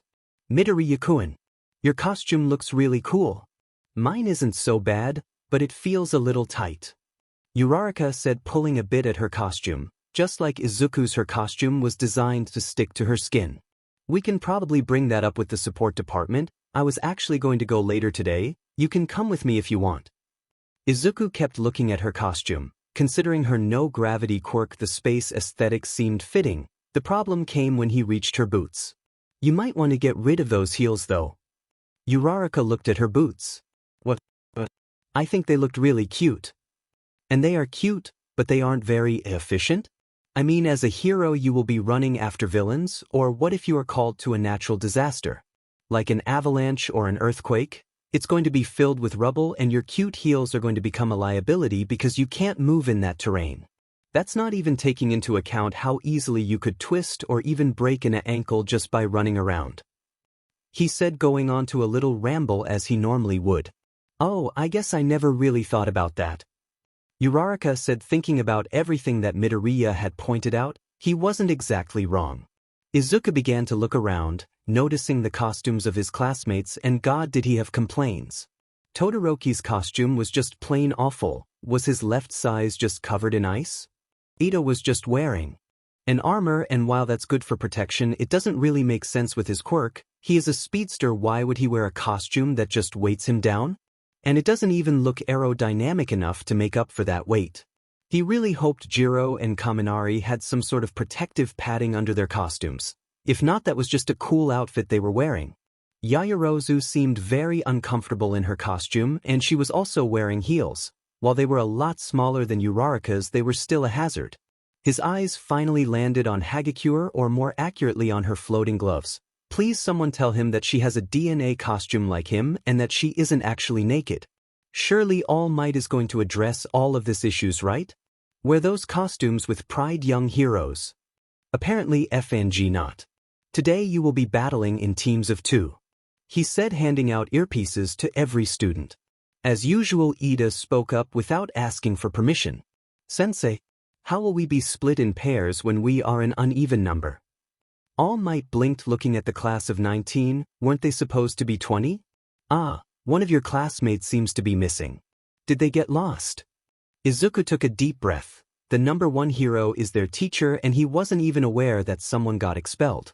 He got expelled for bad behavior, Sensei, Ida told him. All Might just looked conflicted at that. How can a young heroling be expelled already? I see. Well, it would be unfair to make a team of 3 versus a team of 2. But it also wouldn't be fair to have a team of 2 go against a single person, unless someone wants to volunteer for that. All Might said, looking at his students. He was put in a position he didn't really know how to handle. I'll do it. Both Bakugou and Midoriya said at the same time. Katsuki didn't look happy that the FING nerd thought he was on the same level as him, as if he could fight 2 people on his own. Off that. I'll be the one fighting alone. I don't need anyone to win. Izuku saw this coming. It made sense that Katsuki would want to prove how strong he is on his own. On the other hand, Izuku wasn't confident he could win a 2v1 fight. He had a different reason for wanting to be the only fighter. Sensei, I think I should go alone because it wouldn't be fair if I had a partner. All Might looked at him confused. If I had a partner, I wouldn't be able to communicate with them. The earpieces you gave us aren't really made for me.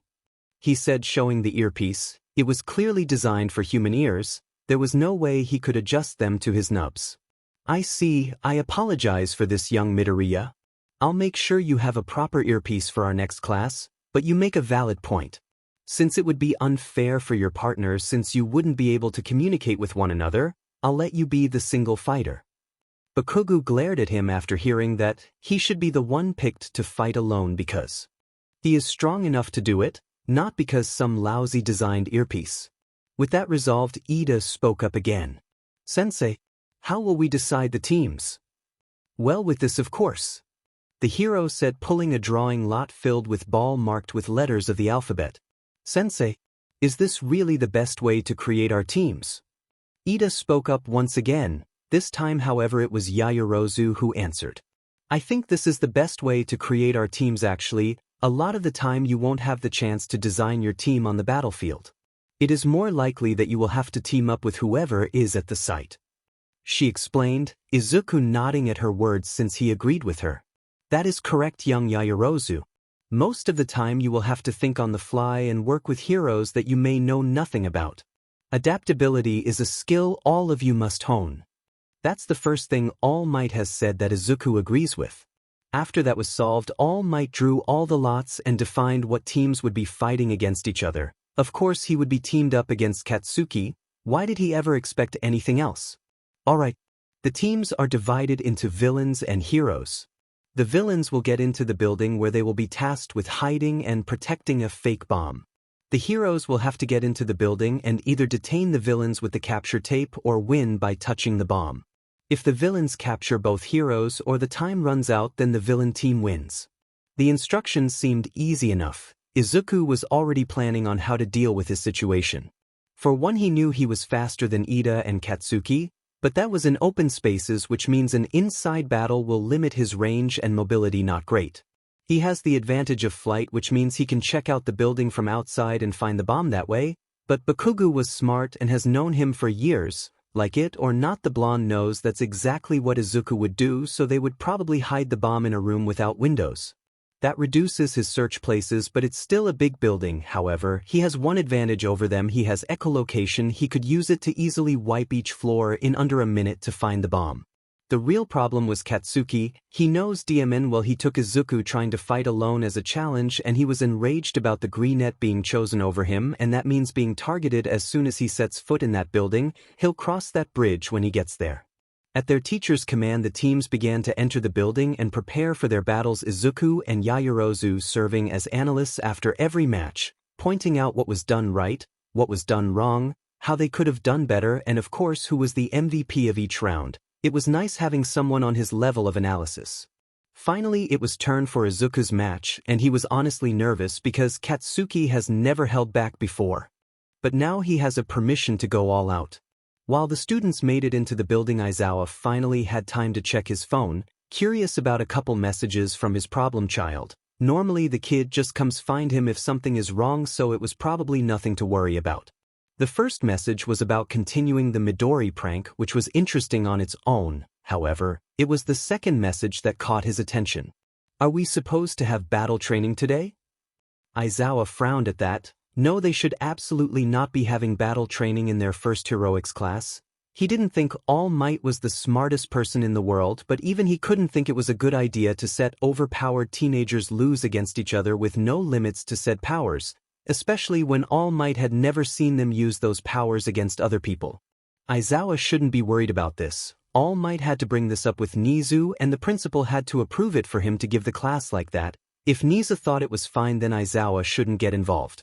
Then again, he was worried about Midoriya specifically. The kid has made a lot of improvement with his quirk, and he knows how to use it logically. He knows his limits and strengths as well as his weaknesses and how to go around them. He made sure to make up for years of training in just 10 months.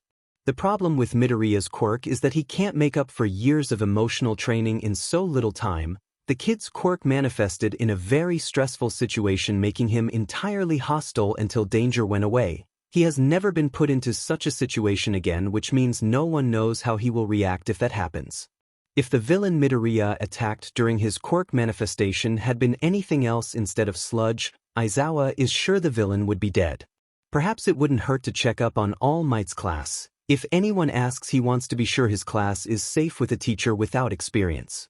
Aizawa doesn't have favorites. Bakugou.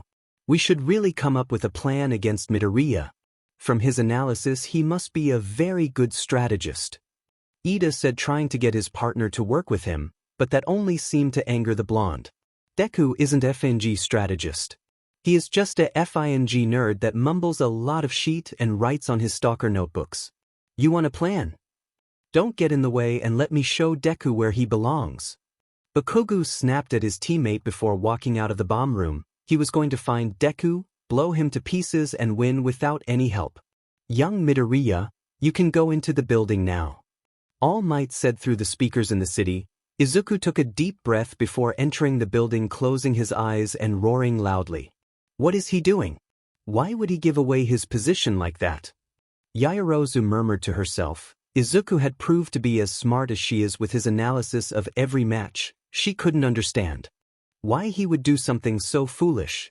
Izuku let his nubs move, feeling every vibration trying to get the layout of the first floor. There didn't seem to be anything or anyone here. With that he walked out of the building, confusing everyone in the watchroom. Midoriya took flight to reach the next floor, blasting a window to get in before roaring again with his eyes closed. Could he have some sort of echolocation?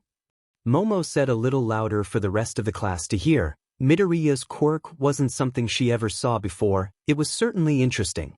He seemed to have some bat aspects if she had to guess because of his wings, but his tail and ears didn't match any bat that she knew of. Izuku didn't found anything on this floor either, so he moved to the next, exiting through the window and blasting the next one to get inside. This time he didn't get the chance to roar. You aren't going to run away and hide this time? You really think you can face me, Deku? Izuku knew facing Katsuki was inevitable, but he was going to try anyways. He ran straight at him and Katsuki was ready to meet him halfway, but Izuku just ran past him. You are the same coward after all, aren't you? Izuku ignored him. He didn't have to engage, he just had to reach the bomb. Izuku was fast on flight, but he couldn't take flight in close spaces, a problem that Katsuki didn't have, using his explosions to reach him and tackle him. The greenette immediately covered himself with his wings before one of Bakugou's explosions could reach him, opening his wings to push the blonde off and regain his footing. He can't run, his only option is to fight him head-on. I'm the coward? Last time I checked you were the ones picking fights with people who couldn't even defend themselves. Now that's what I would call a coward. That was enough to make Katsuki come at him again. Izuku dodged his right hook, grabbing onto his arm and turning him over his back, slamming him on the ground.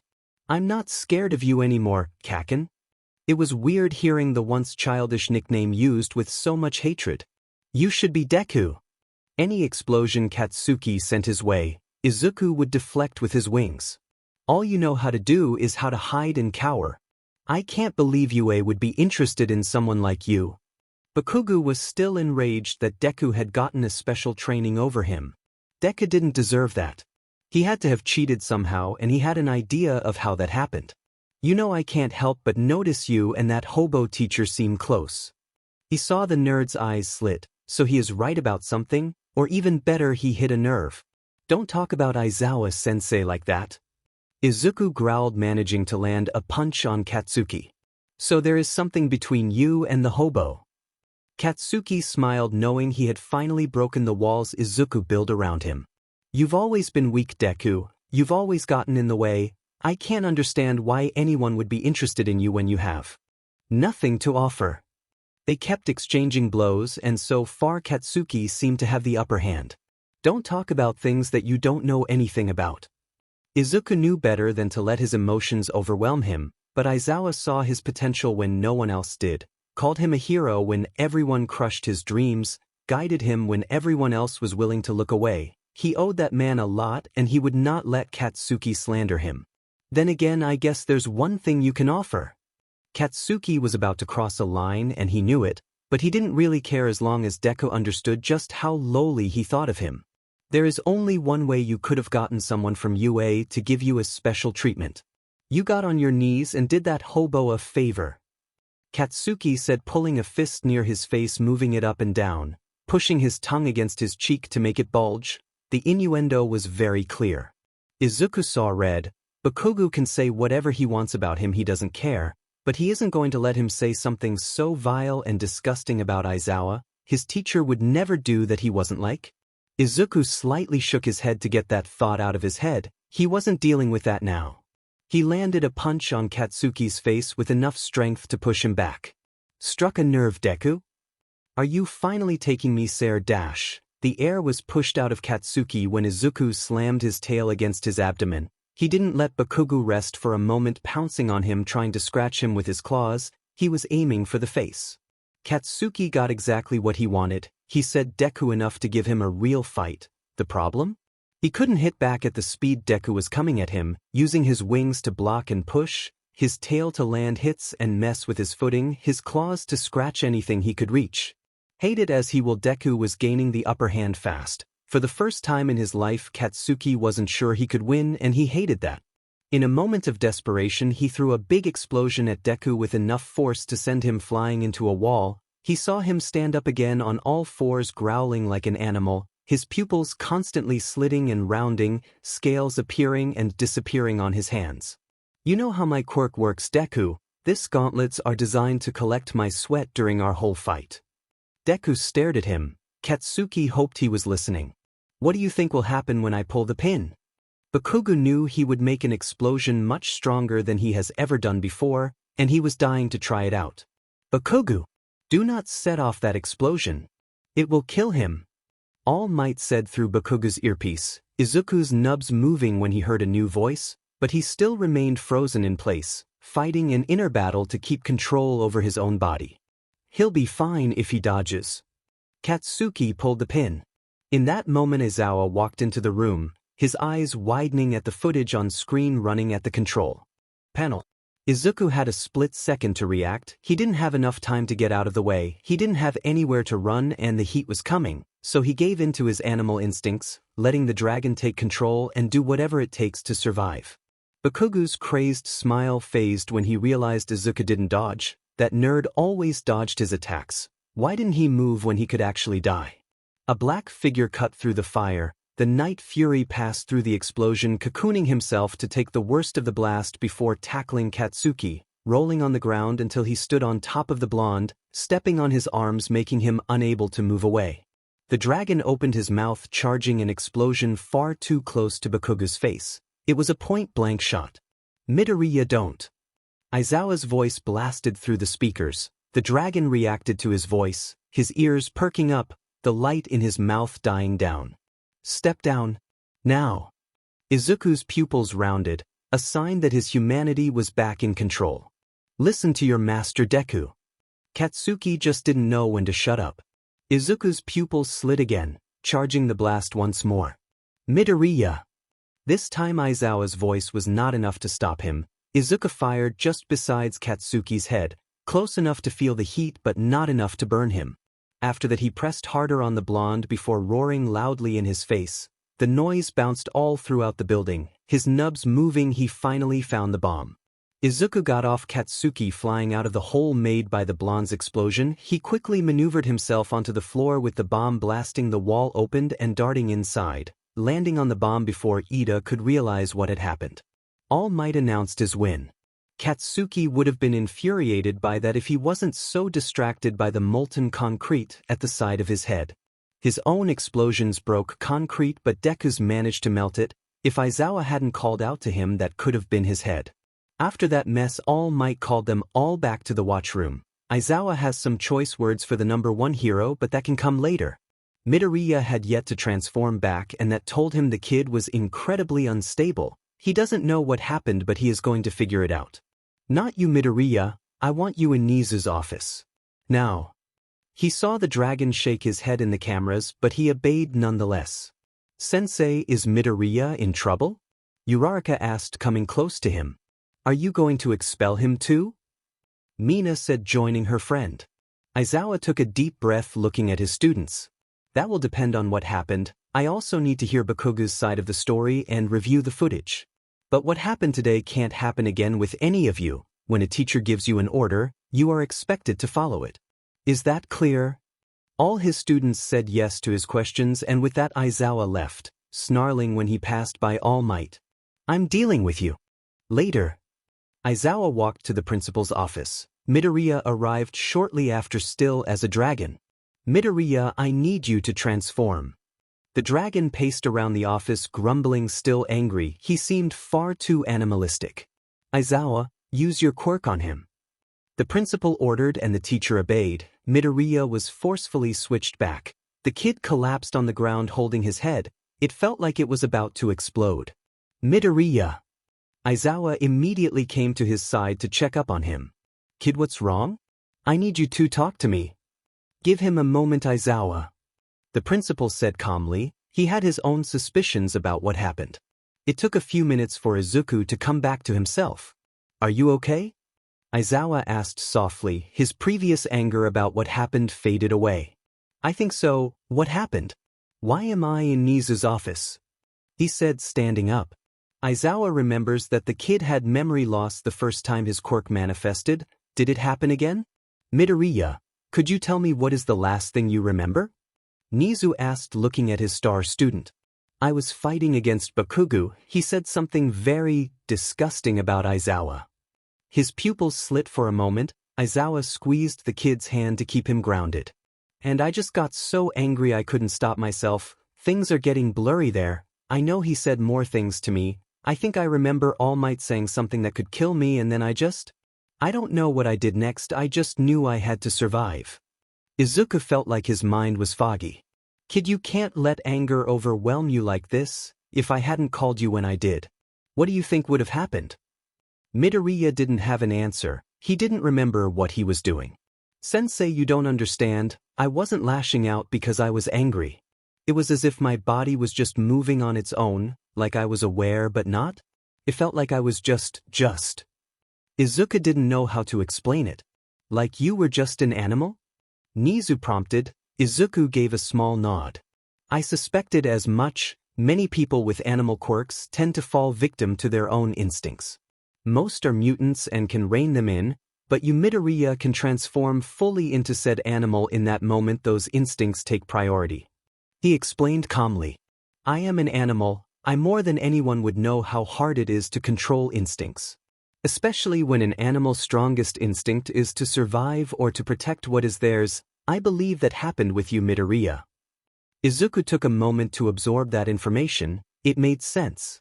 Is there any way we can test this? Nizu nodded, bringing out the laser pointer and turning it on. Izuku's pupils dilated, but he didn't chase after the pointer. Normally when you are transformed you simply chase after it, but right now you aren't. Do you want to chase it? Yes.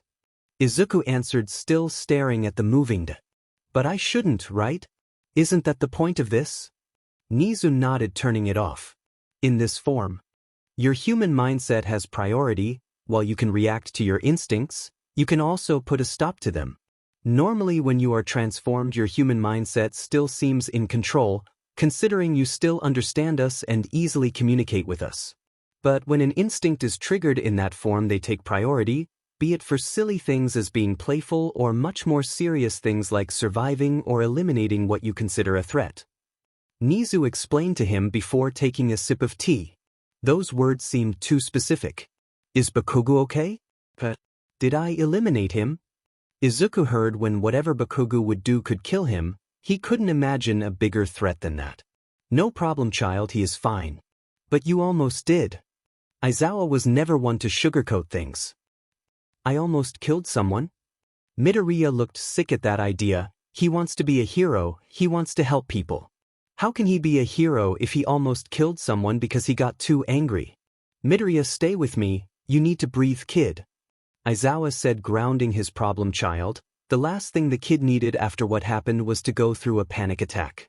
Midoriya, while this new development can be troublesome, it was also something I was expecting. I am the perfect person to teach you about these instincts that control you. For the time being it would be good for you to have a mantra that could keep you grounded whenever you feel this change happening. Nizu continued to be extremely calm about this situation, which was odd considering two students almost killed each other. Izuku didn't understand why Nizu didn't say anything before if he was expecting something like this, but he simply nodded. He didn't have the energy to deal with this. Kid, what did Bakugou say about me that triggered you so badly? Aizawa asked, hoping to get some answers. Izuku just looked at the ground. I can't repeat it. I don't want to either. Aizawa sighed at the response. He could still review the footage and figure it out there, but the fact that Midoriya was this reluctant to talk about it was concerning. That bad? Izuku nodded. Okay, you don't have to tell me, I have other ways to find out. Aizawa decided not to push for answers. It wasn't worth it if he ended up triggering another lash out. Now then, Midoriya, this time you get a pass for what happened considering your quirk situation and that it was mostly out of your control. Don't let it happen again. Izuku nodded at the principal's words. For Bakugou I will have to wait after reviewing the footage and talking with him before making a decision. For now Midoriya, you can leave. If that headache persists, please make sure to go with Recovery Girl. Considering the peculiar situation, you can go home if you feel like you need to. The kid nodded once more before heading out to change back in his uniform. Aizawa stayed in the office. I hope you do something about All Might as well. He should have never gave them battle training on a first class. How you allowed that is beyond me. Nizu allowed his worker to scold him. He wasn't wrong. I apologize for that. When he suggested battle training, I assumed he meant letting the students spar against one another. I was not aware he would do something like this. I won't let this happen again. Aizawa seemed satisfied by his answer and left. He still had to get Bakugou in that office to understand what had happened and more accurately what he said about him.